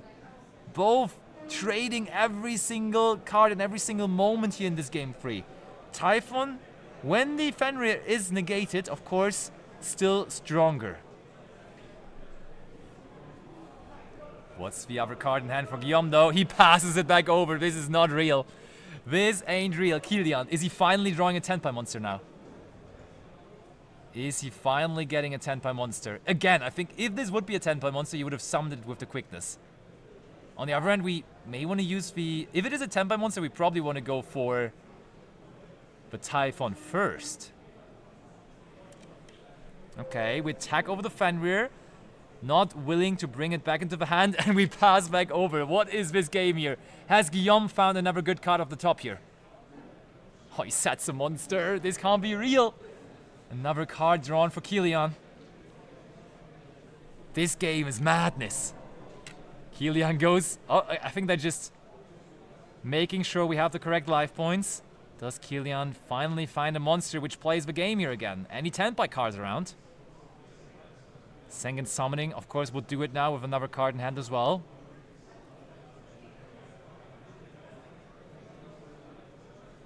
Is that... I think that's Gravekeeper's Inscription that he drew there. Yes, Gravekeeper's Inscription, okay. Fair enough. Now, Typhon, caring for the monster effects. Gravekeeper's Inscription, caring for the graveyard effects. Sounds good. We put that set monster back into the hand, and Typhon swings in for some more damage. Guillaume going down very low in life points here. 1600 remaining. Does he finally find a monster? He at least has a monster which he can set again. And it looks like he only is going to do that again. Sets the monster. Typhon still sitting there on the field now for multiple turns. Typhon carrying Kilian here. Drew the Droll and Lockbird at the right moment so he could turn it into the Typhon. And now, did he find another monster? Did he find another monster? We do only need a monster strong enough to... Oh, we go into another Droll and Lockbird. This is not real.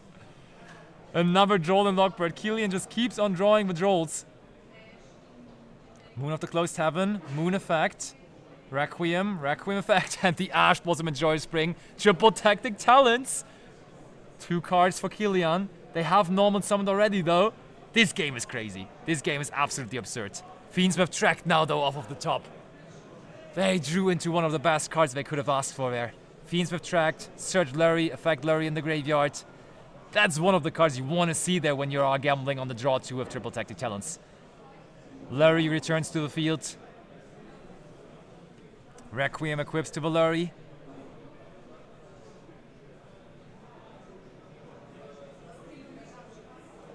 What a game this is.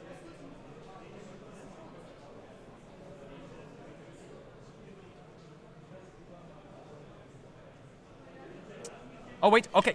Chat, you're right. I will have to go over real quick. I have to tell them.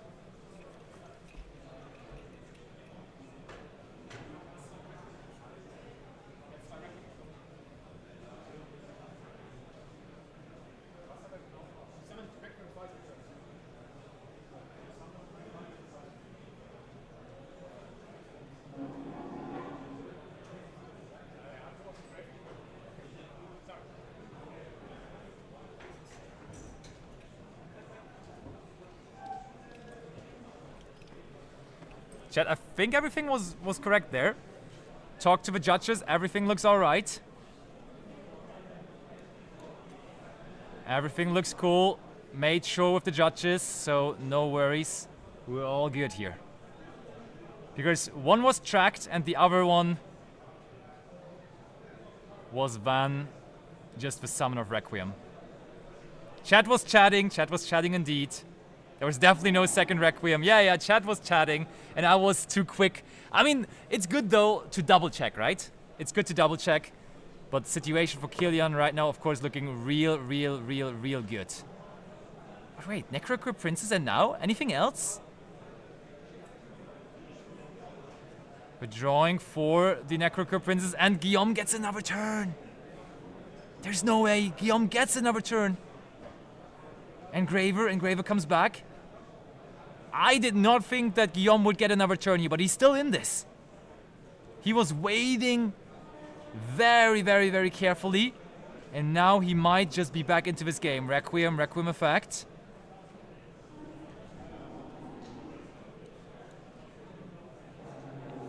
Lacrima effect.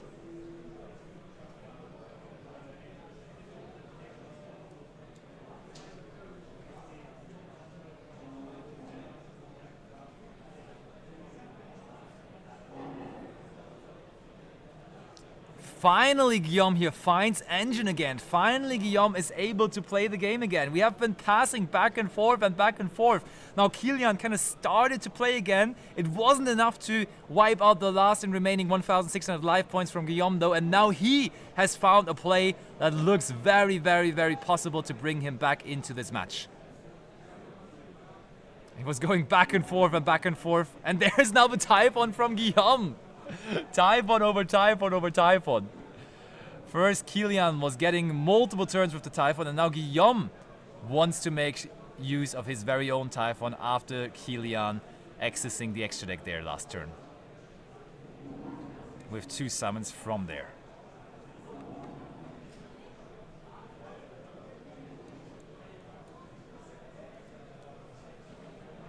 There comes Necrocure Princess.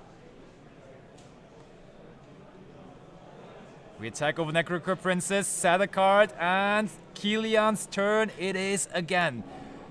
Whew, what a furious third game we have here. It really is going back and forth, and now Killian again gets a chance to do this, and he drew into the Bestial Lubellion. The Bestial Lubellion off the top is massive here. Because, I mean, this kind of does it on its own, right? We just search for Druid's Worm. There is Druid's Worm, then we summon Druids, and then we summon the Bestial Lubellion, and then that's game, possibly. If Guillaume has no way to defend himself. Okay, true, there is still Fiends Within Paradise in the graveyard. True. There is Fiends Within Paradise. Let's not forget about that. Right at the top of the graveyard here. Oh my, Killian considering his options here carefully. Crazy game number 3 between Guillaume and Killian. Very deserving of 2 undefeated duelists. Now we do use the Druid's Worm. Thing though is, if Guillaume deals with the Druid's Worm, that means the Druid's Worm also is going to deal with the Typhon, of course. Okay, that's fine. We bring out the Bestial Lubellion, Druid's Worm effect on the Typhon, and Guillaume kind of has to defend himself now.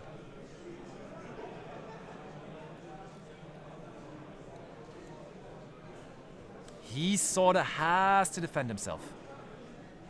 Otherwise, the Bestial Rebellion has enough attack points to wipe out the remaining life points of Guillaume. So we have to go Fiendsmith in Paradise here. Fiendsmith in Paradise sends the Desiree from the extra deck to the graveyard. Now we're going to use it, putting back Moon of the Closed Tavern to our extra deck, and the Bestial Rebellion goes into the extra deck. Kilian is ready to activate something else, but there is now Sengen Summoning. And I mean, Sengen Summoning does it easily. That can get us a monster big enough to attack for game here, possibly. Finally finding the Tenpai engine here again might be all we needed. Discarding the Branded Regained, normal Pydra. By the way, everyone, thank you so much for following the channel. The Mana Temple channel here on Twitch does regular locals streams, so you definitely should make sure to check in them out. Also, if you want to chat today with us, I think you have to follow in to be eligible for chatting as well, so definitely make sure to not miss out. Now we go for Lacrima. Lacrima brings back the Requiem. Requiem, in fact. Okay, we can form a line of defense here with an Engraver in defense position, and that is what Guillaume does. But Kilian, of course, has just searched for Sangit Kaiman. But just imagine we have Ash Blossom and George Spring for the Kaiman here again. That would be crazy, because again, Kilian decided to go for a little more greedy route of going for Pydra. Like, if we just go for Chandra right away, I think it's so much safer. It feels infinitely safer. It's a bit tougher into Infinite Impermanence, I will agree. But besides that, that is the Fist Bomb. Kilian in the end takes it. What a freaking game 3 that was. And Kilian does defeat the household name Guillaume there in game number 3, and therefore overall in the match, and still keeps on being undefeated here with his Fiendsmith Tenpai deck. What a match that was. That was some Yu-Gi-Oh! Like I like to see it. And Fiendsmith Tenpai in the end is the deck that comes out on top. I will make sure to grab Kilian for a quick winners interview. So everyone, if you want to hear Kilian's fort on the Fiendsmith Tenpai deck, make sure to stick around, as we will be back in a minute or two with the winners interview of Kilian. So stay tuned for that.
And there we go, Kilian, our winner of the round 5 featured match with his Fiendsmith Tenpai deck. Congratulations! Thank you. That was an intense game 3, wasn't it? Really intense, really, really intense. Was that the most intense game you played so far today? Yeah, for sure.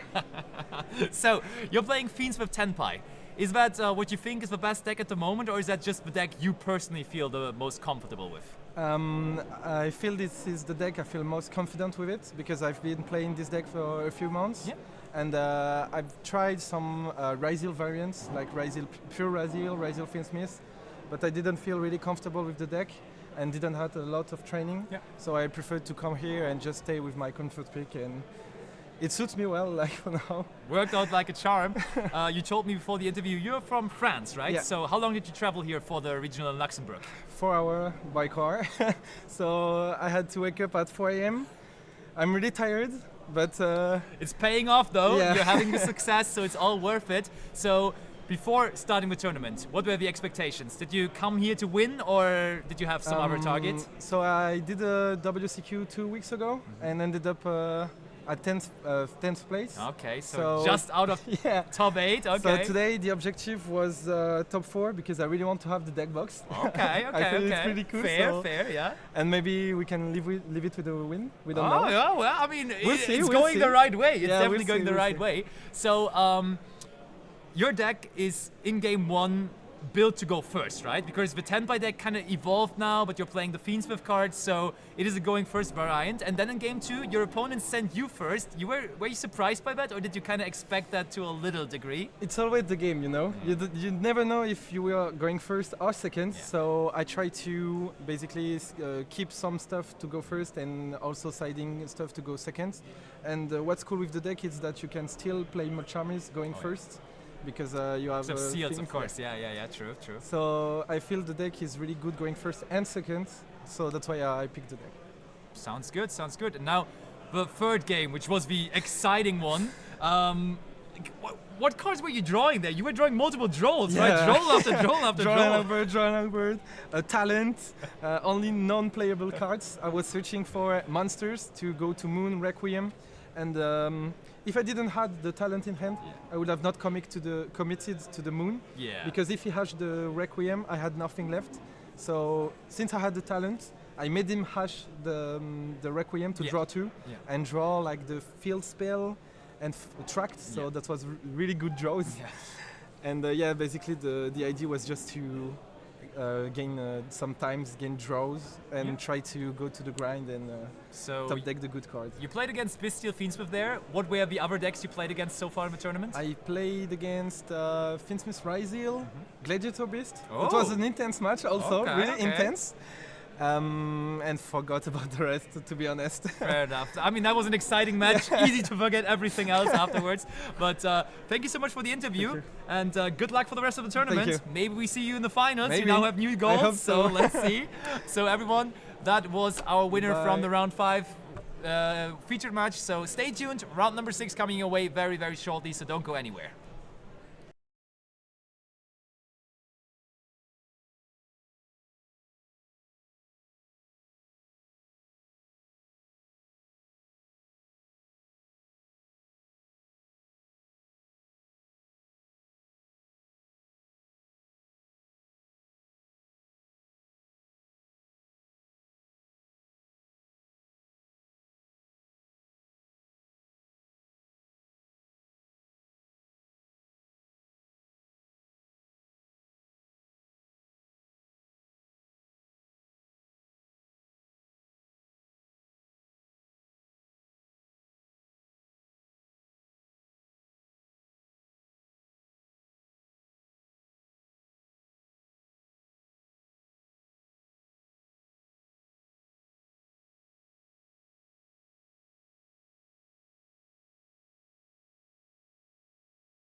Round number 6 here from the Mana Temple Regional, live from Luxembourg. 6 rounds. This is going to be round number 6 out of 8 rounds, and we do have another person that is having a quite successful season, being Thomas Kaas, who is, of course, with 2 YCS tops this season already, and now trying to get another top here on today's regional. Traveling over from one of the neighboring countries, and he's up against Christoph here. And the reason I brought him onto the feature match is that he actually is playing the deck that won YCS Birmingham last weekend. He is playing the Din Kabui deck. I don't know whether he's playing the deck card by card, but he is playing the pure Fire King deck. And I think being 4-1 with that is already quite nice. But there is Ash Blossom and Joy Spring from Christoph on the Fire King Islands. Does Thomas have another starter? Because the deck, when we are listening to the explanations and the deck profile from Din Kabui, kind of struggles sometimes with not having enough starters. We do have the island here as a starter, but do we have something else? Oh no, Thomas is shaking his head. He's shaking his head. Normal summon Fuvalos. Uh-oh, what is that? That is not the starter you want to see there, I'm quite sure. Turning it into an Almirage, and I mean, okay, sad one. Ay, this does not look YCS winning to me.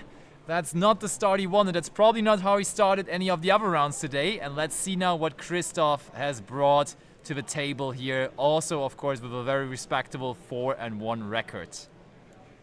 Almirage, possibly a Skyburn there. Oh, Christoph sets a card. That could indicate possibly a Melis deck here. No, he sets one and passes it over, and Thomas can't help himself but laugh. Christoph also having a little bit of a smile there. Nobody really trying to play the game, and Thomas can now again activate the effect of Island, and Christoph can again meet it with Ash Blossom and Joyous Spring. What is going on here? What is this? I feel like when we bring the people onto the feature match stage, their decks just somewhat stop working. They don't really want to play their decks anymore as soon as they are entering the featured match stage. But Thomas, he can technically now just summon another monster and go into Hita, and the Holy Trinity, the third Ash Blossom and Joyous Spring. The first 2 were used by Christoph and ended up in his graveyard, and now they might be used again, but from Thomas, because we go into Hita, the Fire Charmer now, trying to bring back the Ash Blossom and Joy Spring. That now also gets met with Effect Veiler from Christoph. We swing in for 1,850 damage points from Thomas. And I think our overlay can't display 50 life points, so it's just going to be... oh, and Christoph top deck Dormouse. No play last turn, but now there's Dormouse. That's huge. That is crazy. When he desperately needed it the most, he has found it.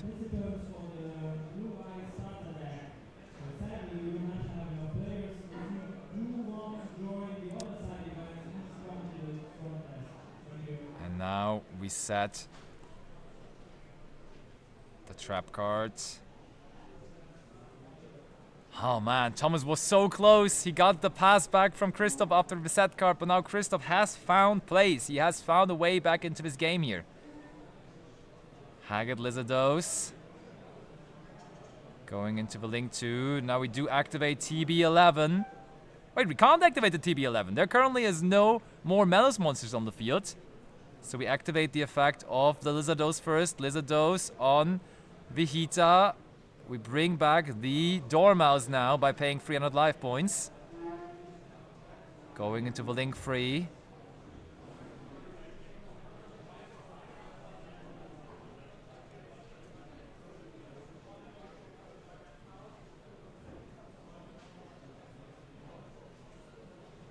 There comes the White Binder.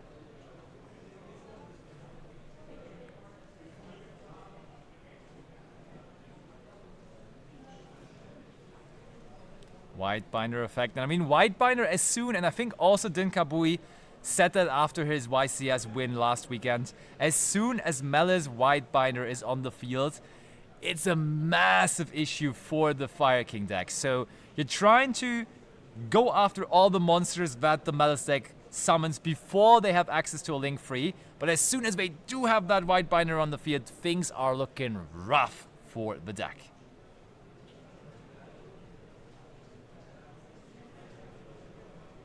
Bring out the Chassis Cat, activating the white binder. What we can ash the white binder from the banish zone there. Chassis Cat was not able to banish anything from the hand here. Froned, this is a regular World Championship qualifying regional, and therefore it will only be Swiss rounds and no top cut that is played today. And we're playing 8 rounds of Swiss in total, so this one and 2 more after left to go. Triple Tactic Talons taking control of the Hita. Talons, of course, was searched out there through the Triple Tactic Thrust. Here is the second link free, so the game plan is to keep Malice away from their link frees, but that's a second link free already here for Christoph. And that's going to be Red Ransom searching for Malice in Underground. And we have not even gone for the White Rabbit, I'm pretty sure, so that should be the one we're banishing here. Yup, White Rabbit activates its effect. Wait, no, that's Chassis Cat though. Did we not go for Chassis Cat yet? That's interesting. Oh wait, yeah, true. We summoned Chassis Cat off of the trap card, so we can just still, of course, use the effect in the banish zone. It was previously only summoned by TB11. Now we go Link Decoder. And maybe... Well, why did we go into the Link Decoder there when we link off these two together? Because that's not a link free. That's just access... Okay, yeah, okay. Access code talker, that still makes the Link Decoder trigger. Link Decoder comes out. Effect. Access code talker. We banish and bring back the Red Ransom.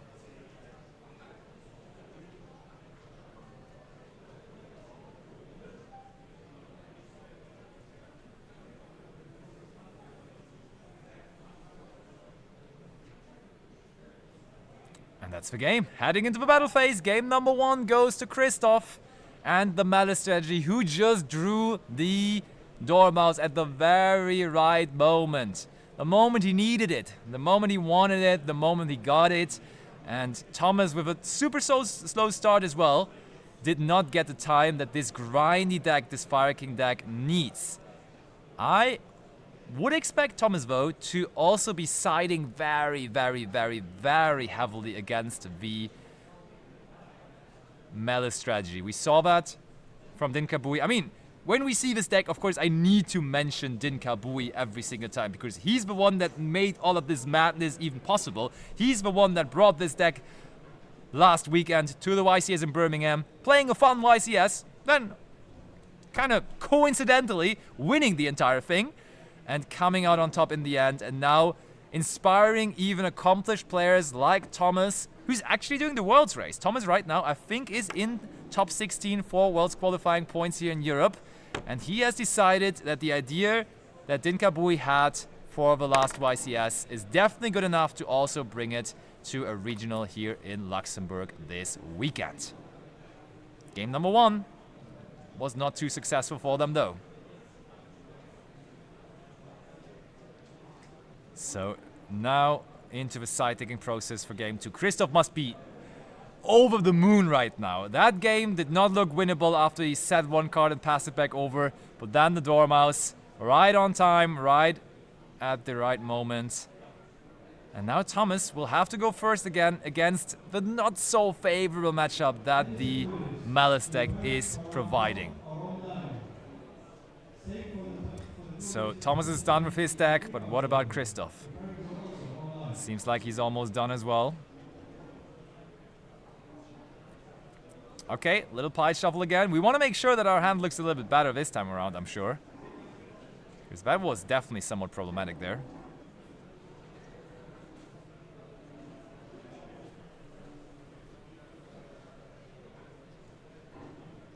One, two, three, four, and in we go. The shuffling may continue. Christoph looking to the side while shuffling. Thomas doing the same. I like that. I'm usually doing that myself. While shuffling the opponent's deck, just making sure that I'm looking as far away as possible from their deck. signalizing that my eyes are definitely not going anywhere into the direction of the opponent's deck. But now we go into this second game between Thomas and Christoph.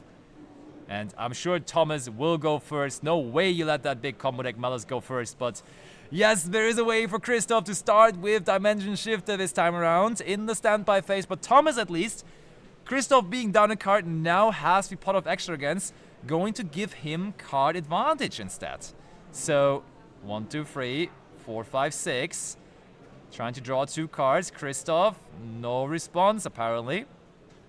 So Thomas going up to 6 cards in hand, and Christoph is already down to 4. So possibly just the pure card advantage that Thomas is generating here could be enough still. We'll have to see.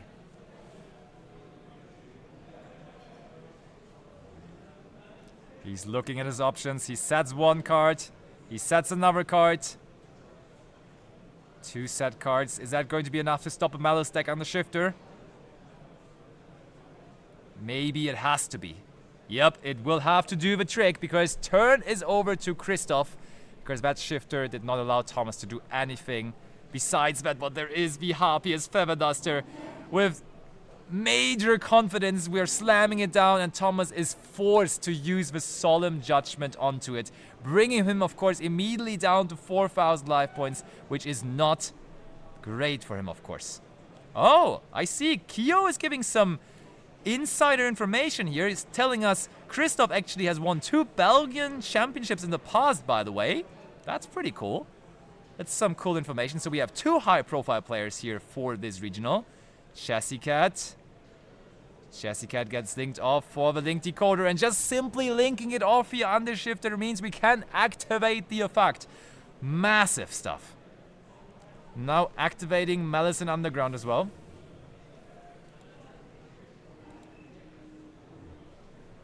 Malice and Underground banishes the Dormouse. Thomas sitting there with only 4,000 life points remaining now. Things are looking absolutely rough for him. Does he find a way to prevent himself, to protect himself? 1 card, of course, that would be a way to stay in the game here would be an Nibiru. Christoph already used the banish effect now of the Dormouse, of the Chassis Cat, and now he's probably also going to use the banish effect of the White Rabbit, which he's banishing right now. So a Nibiru, a well-timed Nibiru here, could just make sure that Christoph does not come back from this. Is he going to use the White Rabbit effect here? He is. There it is, paying 300. White Rabbit is back. White Rabbit effect also goes through. Sets another trap card there. We're going to set the... I think that was GWC06. Oh no, we're revealing all of those cards! Oh, we drew the Call by the Grave pretty certainly with the pot of extravagance, so we could not out the... Yeah, that's how Thomas explains it there. No out to the Dimension Shifter in standby phase yet, because the Call by the Grave was only picked up for the pot of extravagance. I want to show you the deck that is now finding a resurgence in popularity due to the victory of Din Kabui last weekend, but Thomas could not live up to the tournament success of Din Kabui last weekend and has a rough 2-0 loss here, and Christoph is the one being the profiter, being the one winning, taking a quick and decisive 2-0 and now being 5-1 in the tournament. As we have the information from chat, Christoph has won 2 Belgian national championships before, so looking for another successful tournament run here today. I will make sure to talk to him. I will get him over for a player's interview, so don't go anywhere, as we will have a chat with Christoph just in a couple of moments, and he will tell us all about his success in the Belgian tournament scene and his Malice deck that he brought to the tournament today. So don't go anywhere. We will be right back.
right, there we are. Our round 6 featured match winner, Christoph. Congratulations. Thank you. That was a quick one, right? Yes, we started the match with only 3 spots and yeah, with only 3 spots, and after some turn we get to what play, but the Dormouse came from the top right at the correct moment there. You needed that Dormouse, and then you could win because of the Dormouse. And I needed an out to his Ita, and he asked me for the white binder. I was like, oh, perfect, thank you. PTT, take it, head ransom, excess card that is broken.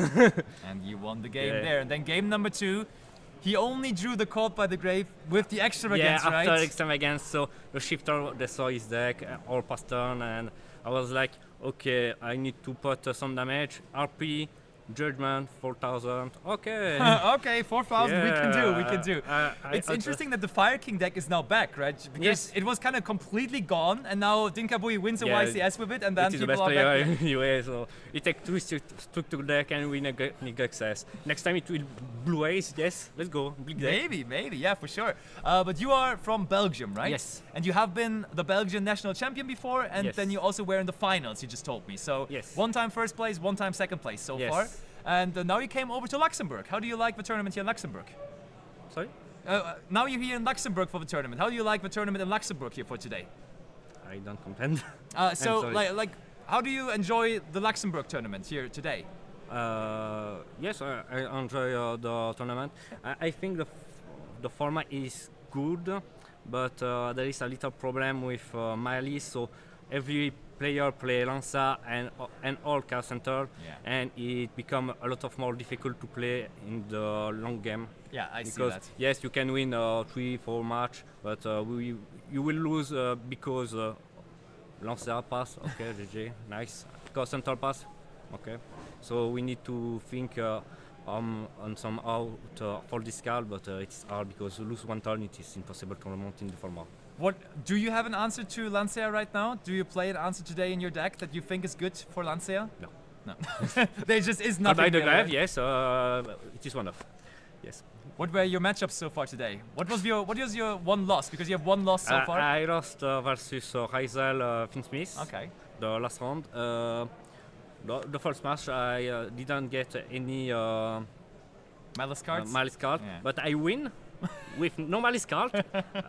Just on the last turn, I needed any name and cut. It is the bad one, but it was enough. It was enough. Go and binder and no take after. Yeah. And I lost because of Lancer the third game. So that's how it sometimes is with this deck, right? Yes. But yeah. What was the goal for the tournament? Do you want a top 8 or what's the plan? I want the box. Oh, you oxed it to top 4 it is? Yeah. Top 4 it is. That's not the first time I hear that today. The new pricing is inside. The last box was a little too tight and the quality was not very good, I think, for me. Yeah. But the new box is very good. And it's orange, right? The current box is orange, which is kind of a sick color as well. The next one will be pink or purple again. Maybe. But thank you for the interview and best of luck for the rest of the tournament. Okay, see you maybe in the finals. Who knows? Maybe. Who knows? We'll see. Thank you so much. Thank you.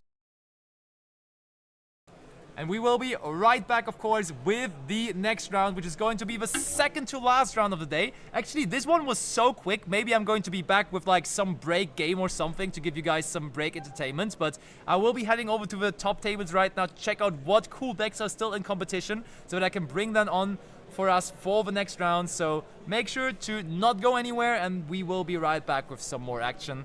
So stay tuned.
After a very quick round number 6, we are finally back for round number 7, and we do have 2 X1 players, 2 players with the current record of 5-1, being on the left Basile and on the right Sergius, and we are going to have another try at witnessing some exciting Blue Ice gameplay, because yes, we do have another Blue Ice which is still going very, very strong in the tournament.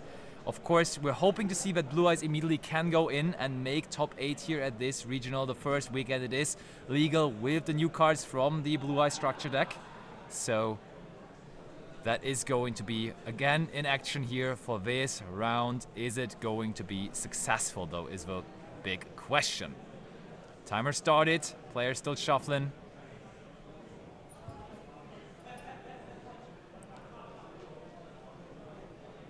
And okay. Players don't seem to be ready just yet. Okay, letting the friends know, important. Letting the friends know, hey, I'm on feature of this round, better tune in. I appreciate that. I appreciate that, the people coming over being like, now, come on, Sergio's better win this feature match for us. Win it for all of our local store players and all our family. Win it for essentially everyone that's at home. That couldn't make it out here today. But Sergius is the one trying to make it happen for all of them together. Okay, I think, oh yeah, okay, we're having some issues with the headphones. Will be fixed momentarily though, and then we can go into the action very, very, very, very, very soon and very, very quickly. Everyone at home, all the viewers, how did you enjoy today's tournament so far? Any major surprises? Anything crazy? I can tell you, Nico Schlierkamp still X1, Guillaume Maron X1, Anthony Lopez X1 as well, so plenty of those players being X1 at the moment. But here now, with another table of X1 duelists, we have Basile versus Sergius, still X1, and boom, in we go, 8. Basile rolls an 8, Sergius rolls an... What are we getting? That's a 9. All right. So Sergius will get to go first here.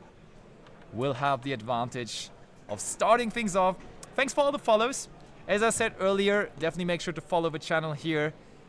Regular local streams on the Mana Temple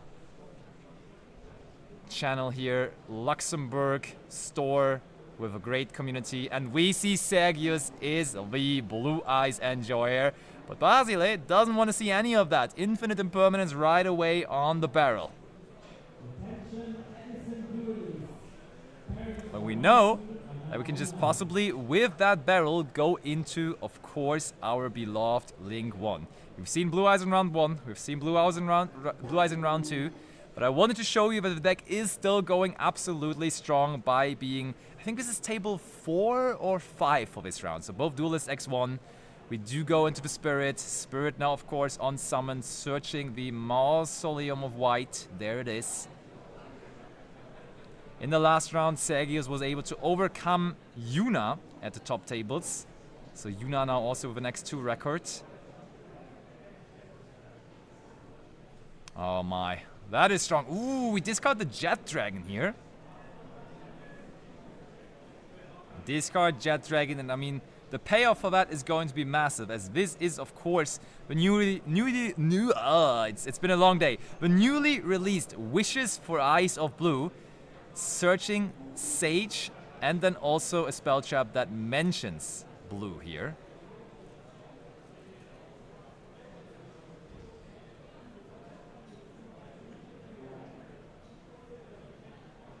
What is going to be our choice?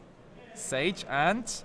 Okay, that's our way to bring back Blue Eyes White Dragon from the graveyard, or sometimes even summon it from the deck. Roar of the Blue-Eyed Dragons. It's so funny, like, back in the day, everything was just called Blue Eyes. There were all Blue Eyes cards, but now we have stuff of white, like Maiden of White, then we have Roar of Blue-Eyed Dragons, just making sure that they're not all called Blue Eyes. But now, Mausoleum of White, sending the quarter-century rare Blue Eyes White Dragon to the graveyard, the OG. So Sergius goes with the OG starter deck Kaiba artwork, and that is going to resolve now. We bring back the Blue Eyes through the effect of Spirit of White. Normal summon Sage, because we have an additional normal summon with the Mausoleum. Barrel was a normal summon, now Sage is a normal summon. Sage gets to search out Maiden of White. And Maiden of White can use its effect in the hand.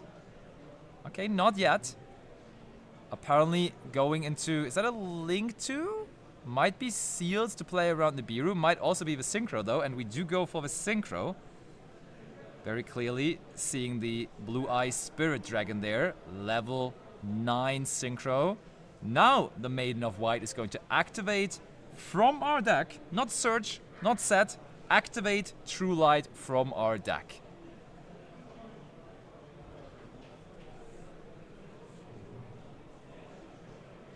What is next though?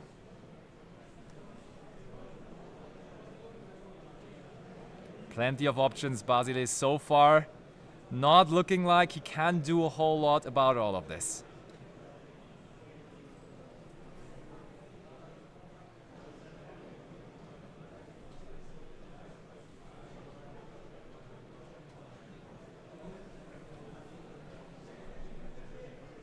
And now, as I was saying earlier on, we do go for the Roar of the Blue-Eyed Dragons.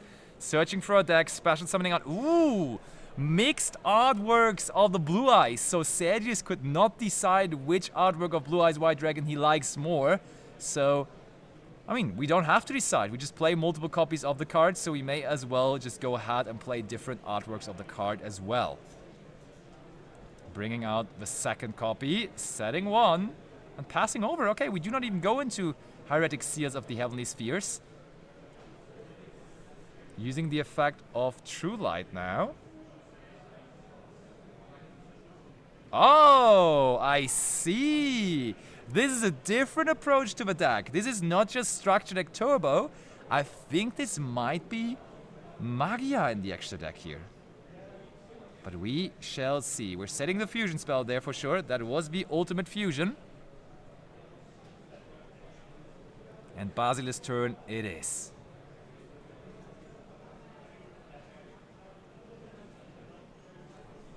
And Basile goes for... There is no way. Nah. No. I swear this is a coincidence. I swear this wasn't staged. We want to feature one Blue Eyes deck because we're still 5-1. And then Basile just says, actually, I'm also a Blue Eyes player. So we do have the ultimate mirror here between the ultimate dragons, between the Blue Eyes White Dragons. That's actually insane. That's so hilarious. Blue Eyes versus Blue Eyes, both of them being 5-1 here at the moment. Super respectable run, and we do see Basile also now resolving the wishes for Eyes of Blue. Maiden of White is activated, which we searched off of wishes. Activates True Light from the deck, so True Light on True Light action here.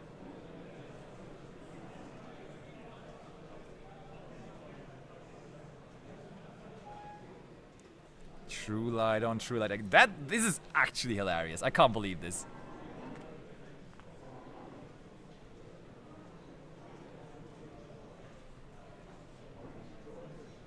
Okay, we still have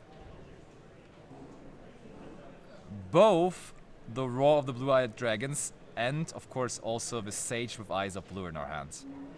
We do go for the Roar of the Blue-Eyed Dragons now. Sergius allows that. Sergius just, for the moment, completely holding back on his fusion spell. Summoning out Blue Eyes White Dragon. I love this. Showing all the different artworks, showing all the different rarities. This is an advertisement for the Blue Eyes Structure Deck right now. Our Round 7 feature badge brought to you by Konami and the newly released Structure Deck of Blue Eyes. This is funny. Okay, Sergius says, alright, fine. Keep on going. As we have Blue Eyes White Dragon on the field, we go into Maiden of White. Advertisement for the entire TCG? I would agree, for sure. Okay. Oh, hard-drawn Drill Beam, though. Hard-drawn Drill Beam is chained to the Ultimate Fusion, so maybe we should have gone for the Ultimate Fusion earlier on. as this will now be negated through the drill beam. Blue Eyes versus Blue Eyes, ladies and gentlemen. No Ultimate Fusion, no Magia, no nothing here for Segius. And Basile, with pure engine, keeps on going here. I think we're going to do what Segius did on his turn now. We're probably also going for Synchro 9.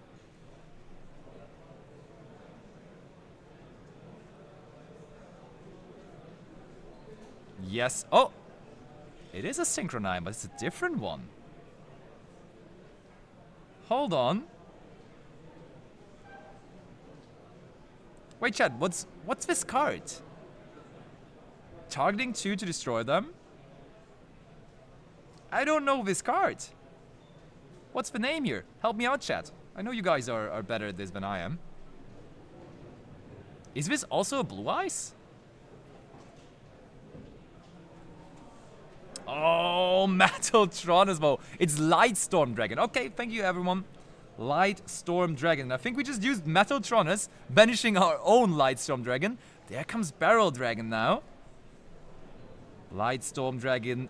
Also, new support just recently released in the Supreme Darkness set.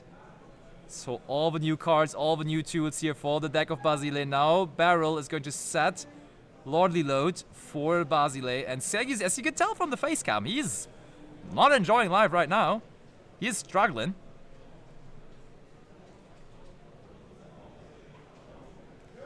He is struggling.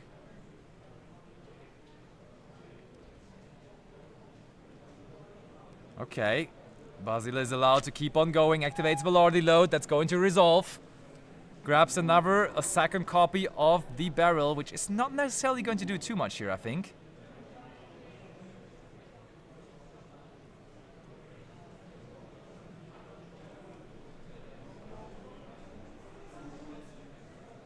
Okay, now using the effect of Spirit Dragon, though.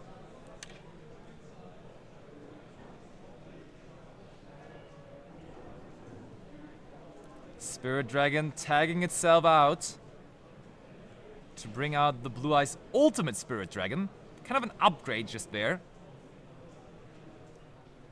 Also, this card kind of insanely well plays around Bestiates, as it has the continuous effect saying that your opponent can't banish any cards from your graveyard. And also, of course, you can now negate an effect, and we're negating Spirit of White here that Basile has Link summoned into. Yes, Hash, it's one more round after this. This is round 7, and we're having 8 rounds of total due to us being roughly 230 players. Okay, True Light brings back the aggressive Blue Eyes White Dragon. Blue Eyes White Dragon summoned out. Okay, we're going to use the graveyard effect there. Fusion summoning. Tyrant Dragon. Blue Eyes Tyrant Dragon, of course, with the special ability to be able to attack all of our opponent's monsters. It could attack over the Blue Eyes White Dragon. Can it actually? Blue Eyes Ultimate Spirit Dragon has 4,000 defense points, though. So that's not going to be able to attack over it. But Tyrant Dragon can now set back a spell trap card from the graveyard after attacking over the Blue Eyes White Dragon itself. Setting back the trap card that was also just recently introduced in this structure deck. Setting back... Which one was that, chat? Yeah, that was Majesty of the White Dragons, wasn't it? I'm pretty sure. Also, Rico, what up? Known player standings. Nico Schlierkamp, X1. Anthony Lopez, 5-1. Guillaume Maron, X1. Thomas Kaas, X2. Yuna, X2. Tim Grefe, X2. Pretty much that.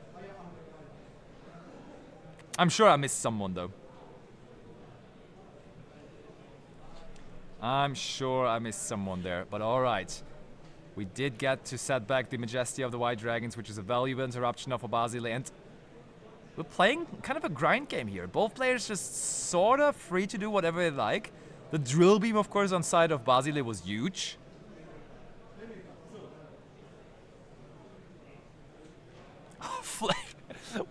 We're playing the Flame Will Guard. I love it. This is normal monster control. This is how Yu-Gi-Oh! Was basically 20 years ago, and we're bringing it back with Blue Eyes being a major part of the meta game again here, and Blue Eyes actually in a mirror match here, being on both sides of the table in round number 7, both players being 5-1 here right now, with an absolute remarkable tournament run already, but trying of course now to win this round to make it into the top 8, because if they win this round here, if they are 6-1, chances are really, really good that they are, even if they lose the last round, make their way into the top 8, which would of course be massively cool. This is the playtesting Kazuki Takahashi did in his basement in 1985, for real, for real. Okay, turn goes back over to Sergius though. Now there's the Spirit Dragon on the side of Basile. Immediately going to, in the draw phase, use the effect of the Spirit Dragon.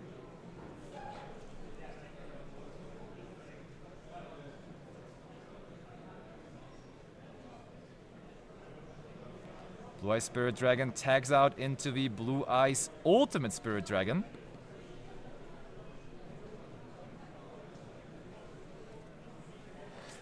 I can barely contain myself. I can barely keep on sitting here in my chair.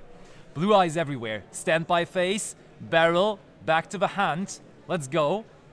Only in our own standby phase, but that's totally enough as we are now having our turn and we have plenty of things ahead of us here.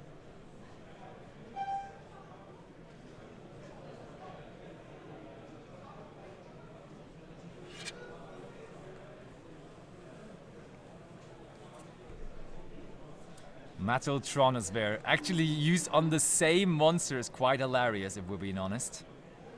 Okay, using the Graveyard Fusion effect now.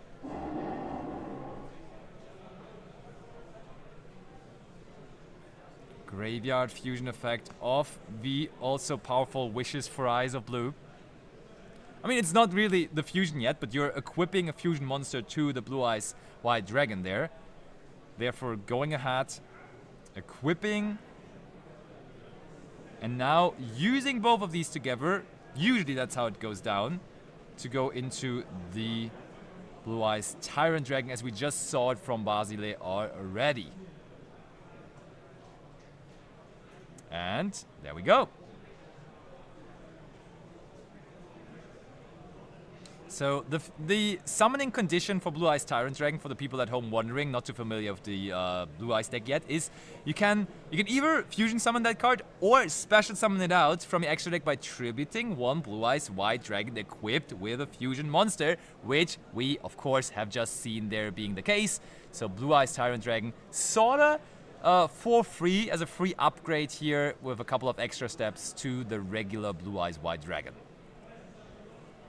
But still, there's now a 4,000 defense points Blue Eyes Ultimate, or Ultimate Spirit Dragon for Basile, so it's kind of the same problem that Sergius was giving his opponent last turn. Okay, use the Graveyard effect of the Wishes for Eyes of Blue already. Now the on-field effect, discarding one card, trying to search a spell trap and the level 1. I think we did we discard Dominus? Yeah, we discarded Dominus Impulse for that. And Basile allows it. 2 for 2. Sage and... oh no, is there no more targets? Oh, Sergius is shaking his head. He goes through his deck with lightning speed. No more targets. Ay, ay, ay. Oh, you have to search both though. You gotta search both. Therefore, we can't even activate the Wishes for Eyes of Blue. That's tough, because now Basile knows there is a card that they can't activate in their hand anymore. They also know the Dominus Impulse for free, so this was a tough misstep there from Sergius. Can he recover from it? Link summoning into his own copy of Spirit of White.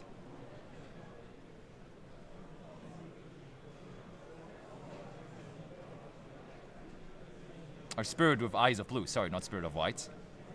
Oh, it was Purge too, it was not Impulse, it was Purge, of course. Only makes sense in the Blue Eyes strategy.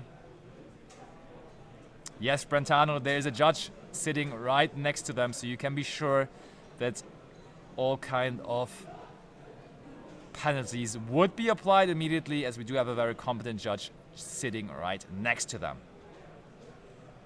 This game 1 is already taking 20 minutes here, man. Okay, oh! This is a display of the new Blue Eyes deck. They get to use all the different extra deck mechanics. I actually have not seen them go for the Exceed Summon yet.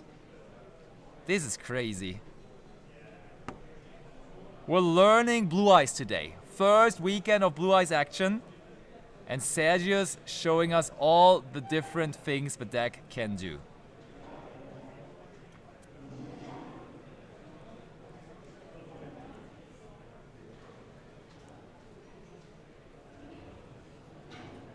And now, no response from Basile. We can use the effect.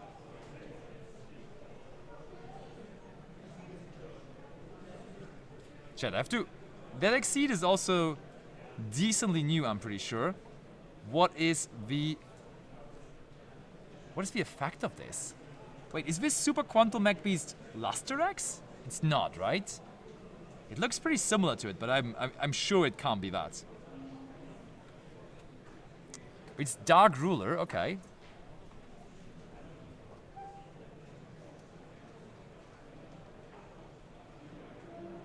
I mean, it does look like that guy.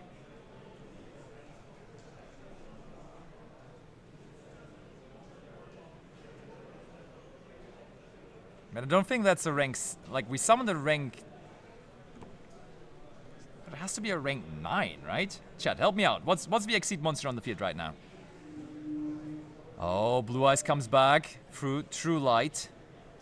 It's a rank 8, yeah. Only makes sense. Oh. Now Moonlight Dragon. Indigo Ice Silver Dragon. That's actually the name? How cool of a name is that? Indeed, that is Indigo Ice Silver Dragon from the new structure deck. Negating all face-up cards your opponent currently controls. Not only monsters though, but all cards that they control. So also the True Light and the Lordy Load are negated. And it's not only until the end of the turn. They're permanently negated, which is, of course, even crazier because negating continuous spell and trap cards permanently is actually insane. And then we keep on going. I think we saw the Indigo Eye Silver Dragon's negation effect being negated in effect though.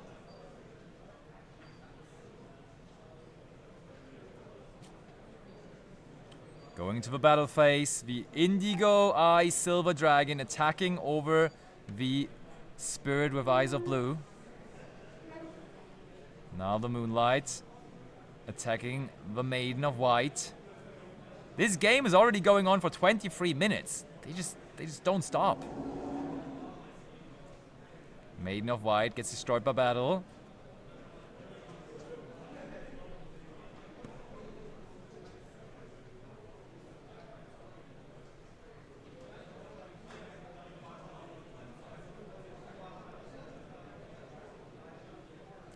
Sergius. Normal summon barrel. We haven't even normal summoned yet. Main phase 2 we set the Lordly Load, so we want to equal the field of Basile here. Basile has Lordly Load and the True Light up on the field. And Sergius wants to do the same. Of course, we added back the Barrel Dragon from the graveyard, so it was no surprise that that card still was there. Lordly Load. Ooh. That also, speaking of no surprise, that card was set up ages ago. We added that back to the Spell and Trap Zone with the Tyrant Dragon earlier on. That is the new trap card from the structure deck, Majesty of White Dragons.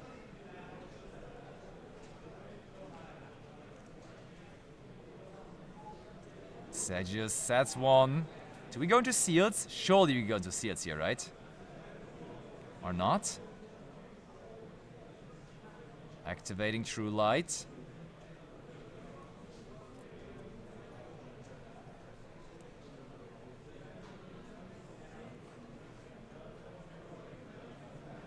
Or not.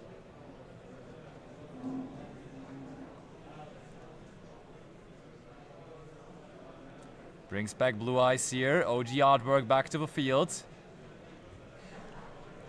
Both players having Blue Eyes White Dragon on the field is absolute madness. Absolute and definite madness.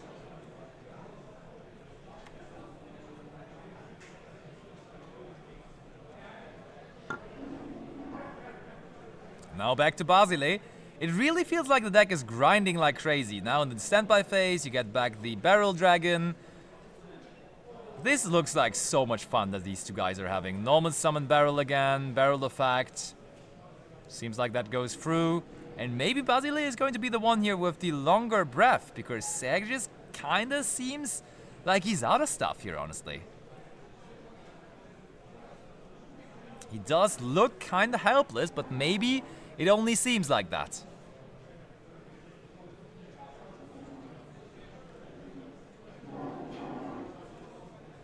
Drill Beam is being searched, or rather set.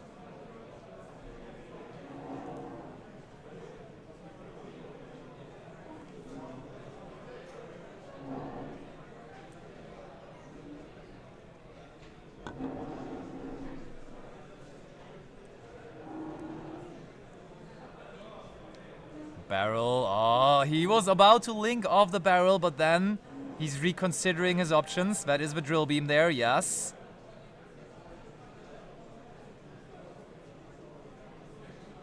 Yeah, I do agree. The mirror looks very, very, very fun and also very skill intensive. Because Sergius went first, but it doesn't really look like Sergius would be necessarily winning here, to be honest. Maybe the hard draw on Drill Beam was kind of tough, though, on Sergius. Because if he got to resolve the fusion to bring out Magia, things may have looked completely different early on. We go for Lina. Yes, Ellie, this is indeed still game number 1. Crazy, isn't it? Lina effect.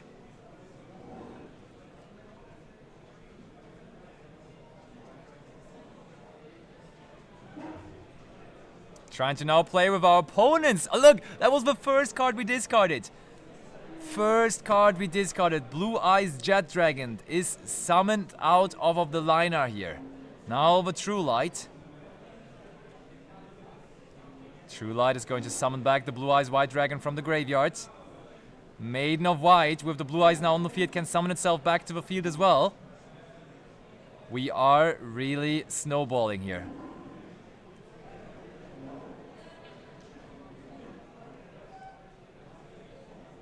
Spirit of White, or Spirit of Blue Eyes, rather.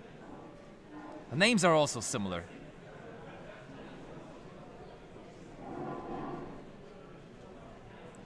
Spirit of Eyes of Blue, of course.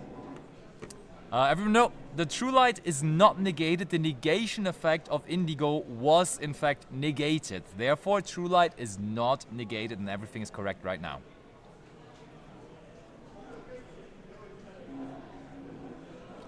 Everything is good. Judge informed me that that was negated, in fact.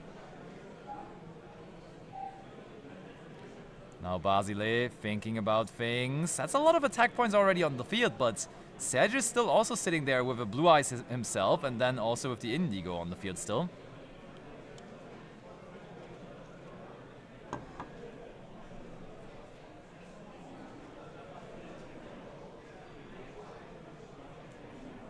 The ultimate battle between Blue Eyes decks that we have here. In round number 7, somewhat randomly, battle phase, Jet attacking the Blue Eyes White Dragon, and it looks like he wants to use the effect there.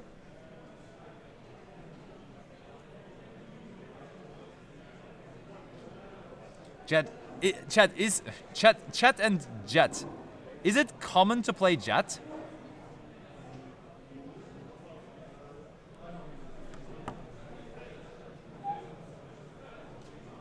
Okay, so we're attacking over the Indigo. Now Jet attacks the Blue Eyes.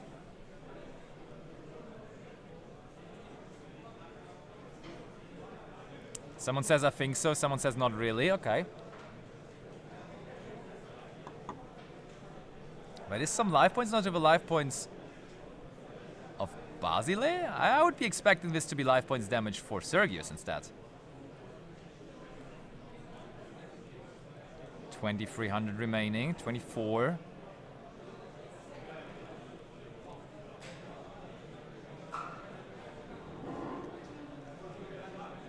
Jet Dragon now linked off. I'm sure life points are reversed here. Because we saw Basile, of course, attacking and applying damage to Sergio's life points. True Light now activated. So chaining one SP Little Knight, probably on the True Light. They chaining the True Light to bring out Blue Eyes White Dragon once again. Now we try to banish the Blue Eyes as well, but Maiden of White makes sure to come back before. And now, on turn number 4, just passing again on Blue Eyes. Why not? Why not, right? This looks so amazing. It takes so long though. Okay, double Blue Eyes. One Blue Eyes joins the other. Oh, Link 2 finally seals. Of course they couldn't end the game yet because they both were not going into the seals just yet. Blue Eyes returns to the field and the SP Little Knight also returns to the field. This is turn 4, no shots. I thought it was turn 4, wasn't it? I think it was. I think this is turn 4 right now. Barrel activating the standby phase. SP Little Knight. He's thinking about chaining the Little Knight here. I think we're just starting turn 5 now. Little Knight on itself and the Blue Eyes White Dragon. Man, there's... I mean, they probably have some overtime. Let me check. Let me look at the chat with the judges.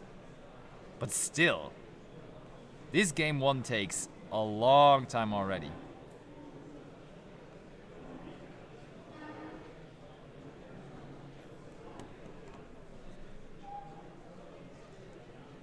And now thinking whether they want to use the seals as well.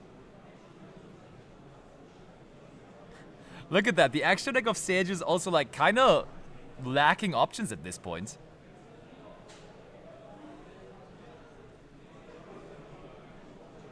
Seals too. Okay. So we're putting the Blue Eyes back into the hands. Oh, because we used the graveyard protection effect of the fusion. Now Seals brings out Bestial Magnamut. Magnamut on the field activates. All of that possibly still in the standby phase. One of the set cards is known to be Drill Beam here.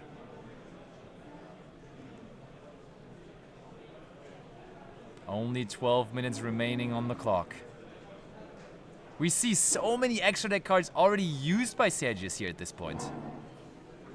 Is there even resources left in his extra deck?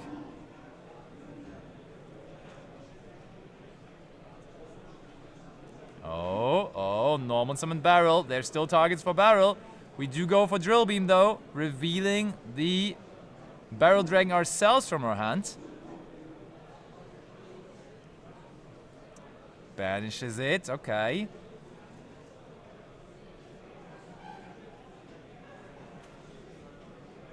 Drill Beam is such a good card and like the major interruption that the Blue Eyes deck has, it feels like. I can't believe that we're still in game number 1. They just want to give us all the Blue Eyes action that they have. They can't stop summoning Blue Eyes monsters, and that is a scoop! What a crazy game, but it does come to a conclusion here. Basile takes down game number 1 in the Blue Eyes mirror match. Round number 7. This is not a drill, this is not a joke. We do have 2, I repeat, 2 Blue Eyes White Dragon players with the newly released cards from the structure deck being X1 in this 230 player regional live from Luxembourg, from the Mana Temple regional. And they are paired up against each other, so one of them at least is going to advance with still very much a topping record. But, I mean, this game number 2, they need to make sure that things are moving fast, because otherwise there's also, of course, the danger of possibly sliding into drawing territory. If Sergius gets to do damage here quickly, this is of course possible. Who won game 1 was AFK. Naturia Sunflower, this is just the conclusion of game 1, and Basile did take down game number 1. Basile is in the lead. Okay, oh, we see there Sergius is exchanging some extra deck sleeves, so I think we're side decking extra deck cards here. That could mean multiple things, but that could also mean that they maybe have cards that, of course, modify the life points. Maybe there's a time option in their side deck somewhere. Because we are definitely close to timeout here.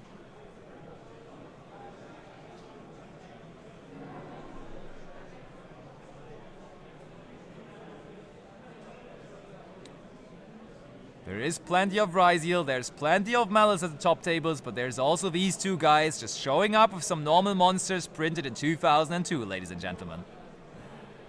They are just cool like that. Probably even earlier, right? When was Blue Eyes printed? I think 2002 is actually too new. Might have been 1999 or something like that.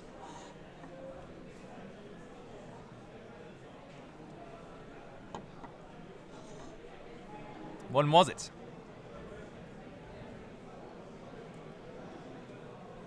But this game 1 definitely is over.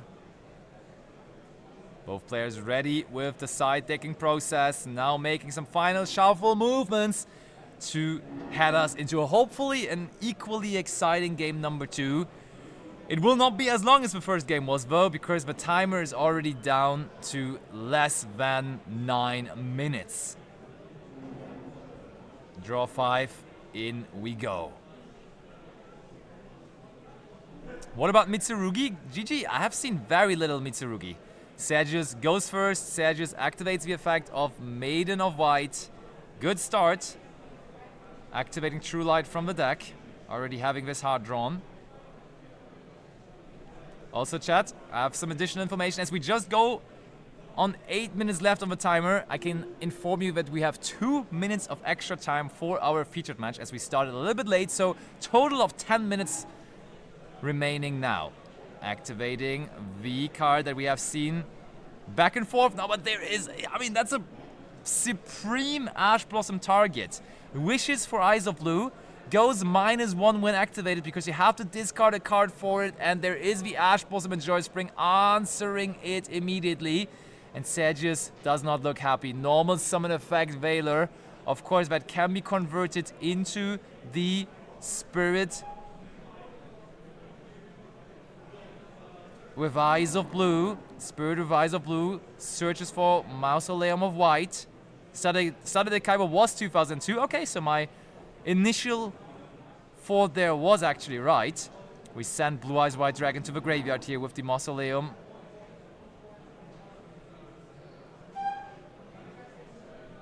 So this is the next structure deck to win a YCS. I mean, it's definitely possible. The deck surely has the potential to do so. It was very much successful in the OCG. And now, as you can clearly see here, it's performing decent in the TCG as well. Blue Eyes White Dragon to the field. Maiden comes back as well. Now the graveyard effect of the Wishes for Eyes of Blue. Putting the fusion monster into the graveyard, just like that.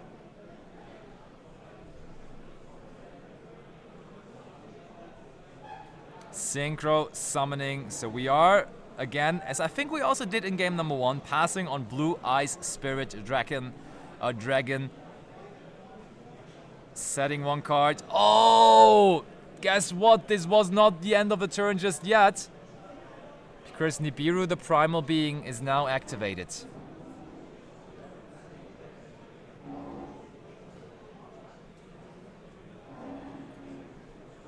Was that 5 summons? I'm sure there was 5 summons.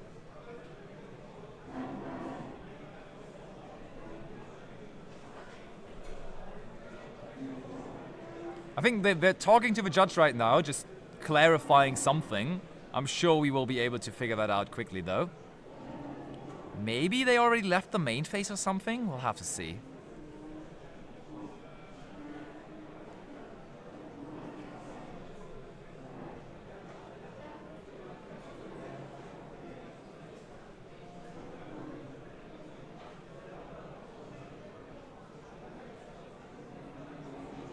Oh! Wait, Blue Eyes Spirit Dragon says neither player can special summon 2 or more monsters at the same time. Ah. I mean, hold on though. That's the wording of Blue Eyes Spirit Dragon. It says neither player can special summon 2 or more monsters at the same time. The way Nibiru is worded though, is you summon Nibiru and then after you summon the token. So, from the way I understand this, and I think a lot of people in chat are also saying this, I would be believing that you do have the chance to use Nibiru of the Primal Being, and that is also what the judge just has confirmed. We do have, oh, that's a cool token there. Oh, Hash is confirming Nico being 6-1 in chat right now, that's crazy. Nico is playing a funny deck today. And he is having success with it once more.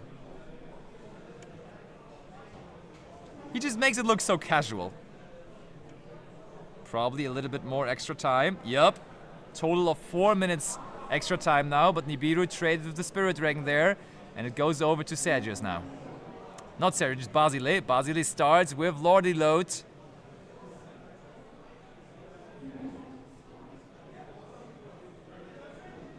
Can you feature him next round? Villaini, I will definitely feature table 1 for the finals for the last round. If he is there, possibly. Oh, Solemn Judgment on the barrel. Okay, Sergius committing every single thing into this Solemn Judgment there. He does not want that barrel to hit the field. Oh, that would have been a card he needed to use the Solemn Judgment on though. That is the card that gives Basile so much advantage here. Wishes for Eyes of Blue resolves. We were able to ash for a copy of Sergius, but Basile's copy here is going to resolve, grabbing Maiden of White and another spell trap card, and I think it was the Raw.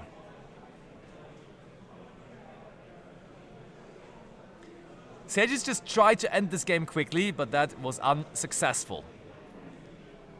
Now Maiden activates the True Light from the deck. Basile looking very good here, and he only has to overcome 4,000 life points here, of course. That's the other card we searched alongside the Maiden, and that's going to be Aurora of the Blue-Eyed Dragons. Special summons out Blue Eyes White Dragon from the deck.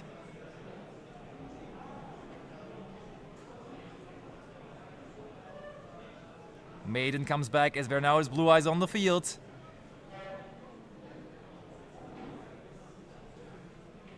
Only has to overcome 4,000 life points here. That's not the biggest task in the world. He already has a Blue Eyes and a Nibiru on the field.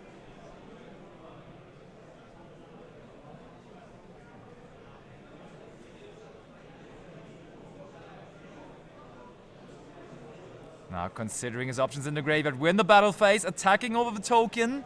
That's, I believe, not enough though. That leaves Sergius with a couple of life points. Oh wait, we go for the direct attack. They chain Drill Beam though. Is that enough? I think Sergius would be left with a couple of life points, right? Yep. Nibiru cleared the token. Blue Eyes White Dragon attacks for almost game.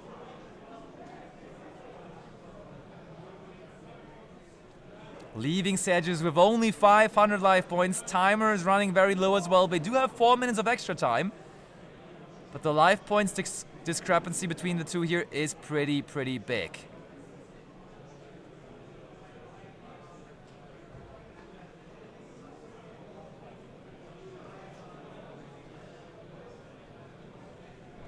Blue Eyes Spirit Dragon.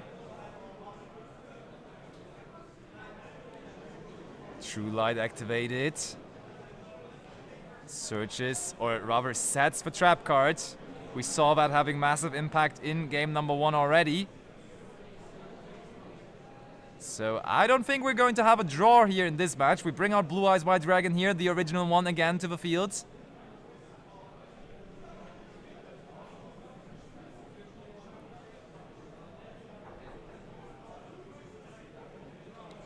And we pass it over. Sergius. Can he find a way to get back into this? Time is little. Spirit activates in draw or standby phase, bringing out the ultimate Spirit. And there's the scoop. No top deck for Sergius, and therefore we do have Basile taking the match with a 2-0 victory after an insanely grindy and long game number 1. 2 Blue Eyes players battling it out here at the top tables at the Mana Temple Regional in Luxembourg, but Basile being the one coming out on top. And we are going to move on, and I'm going to, of course, bring over Basile for a quick winner's interview. He's now 6-1 with Blue Eyes. Yes, you heard it right. So don't go anywhere. In a couple of moments, I will be here back with Basile and the winner's interview.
So here I am with Basile for round number 7, our winner of the featured match in a Blue Eyes mirror match, which no one could have expected, but you were, in that case, the superior Blue Eyes player. What made you bring Blue Eyes to the tournament today, my friend? To try it. I want to try it. For me, the deck is strong, good control deck, and I want to try it on WCQ, not a local. Yeah. So yes, it was pretty fun. I mean, so far it works really, really well, as you are now 6-1, having a really good chance at, of course, making top 8, making here a top cut in the regional. And what were your matchups so far? Which decks worked it really well against? Where were you struggling? What was your loss, for example? I lose against Razel Fiendsmith because too much extender, and I win against 2 Memento. Two Memento. I know Memento very well. I play Memento since a long day. And I respect that. Yes. And one Razel, pure Razel. Okay. It's more easy because Blue Eyes is like a control deck. So pure Razel have not a lot of extender, so it's more easier. And I confront one Labyrinth and 1-2. I forgot, but it was. I forgot in my round 2. Memento, yes, and Razel. No Malice for the moment. And this was also your first mirror match, I would assume? Yes, the first one, and the game 1 was insane. I really enjoy it. It's just of what you can do. It's a micro interaction between the cards. It's very funny. Very funny. For sure. I mean, the chat really enjoyed it as well. And, good. I mean, we actually, I saw your opponent in the last round winning with Blue Eyes, and I was like, okay, I want to feature Blue Eyes again. And then all of a sudden, both of you were on Blue Eyes. It was really hilarious. And that was pretty fun. But have you tested the mirror actually, or was it the first time you played the mirror? First time. Very first time. and I enjoy it.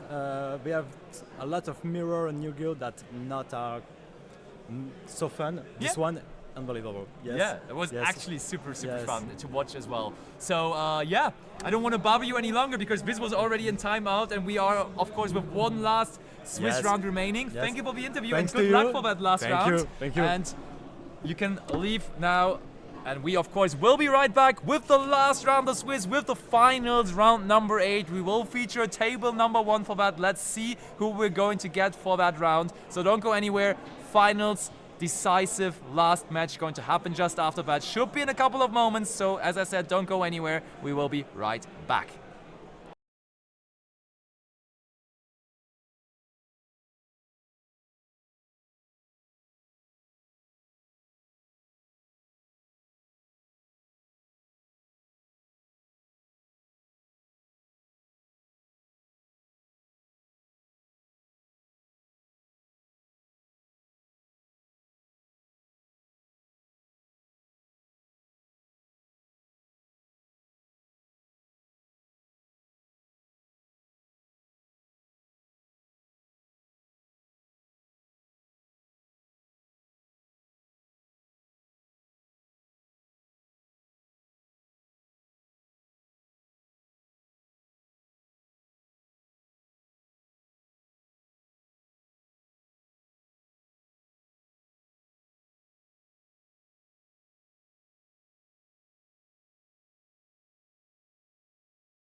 It all comes down to this one final round to be played. Of course, we are going to follow the action on table number 1 to find out who is going to be the winner of our regional here. The Mana Temple regional in Luxembourg, 230 players, biggest regional in the history of the country. And we're going to have Kilian, who we saw in an earlier featured match where he won against Guillaume Maron with his Tenpai Drag. He also, after that, defeated Anthony Lopez. So he's having a really strong tournament run today with multiple very difficult opponents. And so far going under the radar, still equally undefeated in the tournament, Marco from Italy on the other side. So let's see how this final game is going to go down. Who's going to be our winner of this regional?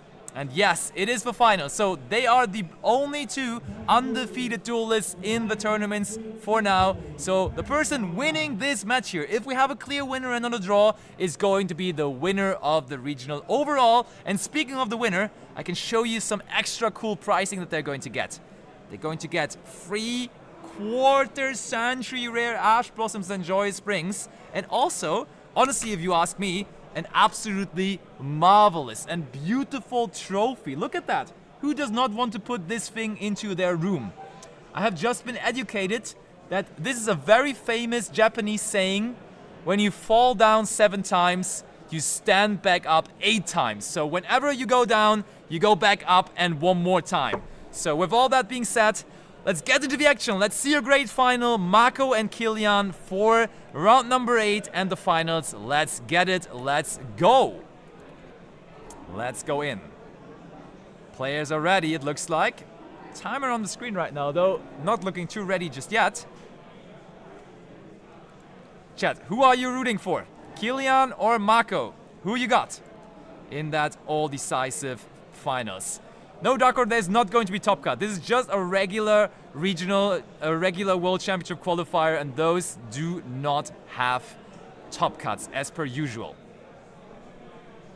Man, those ashes look very shiny. They're beautiful, aren't they? I don't have quarter-century ashes, but they look insane.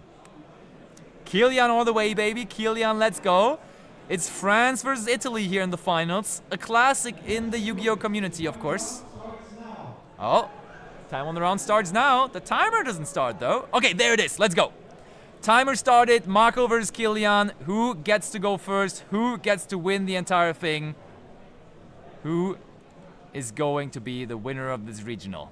We know that Kilian is on Fiendsmith Tenpai as we had him on feature before, but what is the deck that Marco is piloting here?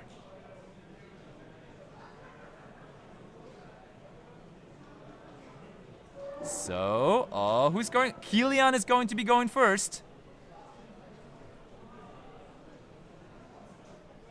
And Kilian goes first with the almighty Tenpai Dragon Pydra.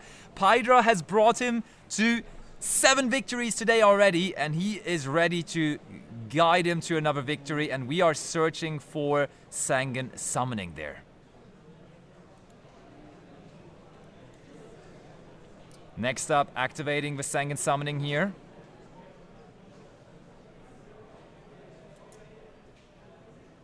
How is Tenpai still alive? Because it's still a very powerful deck. Paired with the Fiendsmith cards, it still works like a charm. It made top cut in Birmingham multiple times. And it is also here in the finals of this regional. We're activating the effect of Sangan summoning, and that is going to resolve as well by the looks of it.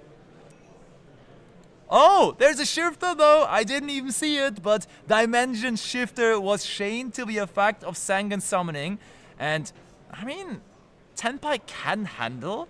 It does definitely rule out the Fiendsmith cards though. We're banishing Terraforming as we already have our field spell. Activate Genroku, Genroku to the field. We can just go Seal's Pass if we like. And the thing here is, Dimension Shifter kinda gives away what Marco is on, because there is not that many decks running Dimension Shifter in the format at the moment, so I would be expecting Marco to be on Malice here. So a possible Malice Tenpai clash here in the finals. All of those Tenpai monsters, of course, getting banished.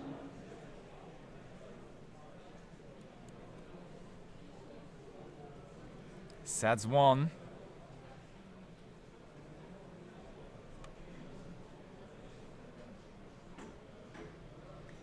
Kilian shuffling his deck, so does not look like there's going to happen much more after that set 1. And we go over to Marco.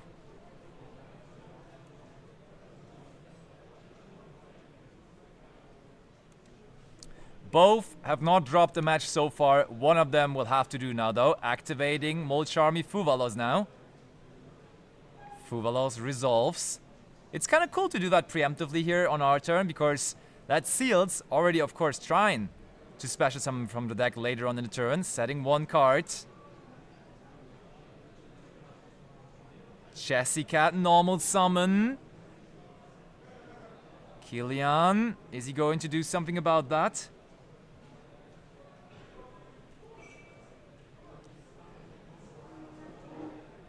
Using seals. Oh. Okay. Chaining, that's pretty good actually. That is actually pretty good, because now seals can't go after the Chessy Cat that can come back afterwards. This is insane. This is the perfect answer for Marco here. Kilian kind of was relying on this bounce of the Heretic Seals just to be good enough, but the set card from Marco was not a bluff, but it was MTP07, and we are here searching for the Dormouse. And now Dormouse actually even is a card that they can banish for the Chessy Cat. Okay, just puts the field spell back into the hand, fair enough.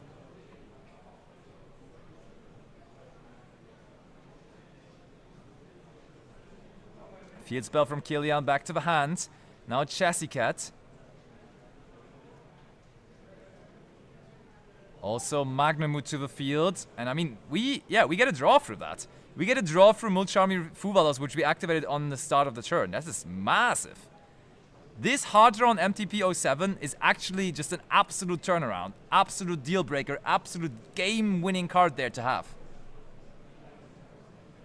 Can Marco end the game quickly here, though? Chessy Cat effect.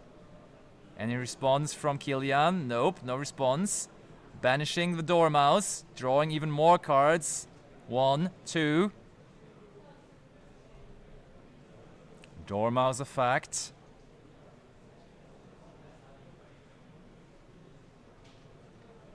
And Kilian was so happy after he won that insane grindy game 3 against Guillaume earlier in the featured match. Right now he does not look super happy though, as Marco really sort of overwhelming him here. Dormouse banishes the White Rabbit. White Rabbit comes back again for the price of 300 life points. On-field effect of White Rabbit now as well. And the engine is completely rolling. Rock and rollin' is Marco right now and his Malice deck. Setting the GWC06 now too.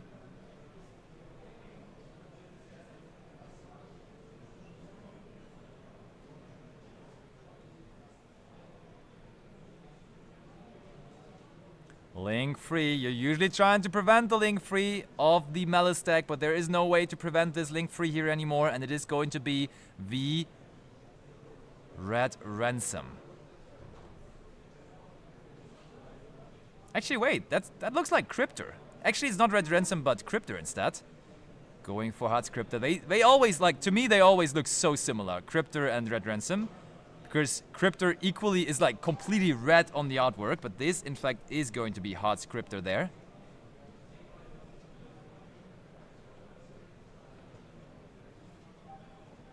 Okay, Marco. Kilian okayed there. We're on the shifter, Ransom does nothing. That's true, I guess, yeah. Juror's Worm now on the only remaining card in the graveyard, which is the Dimension Shifter, of course.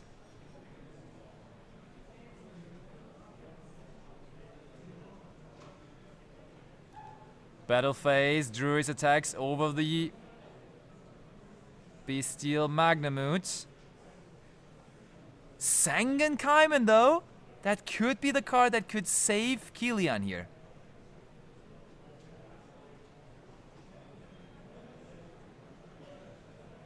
That means we do get out a monster and we may possibly just We may possibly go for Transcendent on our opponent's battle phase or something here. But that would mean we give up our Chandra, though. That also can't be too good long term. As Chandra, of course, is limited.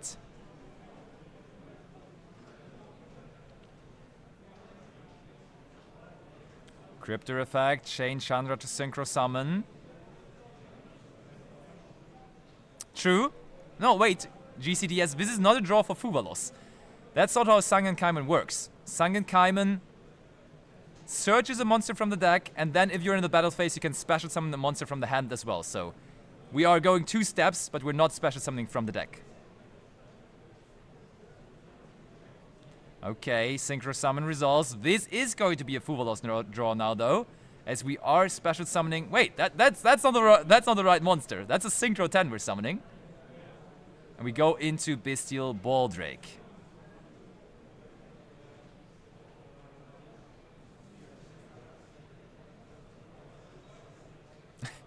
Going into Biden there would have not done a whole lot, to be honest, because that would have just been a Biden chilling on the field with no targets in the graveyard at all.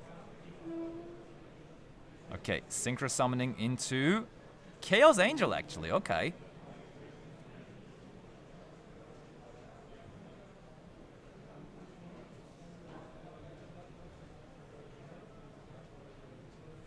Wait, can Chandra summon out a Chaos Angel? I'm learning new things today. Chandra?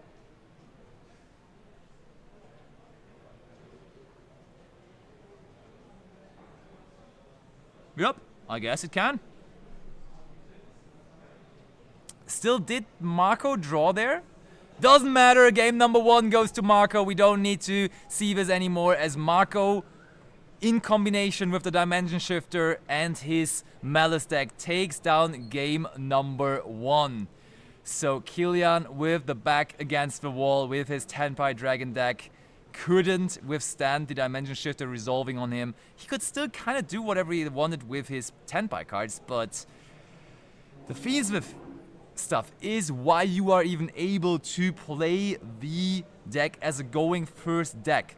Normally, the Tenpai Dragon strategy was never a going first deck, but then, with the combination of the Fiendsmith cards, it became a viable option to also be played as a going first deck. But now Marco, with the Dimension Shifter resolving, completely cut off the access to the Fiendsmith engine whatsoever, and therefore, we did not see Kilian having the chance to build up a field that would withstand what Marco was able to do there the slightest, and therefore, just the only right conclusion is that Marco is going to take down game number 1, and he did so with the following steps. Of course, that hard-drawn trap card there to dodge the Sealed Bounce was quite massive as well. Still, we have some Kilian fans in chat. Can Kilian come back here?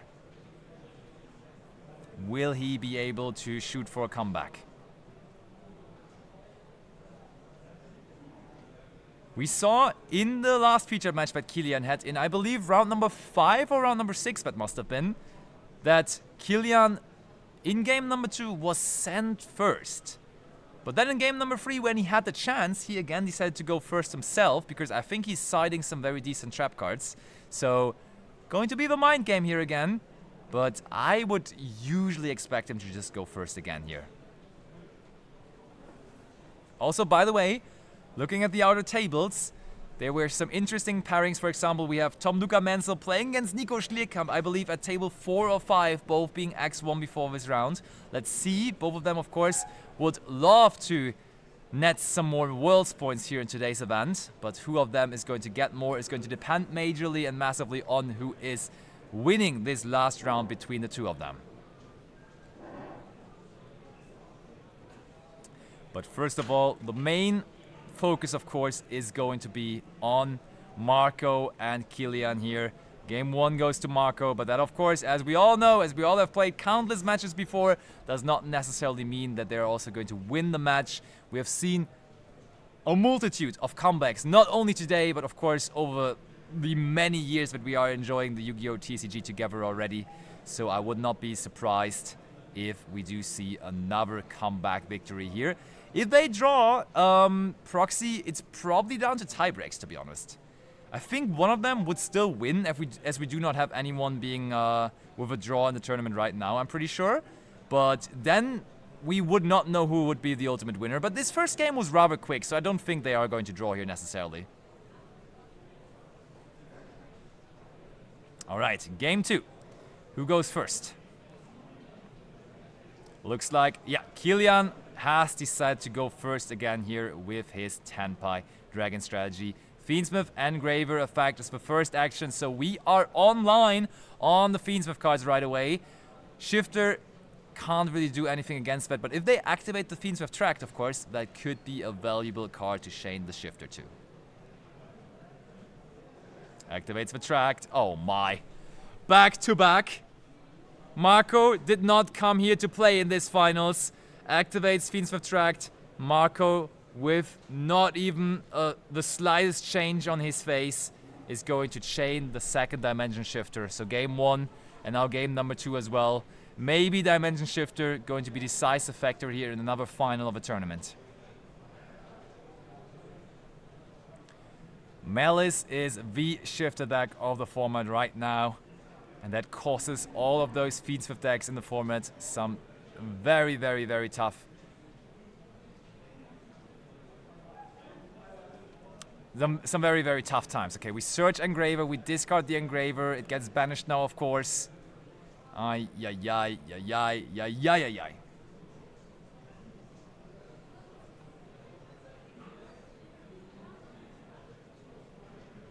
Oh, and Kilian passes it over. This can't be real. Kilian passes his right back over under Shifter. He's not able to do anything anymore. Okay. Lancia, though, in the standby phase. Hold on, hold on. I'm pretty sure that works, yeah. You can... Lancia does not need to be discarded to the graveyard. Therefore, Lancia resolving here. And the good thing is, Lancia... I don't know how to phrase it, but it's kind of stronger than Dimension Shifter. And therefore, Dimension Shifter in this turn will not be able to banish Marco's card. And instead, no cards can be banished on Marco's side. So, Kilian definitely with at least a glimmer of hope here with that Artifact Lancia resolving in the standby phase. Oh, Marco sets 1. And passes it back over. Okay, the door is wide open again for Kilian. The door is back open. Marco has to pass back over, and Kilian now with an Engraver in the graveyard already, possibly with a comeback chance. Lancia says cannot, so it overrides Shifter. The card with restrictive wording wins basically. Yeah, that's a pretty good explaining actually from Hash. Oh, the Bestial Lubellion. Okay. Kilian already thought it's over, but we have the Lancia saving him there and giving him the chance to keep on going. Oh, what's this? Ash Blossom and Joyous Spring.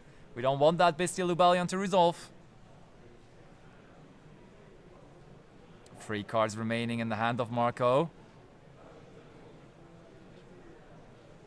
Triple Tactic Talents. Looks like we're trying to have a peek at the opponent's hand.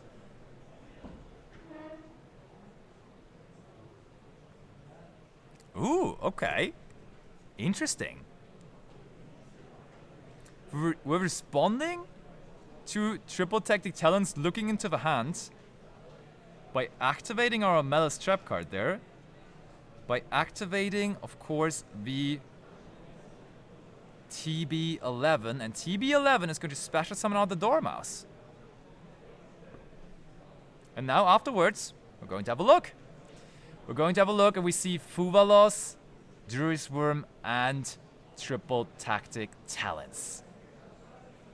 Okay, getting rid of the Druris Worm.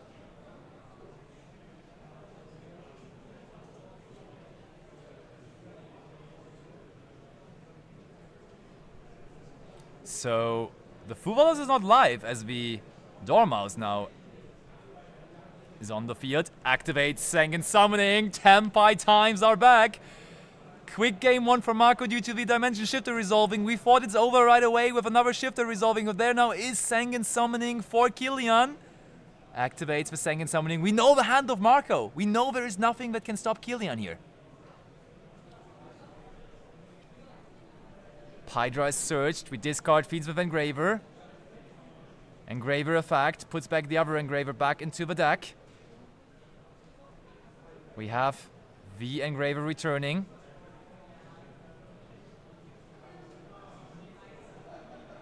Requiem. Requiem effect. And we know Marco has no way to stop them. We know his last 2 cards in hand, and none of them actually do anything here. So Kilian free to do whatever he likes with his Tempai cards here. But first of all, we go into our Fiendsmith cards. Requiem, probably going to summon out Lacrima here, I would think.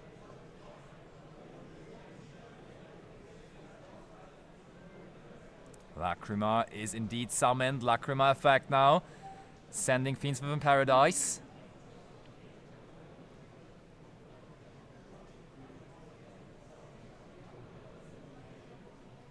We equip the Lacrima with the good old reliable normal summon. With the good old reliable Requiem, now we make the Necro Princess out of the 2. We go for the Pydra normal summon. Pydra, of course, going for Sengen Kaimen, having the other limited Sangen spell now in our hand.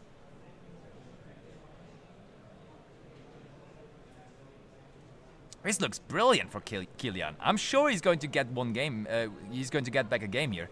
I was afraid we're going to have a quick finals, but this looks completely different now all of a sudden again. Sengen Kaimen. I'm sure we're in the battle phase now. I mean, it actually doesn't even matter because we can just bring out the Chandra anyway. Like, we can search it and special it if we're in the battle phase, but we can also just search it if we're in the main phase and then use the effect to special summon it out. Either way or the other, Chandra is going to be on the field.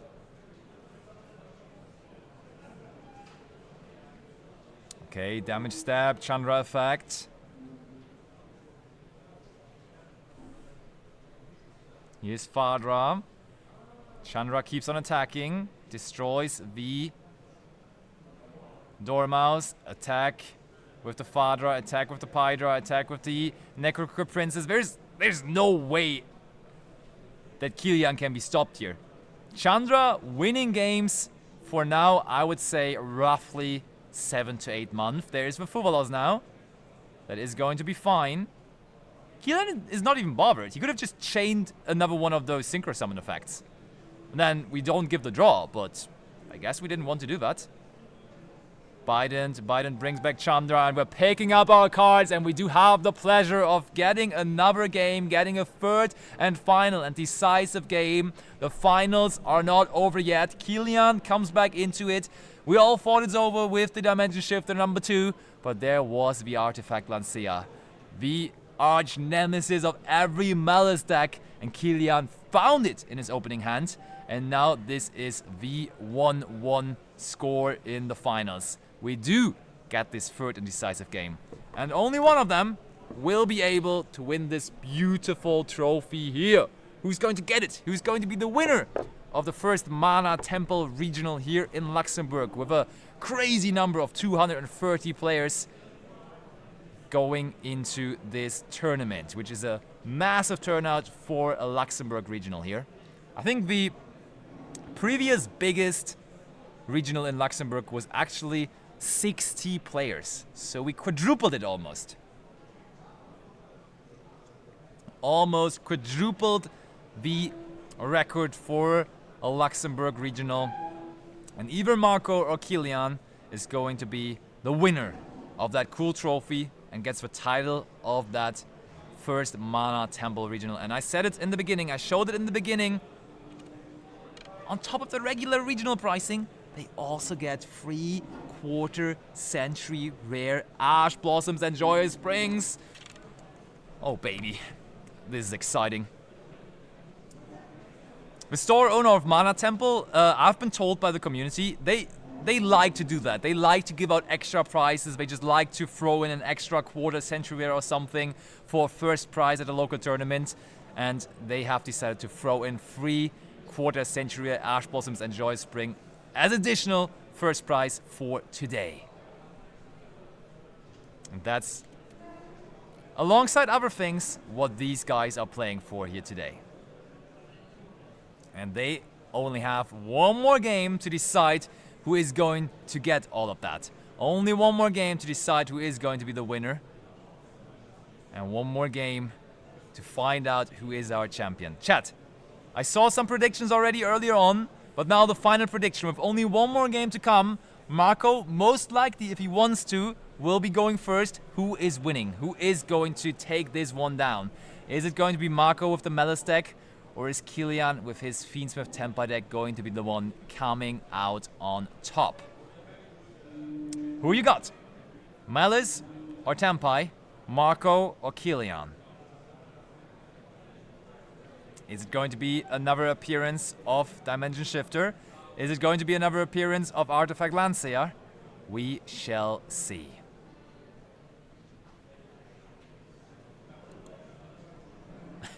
Hash saying Malice is unfavored in every single post-side game. I mean, yeah, Artifact Landseer is a card. It truly is a card. We're cutting the deck. We're heading into the third game, and I think Marco has just signalized Kilian that he would like to go first. Let's go. One last time for today. Who's going to be the winner of this regional? Stand by phase. It's back! Artifact Landseer number 2! Kilian wants to win the regional by resolving Artifact Landseer on 2 consecutive games here. Marco sets a card. And he passes it over. He passes it over. Kilian has the Artifact Landseer energy here.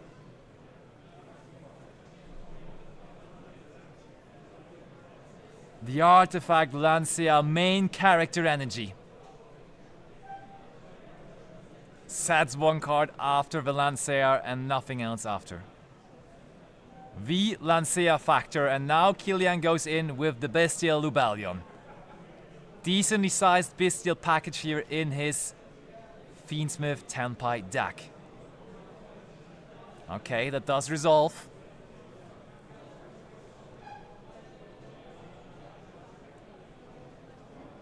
Searching for Bestial Magnamut. Nothing apparently activated on the resolution of that. Did Kilian again find Sengen Summoning or Sengen Kaimen? Did he draw one of those powerful one-offs in his Tenpai Dragon strategy? The answer is, first of all, Durisworm will be activated.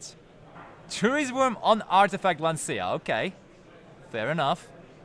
Indeed. I was about to say, why would you summon that Durisworm in defense position when you are on the second turn and your opponent controls 0 monsters in total? I don't think you want to do that ever. Okay, now Marco, if they like, they can also use their... Like, they can use one of their Bestials here, of course.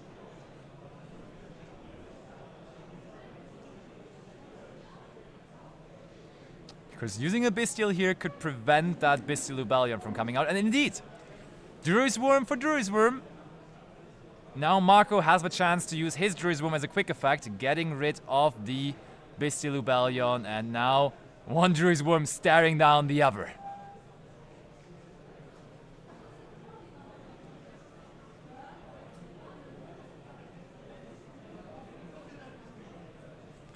One Durisworm facing the other.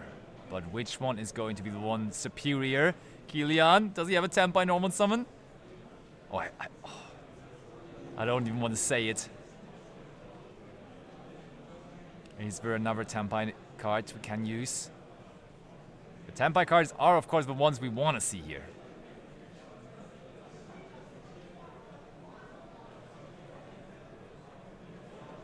Normal summon Ash Blossom and Joy Spring. That's not the normal summon that I expected. Not gonna lie. Linking both off. Must mean we want to go into the Moon of the Closed Heaven. And now be careful. If you use the Durisworm here, your opponent, sure enough, is going to use his Durisworm as well. So no Durisworm effect. Okay, that hurts. Not getting the Durisworm off here. Requiem effect. Oh man, this is tense. Game number 3, all deciding match and game for the entire event, for the trophy, for the crown, for the victory, for all the prizes, and for all the glory. Ash Blossom and Joy Spring, though, meeting the Fiendsmith Requiem. And I mean, Kilian normal summoned Ash Blossom and Joy Spring, which seemed rather desperate, so I think using Ash Blossom here is totally correct. Oh, true, they still have the Magnamut. Magnamut on Druis, that's fine.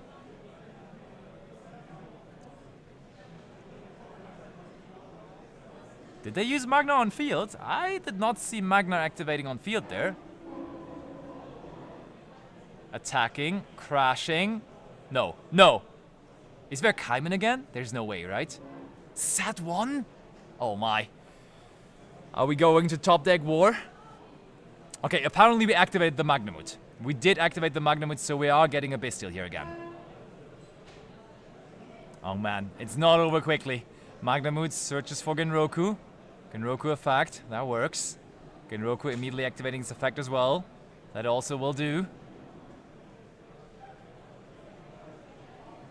So this time they did not have the Sunken Kaiman.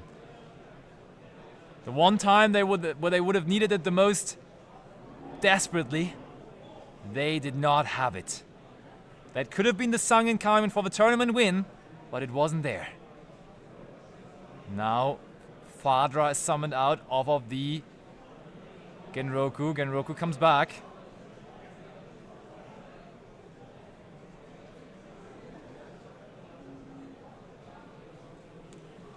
And here we go.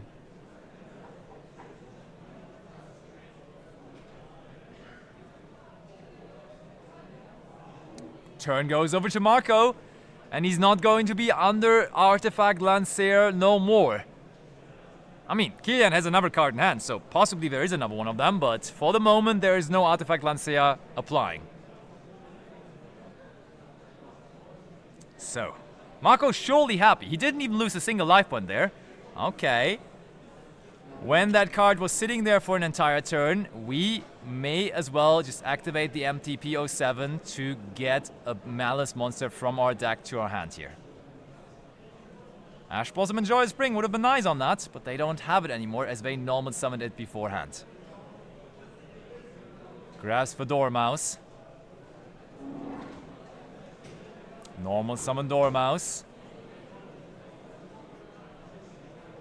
Effect Dormouse. Gets met by Infinite Impermanence here from Kilian. Ah, this is a nail biter finals. 3 more cards in hand remaining for Marco. You can still not tell who's going to win this. There's a couple of 10 by monsters on the side of Kilian, but they don't do that much, to be fair. We go Link Decoder. Oh, do they have a Bestial? I think they have a Bestial. They must have a Bestial here, right? I think they have a Bestial. Otherwise, you don't go into Link Decoder there. Oh yes, Bestial Druid's Worm. And that Bestial Druid's Worm, when it gets linked off eventually, can easily deal with the Fadra, which is of course tough news for Kilian again. Bestial Druid's Worm.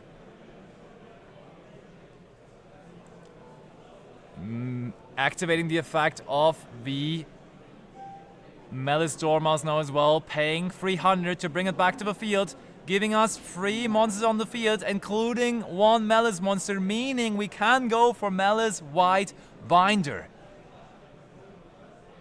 We activate the effect of White Binder. We can even chain block it now with the Druid's Worm that we have sent to the graveyard, and the effect of Link Decoder is also activating. Kilian thinks about it. And Fadra goes to the graveyard. Link Decoder returns to the field. White Binder effect. Still resolving. Sets them. Another copy of the also powerful GWC06. Double reading on the Genroku. Genroku the last resort right now for Kilian in their hand. Times are rough for Kilian. He may have gotten that turn pass on turn 1 with the Artifact Lancea, but now Marco is fully back into his engine. He could even play through that Infinite Impermanence on the Malice Dormouse.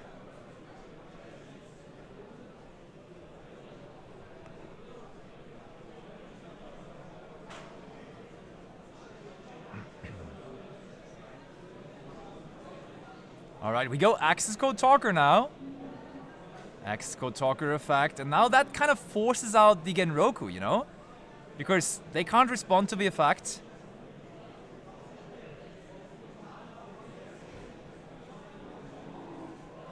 Okay.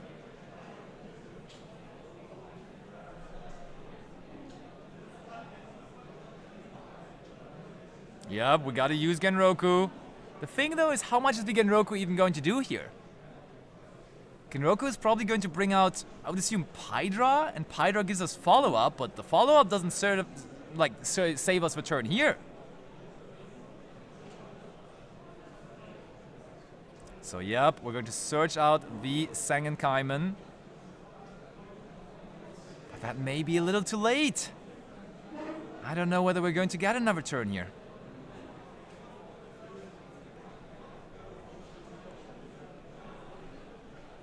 Yep, Sangenkaimen to the hand. Access code talker ready though to destroy the Pydra, and also of course in the process banishing the Whitebinder. And Whitebinder, because it is a malice monster, will be able to return to the field just after. There it is. Drawing a card after returning. Is that the moment where Marco is lining up to go for game here? That's a lot of damage for sure. Battle phase. No Nibiru by the looks of it.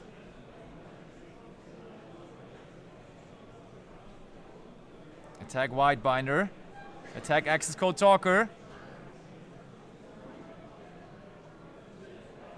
And that's the handshake. Marco is going to win the first Mana Temple Regional here in Luxembourg. Out of 230 players total, Malice and Marco are winning, are going completely undefeated 8-0 and securing the top spot on the leaderboard. There's no one else in the tournament anymore with 8 wins, so he is therefore the logical winner and the logical champion of the entire tournament. I will make sure to get over Marco as quickly as possible so I can hand him over his trophy and also those beautiful looking ash blossoms. We're going to ask him a couple of questions about the medal stack, so don't go anywhere. Winner's ceremony starting in just a minute.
And there we have him, Marco, our winner of the first Mana Temple Regional here in Luxembourg. And I am very happy to hand you this beautiful trophy as the champion. Congratulations, my man. And this says here, this is a very famous Japanese saying apparently, saying when you go down 7 times, you have to get back up 8 times. And you got back, you won 8 times today, actually going 8-0 completely undefeated. Not only that, but I also have those beautiful quarter century Ash Blossom Joy Springs for you. There you go. Congratulations, those are yours as well. Lovely, isn't it? Yeah. So, Malice, right? Yeah. Why did you decide to play Malice today? I started to play the deck as soon as it came out. I started to test it, and I felt like it had really good matchups. Obviously, Radial Finsmith is the best deck. Yeah. And it's the deck that I played the most against Mhm. today. And my list was stacked really to beat it, which I always did. So What are the tech cards for the matchup? Just Bestials? I think Metaltronus? Did you play Metaltronus as well? Yes. So Shifter, of course, because the Finsmith version lose to Shifter. Yeah, for sure. And my plan is to weather Shifter at certain moment where they already committed the resources into the board and they cannot do anything. Yeah. Or sometimes force them to end on a weaker board, which is Detonator Pass. Yeah. And then I have outs in the main, like Metaltronus. Yeah. So everything worked out as I planned. Yeah, and I mean, you just told me before, this is your first regional win, right? Yeah. And you came all the way from Italy for this tournament today? I actually live in Belgium. I see. Yeah, I was lucky enough to have some friends that Let's go. Drove me. That's great. I mean, of course, now that you're the winner, everything is nice, but how did you overall enjoy the experience here for the tournament in Luxembourg? It was really nice. I was surprised by the venue. Yeah, it's great. Yeah. It's great. Yeah, I think it's gonna improve a lot even in the future for sure.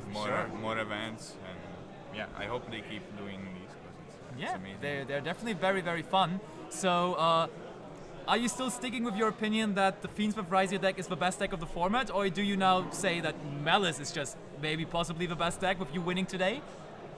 Yeah, in my opinion, Malice is the best deck, but it has a problem, which is Lancia, obviously. As we saw, if Lancia wasn't a card, Malice will be tier 0, probably, in my opinion. Because the matchup against Raizal is really, really good.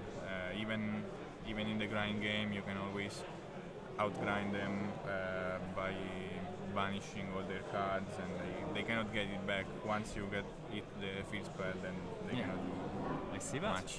All right, so once again, everyone in chat also say congratulations to Marco, our winner of the Mana Temple Regional here. Out of 230 players, Marco is the one in the end, lifting the trophy, winning the Ashes, and going home as the winner here overall. Let's go, there we have the cool looking trophy. That's going to get a special place in your home? Yes, I hope. for sure. Let's go, nice. So, thank you so much for doing the interview. Of course, thank you so much for playing and winning the entire thing then in the end. Everyone at home, of course, thank you so much for watching. I hope you enjoyed the live stream here from the Mana Temple Regional out of Luxembourg. Very, very big 230 player tournament from the tournament scene here in Luxembourg. Very happy to be part of that experience, as everyone here was just super, super friendly, right? Yeah. All the people here are just so nice. Yeah. All my opponents were really good. Yeah, for sure. So thank you so much for watching. We're going to see each other very, very soon here again on the channel. Definitely make sure to leave a follow here on the channel as well, because they're doing weekly local streams, which you should not be missing out. They're also very high quality. So see you for that. There we see a follow coming in, easy peasy. And yeah, with all that being said, see you soon for more content here on the channel. Thank you for watching. Bye. Bye.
Please stay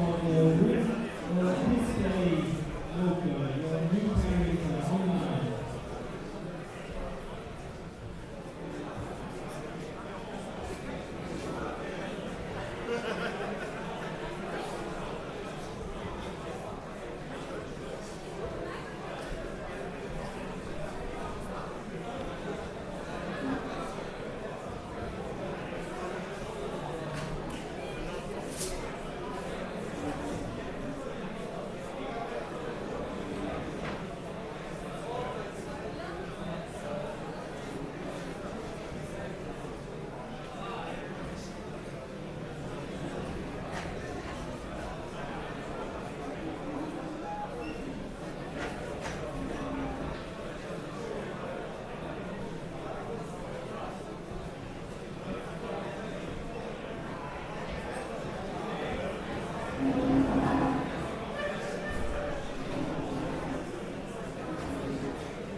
And then a big applause for Sebastian, who made this very session.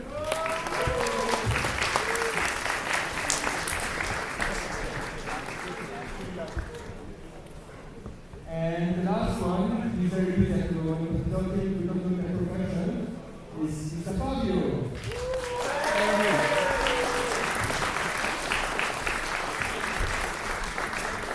Thank you.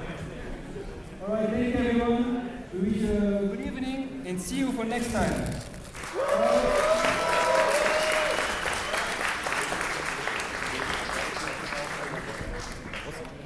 Haben wir den ersten schon gemacht? Did you receive your highlight?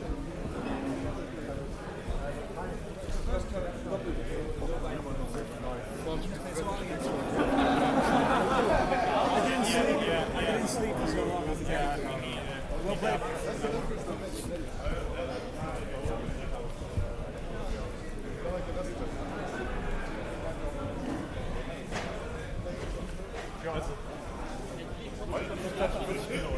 Schon. Das ist schön. Okay.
Du kommst rufgåen, og magien står der,